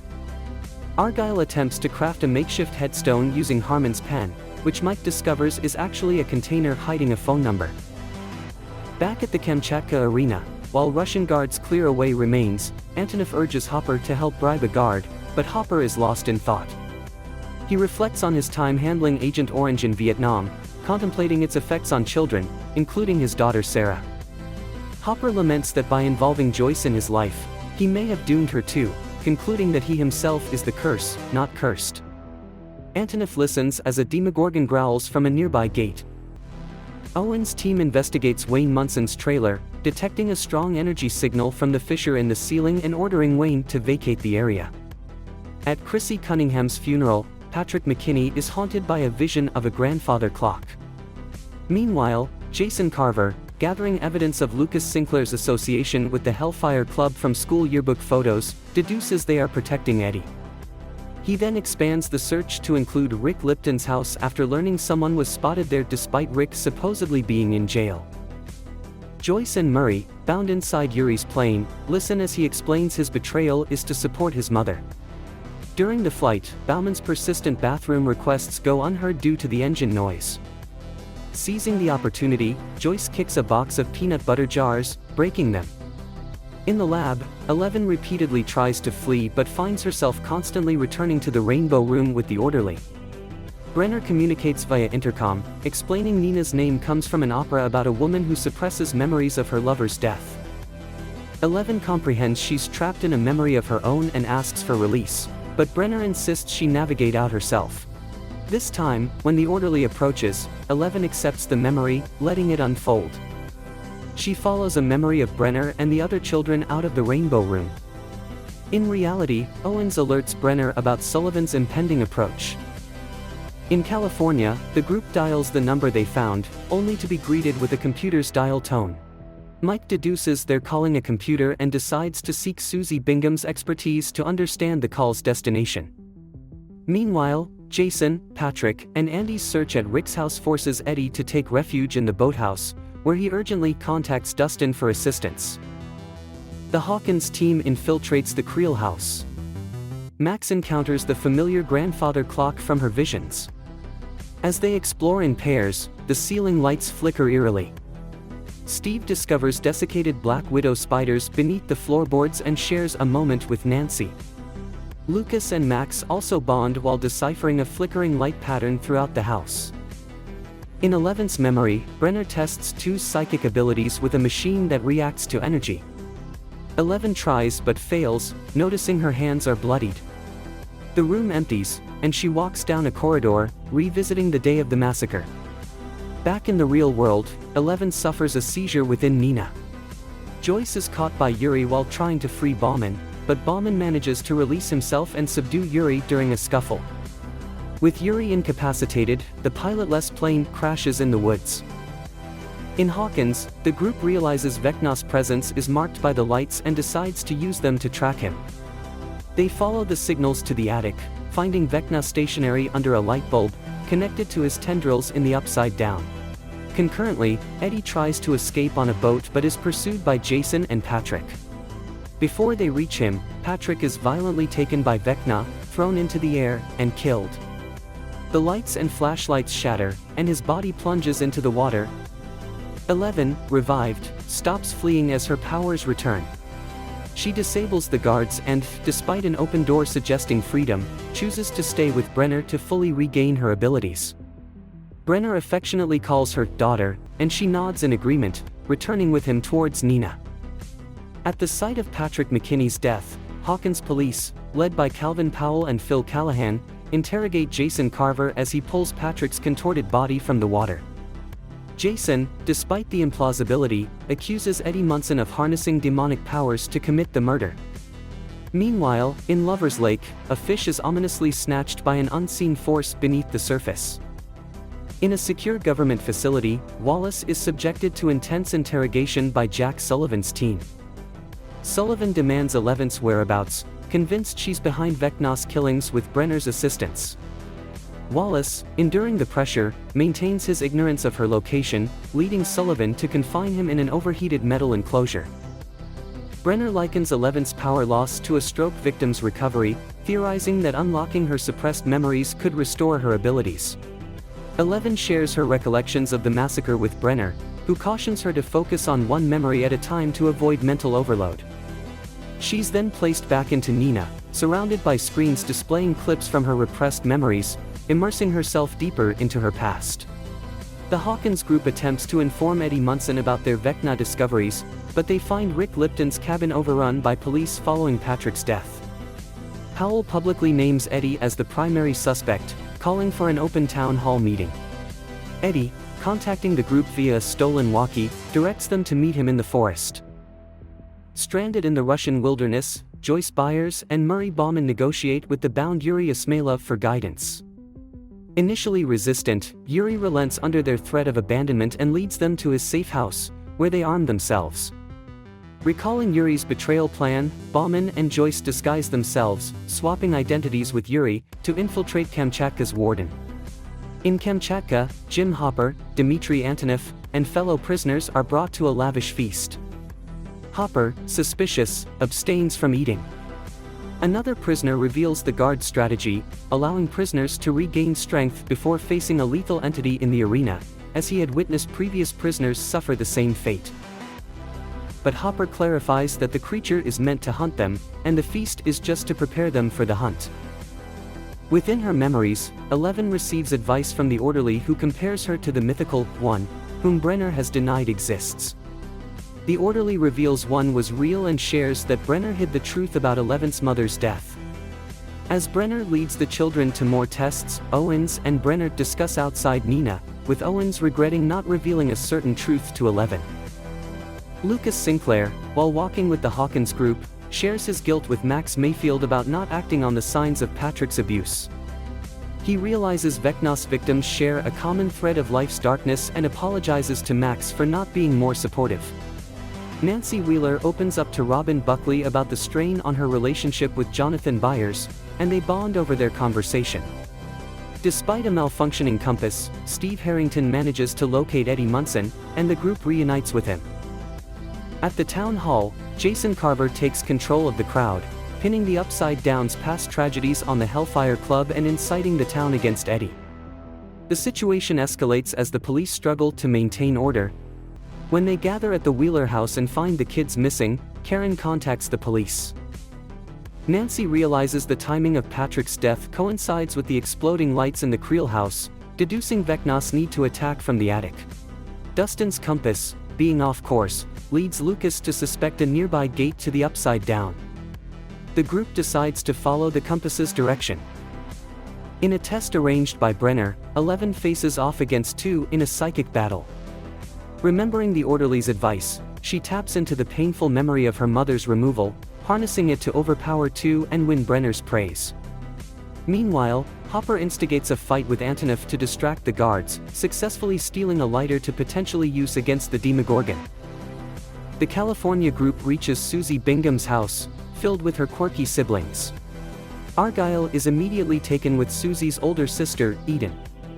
They find Suzie on the roof, grounded and without her computer for altering Dustin's grades. Using a fabricated story to explain their need for tracking a phone number, Suzie helps the California group by distracting her father so they can access his office computer. They successfully trace the number to Nevada and print a map of the coordinates. When they leave, they find Eden and Argyle together in the van. As Powell and Phil Callahan discuss their predicament, they receive news about the discovery of the Hawkins group's car near Eddie's hideout. They decide to head there. The Hawkins group, led by Dustin's erratic compass, reaches the lake. Nancy recalls how the Demogorgon created smaller gates with its attacks and wonders if Vecna does the same. During her extra time in the Rainbow Room, one from the competition, 11 stumbles upon Brenner and guards torturing the orderly.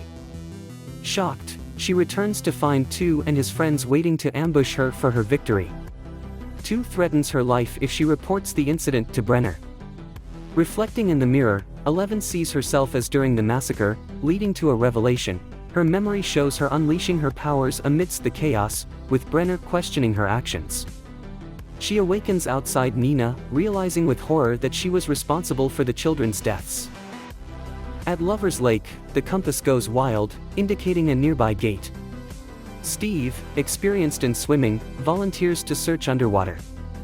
While undressing, Nancy observes him, noticed by a smirking Robin. Steve dives and discovers fish skeletons and a mysterious red light, which turns out to be a sealed gate. Meanwhile, the younger teens distract arriving police officers. Steve's discovery of the gate results in a tendril emerging and pulling him into the Upside Down. Nancy, Robin, and Eddie follow after a moment's hesitation. In the Upside Down, Steve is besieged by bat creatures. One strangles him while others bite him, as Dustin, Max, and Lucas are apprehended by the police on the surface. In the Upside Down, Steve Harrington narrowly escapes death from the bat creatures, thanks to the timely intervention of Nancy Wheeler, Robin Buckley, and Eddie Munson. Using oars to fend off the creatures, Steve fiercely kills the one that had been choking him. As more bats swarm them, blocking the underwater gate they had dubbed the Watergate, the group hastily retreats into the surrounding woods. Wallace, after enduring intense heat torture by Jack Sullivan's team, finally agrees to disclose 11's whereabouts, pleading with Sullivan to spare her life. Meanwhile, 11 struggles to crush a can of Coke, overwhelmed by the haunting memories of the massacre. Sam Owens criticizes Martin Brenner for pushing 11 too hard, doubting the success of their methods. Brenner, however, privately encourages 11 to persevere through her memories, despite her belief that she caused the deaths of the other psychic children. Preparing to re-enter Nina, 11 is confronted with security footage from the day of the massacre in 1979, playing on Nina's screens as she delves back into her memories. Max Mayfield, Lucas Sinclair, and Dustin Henderson awkwardly attempt to deceive Chief Calvin Powell about their presence at Lover's Lake, maintaining ignorance of Eddie's whereabouts. Erica Sinclair, however, points out their dishonesty. Amidst the ensuing parental argument, Powell takes control and decides to question the kids one by one, starting with Max. In the Upside Down, Nancy tends to Steve's injuries while Robin proposes finding weapons. Nancy reveals she keeps guns in her bedroom, hoping their counterparts exist in the Upside Down, and they head towards her house, just as a tremor shakes the Upside Down. Jim Hopper and Dmitry Antonov brace themselves for a confrontation with the Demogorgon, reflecting on the legacies they'll leave for their children. Hopper harbors hope for 11's well-being and considers the possibility that his ordeal in Kamchatka might be a chance to defeat the monster and aid 11. Disguised as Yuri Ismailov, Murray Bauman infiltrates the base with Joyce Byers and the real Yuri, who is disguised as Bauman and gagged, posing as their prisoners. In 11's recollection, after being assaulted by 2, Brenner conducts a medical checkup. Fearing 2's threat, 11 feigns amnesia about the incident. Suspicious of an attack by one of the children, Brenner confronts them, eventually pinpointing 2 as the culprit. He subjects 2 to an electric collar, torturing him into confession, while 11 watches in terror. In the Upside Down, Steve feels a sense of pride when Eddie shares Dustin's high regard for him. Eddie confesses his admiration for Steve's courage, acknowledging his own tendency to flee or stay back. He notes Nancy's immediate pursuit of Steve and suggests Steve consider rekindling their relationship. Their conversation is interrupted by another tremor in the Upside Down. Dustin, trying to contact the older teens via radio while in the restroom, fails to reach them. Erica coerces Lucas into revealing the situation. Dustin theorizes that Vecna is creating gates at each murder site, potentially acting as a subordinate to the Mind Flayer to weaken the dimensional barrier. At the Wheeler residence, the older teens, now in the Upside Down, realize they're near the real-world house. Nancy leads them to her bedroom, but it's locked in its 1983 state, without the guns. They discover they can faintly hear Dustin from the other dimension and use electrical energy in the Upside Down to signal the real world. 11 observes 2's friends eyeing her suspiciously. The orderly confides in her that 2 plans to kill her, and Brenner might allow it due to fear of her powers. He reveals his torture was a consequence of trying to protect her. Questioning his motives, he asserts his belief in her and secretly hands her a keycard. The younger group uses Holly Wheeler's light-bright toy to communicate with the older teens, who explain they're trapped in the Upside Down. Dustin shares his gate theory, and the older teens decide to head to Eddie's trailer, the site of Chrissy's murder, using bikes from Nancy's garage. Concurrently, Max, after her interview, escapes with her friends on bikes, with Erica sabotaging the police car's tires. Unbeknownst to them, a bat in the Upside Down spots the biking teens, alerting Vecna to their presence. On the massacre day, 11 deceives an orderly, pretending to be ill, and slips away using a keycard given by the orderly. He leads her to an escape route in the lab's basement, but admits he can't flee due to a tracking and debilitating chip implanted by Brenner. Feeling indebted, 11 offers to remove the chip using her powers. They're caught by guards in a hallway, but the orderly unexpectedly eliminates them, revealing his psychic powers. He then confesses to 11 that he is actually one and instructs her to hide in a closet while he searches for an exit. Meanwhile, Bauman's disguise succeeds, and the warden escorts him, Joyce, and the captives to the arena balcony to witness the prisoners battle the Demogorgon. Joyce spots Hopper, relieved he's alive. The prisoners, including Hopper, arm themselves, with Hopper fashioning a makeshift flaming spear. However, he discovers the lighter is nearly empty. As the warden intervenes, Bauman reveals his hidden gun, holding it to the warden's back. The arena gate opens, unleashing the Demogorgon, which wreaks havoc among the prisoners, disrupting their unified defense.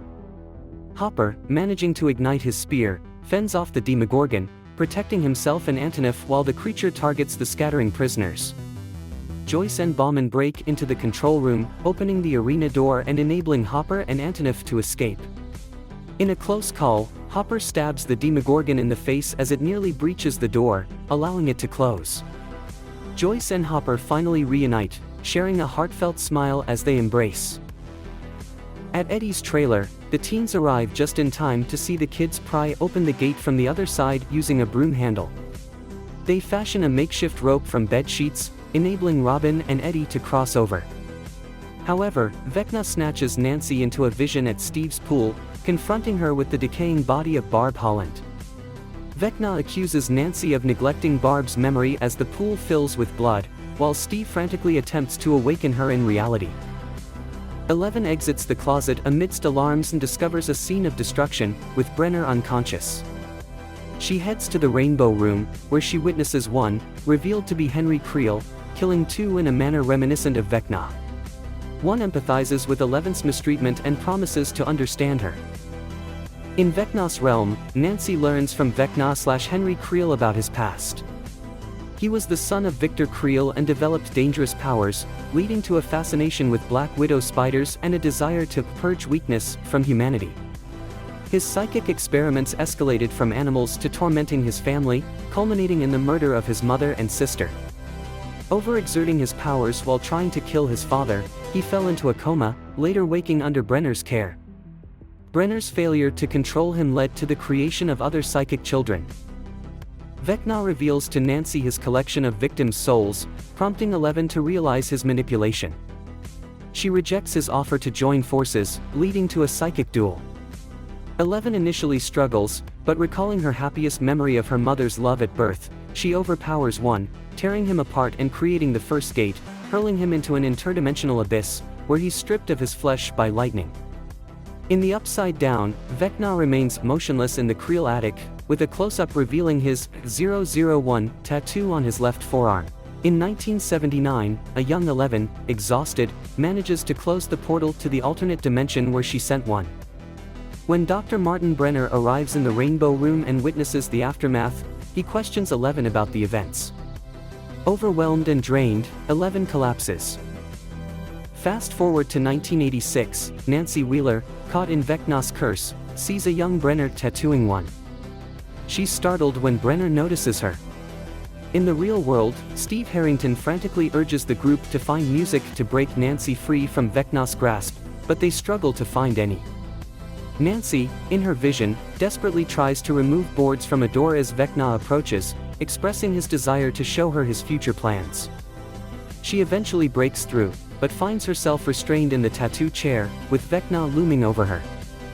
Vecna forces her to witness a psychic vision of Hawkins being overrun by the Upside Down, leaving her terrified. Vecna then releases her, and she collapses into Steve's arms, deeply shaken. In the Kamchatka Gulag, chaos ensues as the Demogorgon goes on a rampage, attacking the arena while guards struggle to contain it. In the security room, Murray Bauman coerces guards at gunpoint to falsely report calm over the radio, as Dmitry Antonov interrogates a doctor about escape routes, with Yuri Ismailov still tied up. Joyce Byers, tending to a wound on Jim Hopper's arm, reassures him of his heroic status in Hawkins and 11's longing for him. Murray interrupts to announce the Demogorgon's escape and ensuing guard attacks. Investigating strange noises, the group stumbles upon a vivisected Demodog, writhing in pain. Hopper mercifully ends its suffering, and they discover a room with several Demodogs preserved in tanks and a fragment of the Mind Flayer in a large container. Dmitry then finds a vent leading out of the prison, and the group cautiously begins their escape through it. In Nevada, after experiencing the events at Hawkins National Laboratory, 11 comes to in the Nina Project sensory deprivation tank. She briefly sees her mother, Terry Ives, before waking up. Without acknowledging Brenner or Dr. Sam Owens, she silently uses her regained powers to lift the Nina tank off its supports and then gently sets it back down, earning a nod of approval from Brenner. Near Las Vegas, Jonathan Byers, Argyle, Mike Wheeler, and Will Byers are in the Surfer Boy pizza van, continuing their search for 11. Mike worries that 11 might not need him after regaining her powers, prompting sympathy from Will. Will then presents Mike with a painting he made for 11, depicting Mike, Will, Dustin, and Lucas as D&D characters battling a dragon. While Mike is impressed, Will falsely claims 11 commissioned it.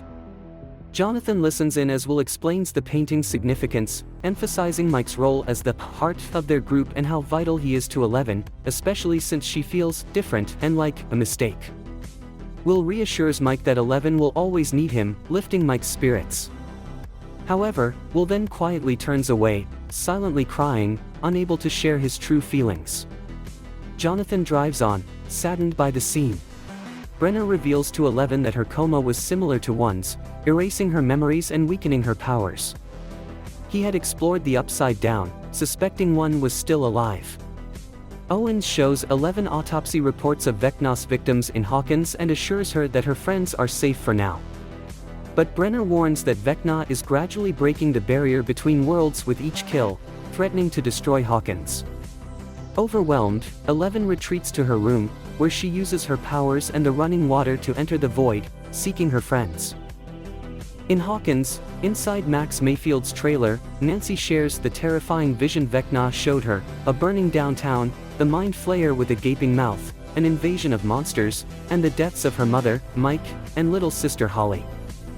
Steve tries to reassure Nancy that Vecna's vision was just meant to intimidate her, but Nancy clarifies that the events haven't occurred yet, implying they still might. She explains that she saw 4 gates in her vision, including one at Eddie Munson's trailer. Max notices a pattern in Vecna's actions, linking them to the number 4, such as the clock chiming 4 times. They deduce that Vecna aims to create 4 gates with 4 murders to destroy the world, and with 3 already committed, he's dangerously close to his goal. Max attempts to call the Byers but only gets a busy signal. Nancy suggests returning to the Upside Down to thwart Vecna, despite the group's reluctance due to his power. Dustin points out that since Vecna is similar to 11, he might share her vulnerability. His physical body is defenseless when he's in someone's mind through the void. Robin doubts their plan, unsure of Vecna's next target, but Max volunteers, believing she's still Vecna's target. Lucas fears for her safety, but Max is confident they can defeat Vecna before he delivers a fatal blow. Witnessing this from the void, 11 panics, realizing her friends are in danger. Eddie then suggests they arm themselves at the War Zone, a local weapons store, despite Erica's reservations about encountering hostile locals. Realizing time is of the essence, Eddie, disguised with a Michael Myers mask, leads the group to hijack an RV, with Steve as the driver. In Nevada, 11 confronts Owens about her friend's perilous situation. Owens tries to reassure her, promising to send agents for protection, but 11 insists on going herself. Brenner advises against it, citing one's growing strength, but Owens stresses 11's right to choose. 11 decides to leave for Hawkins, walking away from Brenner. Meanwhile, the Kamchatka group, having escaped through vents, commandeers a van and heads to Yuri's warehouse, seeking a way back to America. Yuri only has a questionable helicopter, leading Joyce to suggest contacting Owens for help. Antonov makes the call but cautions that the KGB might intercept it, potentially compromising their escape plan. As they travel to the war zone, Nancy listens to Steve sharing his dream of a large family and a cross-country RV trip to California. She comments on his ambition for a big family, to which Steve responds by highlighting his experience with the younger kids. Meanwhile, Lucas and Max discuss a strategy to investigate Miss Kelly's files at Hawkins High for another potential victim of Vecna. Max, however, argues against putting an unknowing stranger in danger, proposing instead to draw Vecna into her mind, where she plans to hide in a positive memory while her friends confront him in reality. Lucas playfully inquires if he's part of her chosen memory, to which Max coyly suggests he might be. At the war zone, the group equips themselves with weapons and gear. Robin spots Vicky in the store and considers approaching her, but retreats when Vicky's boyfriend, Dan, appears. Elsewhere, Nancy encounters a distraught Jason Carver buying a revolver. She attempts to offer condolences for Chrissy's death, but Jason's aggressive questioning about the Hellfire Club prompts Nancy to firmly ask him to back off. The California group arrives at Suzie Bingham's coordinates, finding military tire tracks leading them onward. Owens arranges 11's journey to Hawkins but is interrupted and detained by guards. Brenner locks 11 in Nina's room, threatening Owens' safety if she intervenes. 11 confronts Brenner about his unethical actions, including his treatment of her mother and his failure to control one. Brenner deflects, blaming 11 for releasing one and the subsequent chaos. 11 rebukes Brenner for his selfishness and the resulting tragedies, labeling him the true monster. She resolves to leave with Owens, but Brenner sedates her. In her enraged state, 11 nearly harms Brenner but loses consciousness before she can act. In a field, the party group gears up for battle. Max assists Nancy in shortening her gun's barrel, both aware of the legality but undeterred. Eddie and Dustin strengthen their camaraderie while crafting shields from garbage cans, leading Eddie to extract a promise from Dustin to never lose his unique charm. Erica and Lucas work on making spears, with Erica conceding that despite Lucas being a bench rider, he is her brother, and she wants to stand by him. As Steve and Robin concoct Molotov cocktails, Steve inquires about Vicky and Dan, but Robin, burdened with apprehension about their upcoming fight, changes the subject. They reflect on life's uncertainties and their quirky friend group, but find solace in their commitment to defeating Vecna/Henry/1. They toast to their mission with their homemade cocktails. 11 wakes up restrained by an electric collar just as Sullivan's forces breach the bunker. Brenner hastily leads 11 away as Sullivan's men overpower Nina's security. Sullivan discovers Owens handcuffed but is interrupted as Brenner and 11 escape. However, they find themselves under sniper fire, and Brenner is critically wounded. The sniper seeks permission to target 11, but their focus shifts when Argyle's van arrives, providing 11 the moment she needs to use her powers to bring down the helicopter. The group reunites, and a mortally injured Brenner deactivates 11's collar. In his final moments, Brenner confesses his paternal feelings toward 11, expressing pride and a desire to have helped her. 11, after a brief contemplation and a glance at her friends, lets go of his hand and bids him farewell. she departs with her friends as Sullivan and Brenner witness their departure. 11 urgently informs her friends of the need to reach Hawkins to save their friends. Meanwhile, in Hawkins, the group drives in silence. Max, Lucas, and Erica are dropped off at the Creel house, where they enter, ready for what lies ahead. In Kamchatka, outside a church, Yuri Ismailov is working on Katinka while Murray Bauman and Dmitry Antonov watch. Yuri tries to fix it, saying the helicopter might fly again, but Murray and Dmitry think he's faking problems to get his reward. Inside the church, Jim Hopper and Joyce Byers are waiting for a call from the US. Joyce sees Hopper's scars and worries about his time in prison. Hopper says it helped him think. He regrets sending a message to Joyce, but she says she's glad she came to save him. They talk about their date at Enzo's and kiss, but a phone call interrupts them. In Hawkins, Dustin Henderson, Nancy Wheeler, Steve Harrington, Robin Buckley, and Eddie Munson review their plan. The group goes through a portal in the Munson trailer at Forest Hills Trailer Park, entering the Upside Down. Steve, Dustin, and Eddie know they might have to give up if things go wrong. They split up, with Nancy, Steve, and Robin heading to the Creel house. In Nevada, Jonathan Byers urgently asks for a flight to Hawkins. 11 sees a billboard of a mother and daughter and remembers how she entered mines in the void. She suggests protecting Max from afar since they can't reach Hawkins quickly. 11 needs a sensory tank to reach Max's mind. Will Byers mentions a motel, but Mike Wheeler says they lack salt.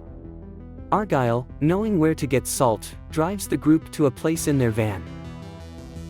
At the Creel house, Lucas, Max, and Erica are quietly hunting for Vecna with lanterns. Erica spots Vecna on the ground floor and signals to Lucas and Max. Starting phase 1, Erica dashes to the playground. A man walking his dog near the Creel house sees the lights and notices Erica. He quickly phones Andy, who then warns Jason Carver. In Kamchatka, Hopper updates the group about the phone call. The caller, a friend of Sam Owens, mentioned 11 and Joyce's kids facing an evil in Hawkins, but now they can't be reached. Murray thinks it's the KGB's doing, but Joyce believes the caller, recalling the living particles in the prison indicating a gate in Hawkins. Murray notes they can't get back until tomorrow, even if Yuri fixes Katinka. Joyce suggests that they can weaken the hive mind by destroying the particles in the prison, giving the kids an advantage. Initially hesitant, Murray agrees to return to the prison. Hopper asks Dmitry to ensure Yuri fixes Katinka, while he, Joyce, and Murray prepare to go back, armed with weapons including a flamethrower.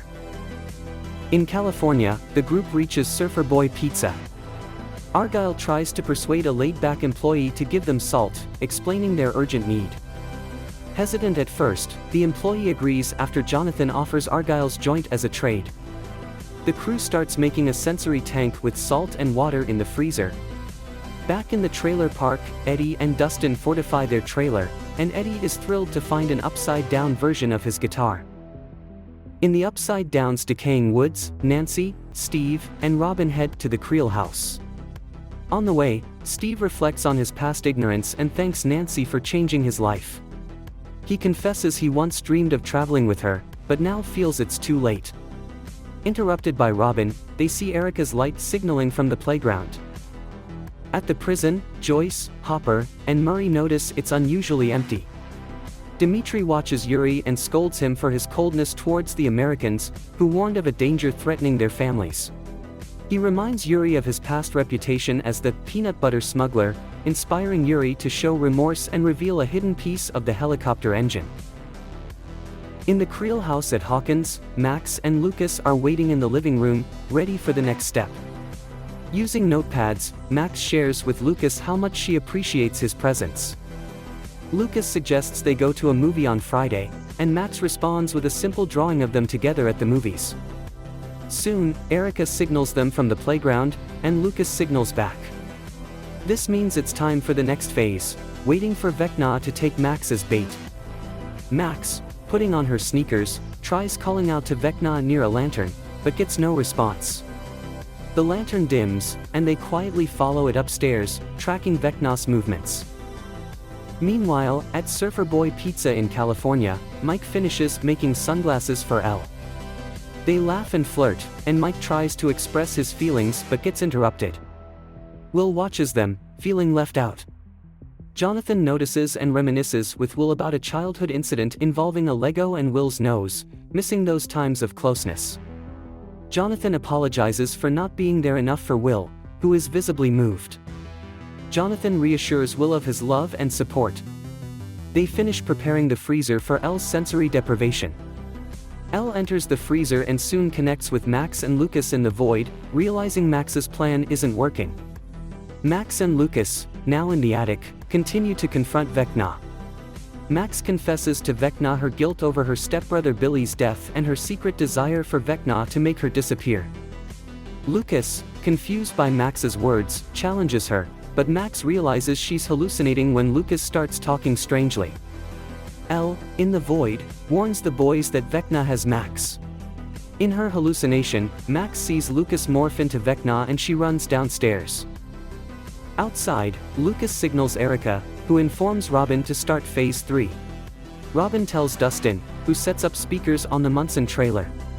Eddie plays Metallica's Master of Puppets to distract the demo bats. As the bats leave, Nancy, Steve, and Robin head towards the Creel house. In her hallucination, Max tries to escape the house but finds the doors sealed. She hallucinates her brother Billy in a sauna, trying to break out. In reality, Jason and Andy are racing towards the playground, with Andy chasing Erica. Max, in her hallucination, shifts her thoughts to the snowball dance in 1984. In Kamchatka, Joyce, Hopper, and Murray re-enter the prison through a hole. They find the containers broken and empty. Entering a security room filled with bodies, they find a dying general. Murray translates the general's story. A Demogorgon attack led to broken containers, releasing demodogs and particles, referred to as the Shadow, which possessed the creatures. Before dying, the general couldn't reveal more. The trio, through security footage, realizes the creatures are now under the particles' control. In Hawkins, Lucas confronts Jason, who regrets having Lucas on the basketball team, calling him a mistake. Lucas fires back, regretting joining the team and calling Jason a violent psychopath. Jason threatens to shoot Lucas if he doesn't wake Max up. Lucas rushes at him. Jason gains the upper hand in the fight, stepping on and breaking Max's Walkman. In the snowball memory, Vecna closes in on Max, taunting her about her bravery. Suddenly, 11 intervenes, throwing Vecna into the bleachers. Eddie distracts the demobats, leading them away. Dustin, trying to escape through the portal, hurts his leg. A bat attacks Eddie, causing him to crash. Remembering his past cowardice, Eddie decides to stand his ground. At the Russian prison, Hopper lures a demodog through the corridors while Joyce spots tasers on the wall. Back at the Creel house, Erica rushes to the attic amidst the ongoing fight between Jason and Lucas. In Max's memory, 11 and Max meet, but their reunion is interrupted when Vecna recovers. Vecna reveals his desire for a battle with 11.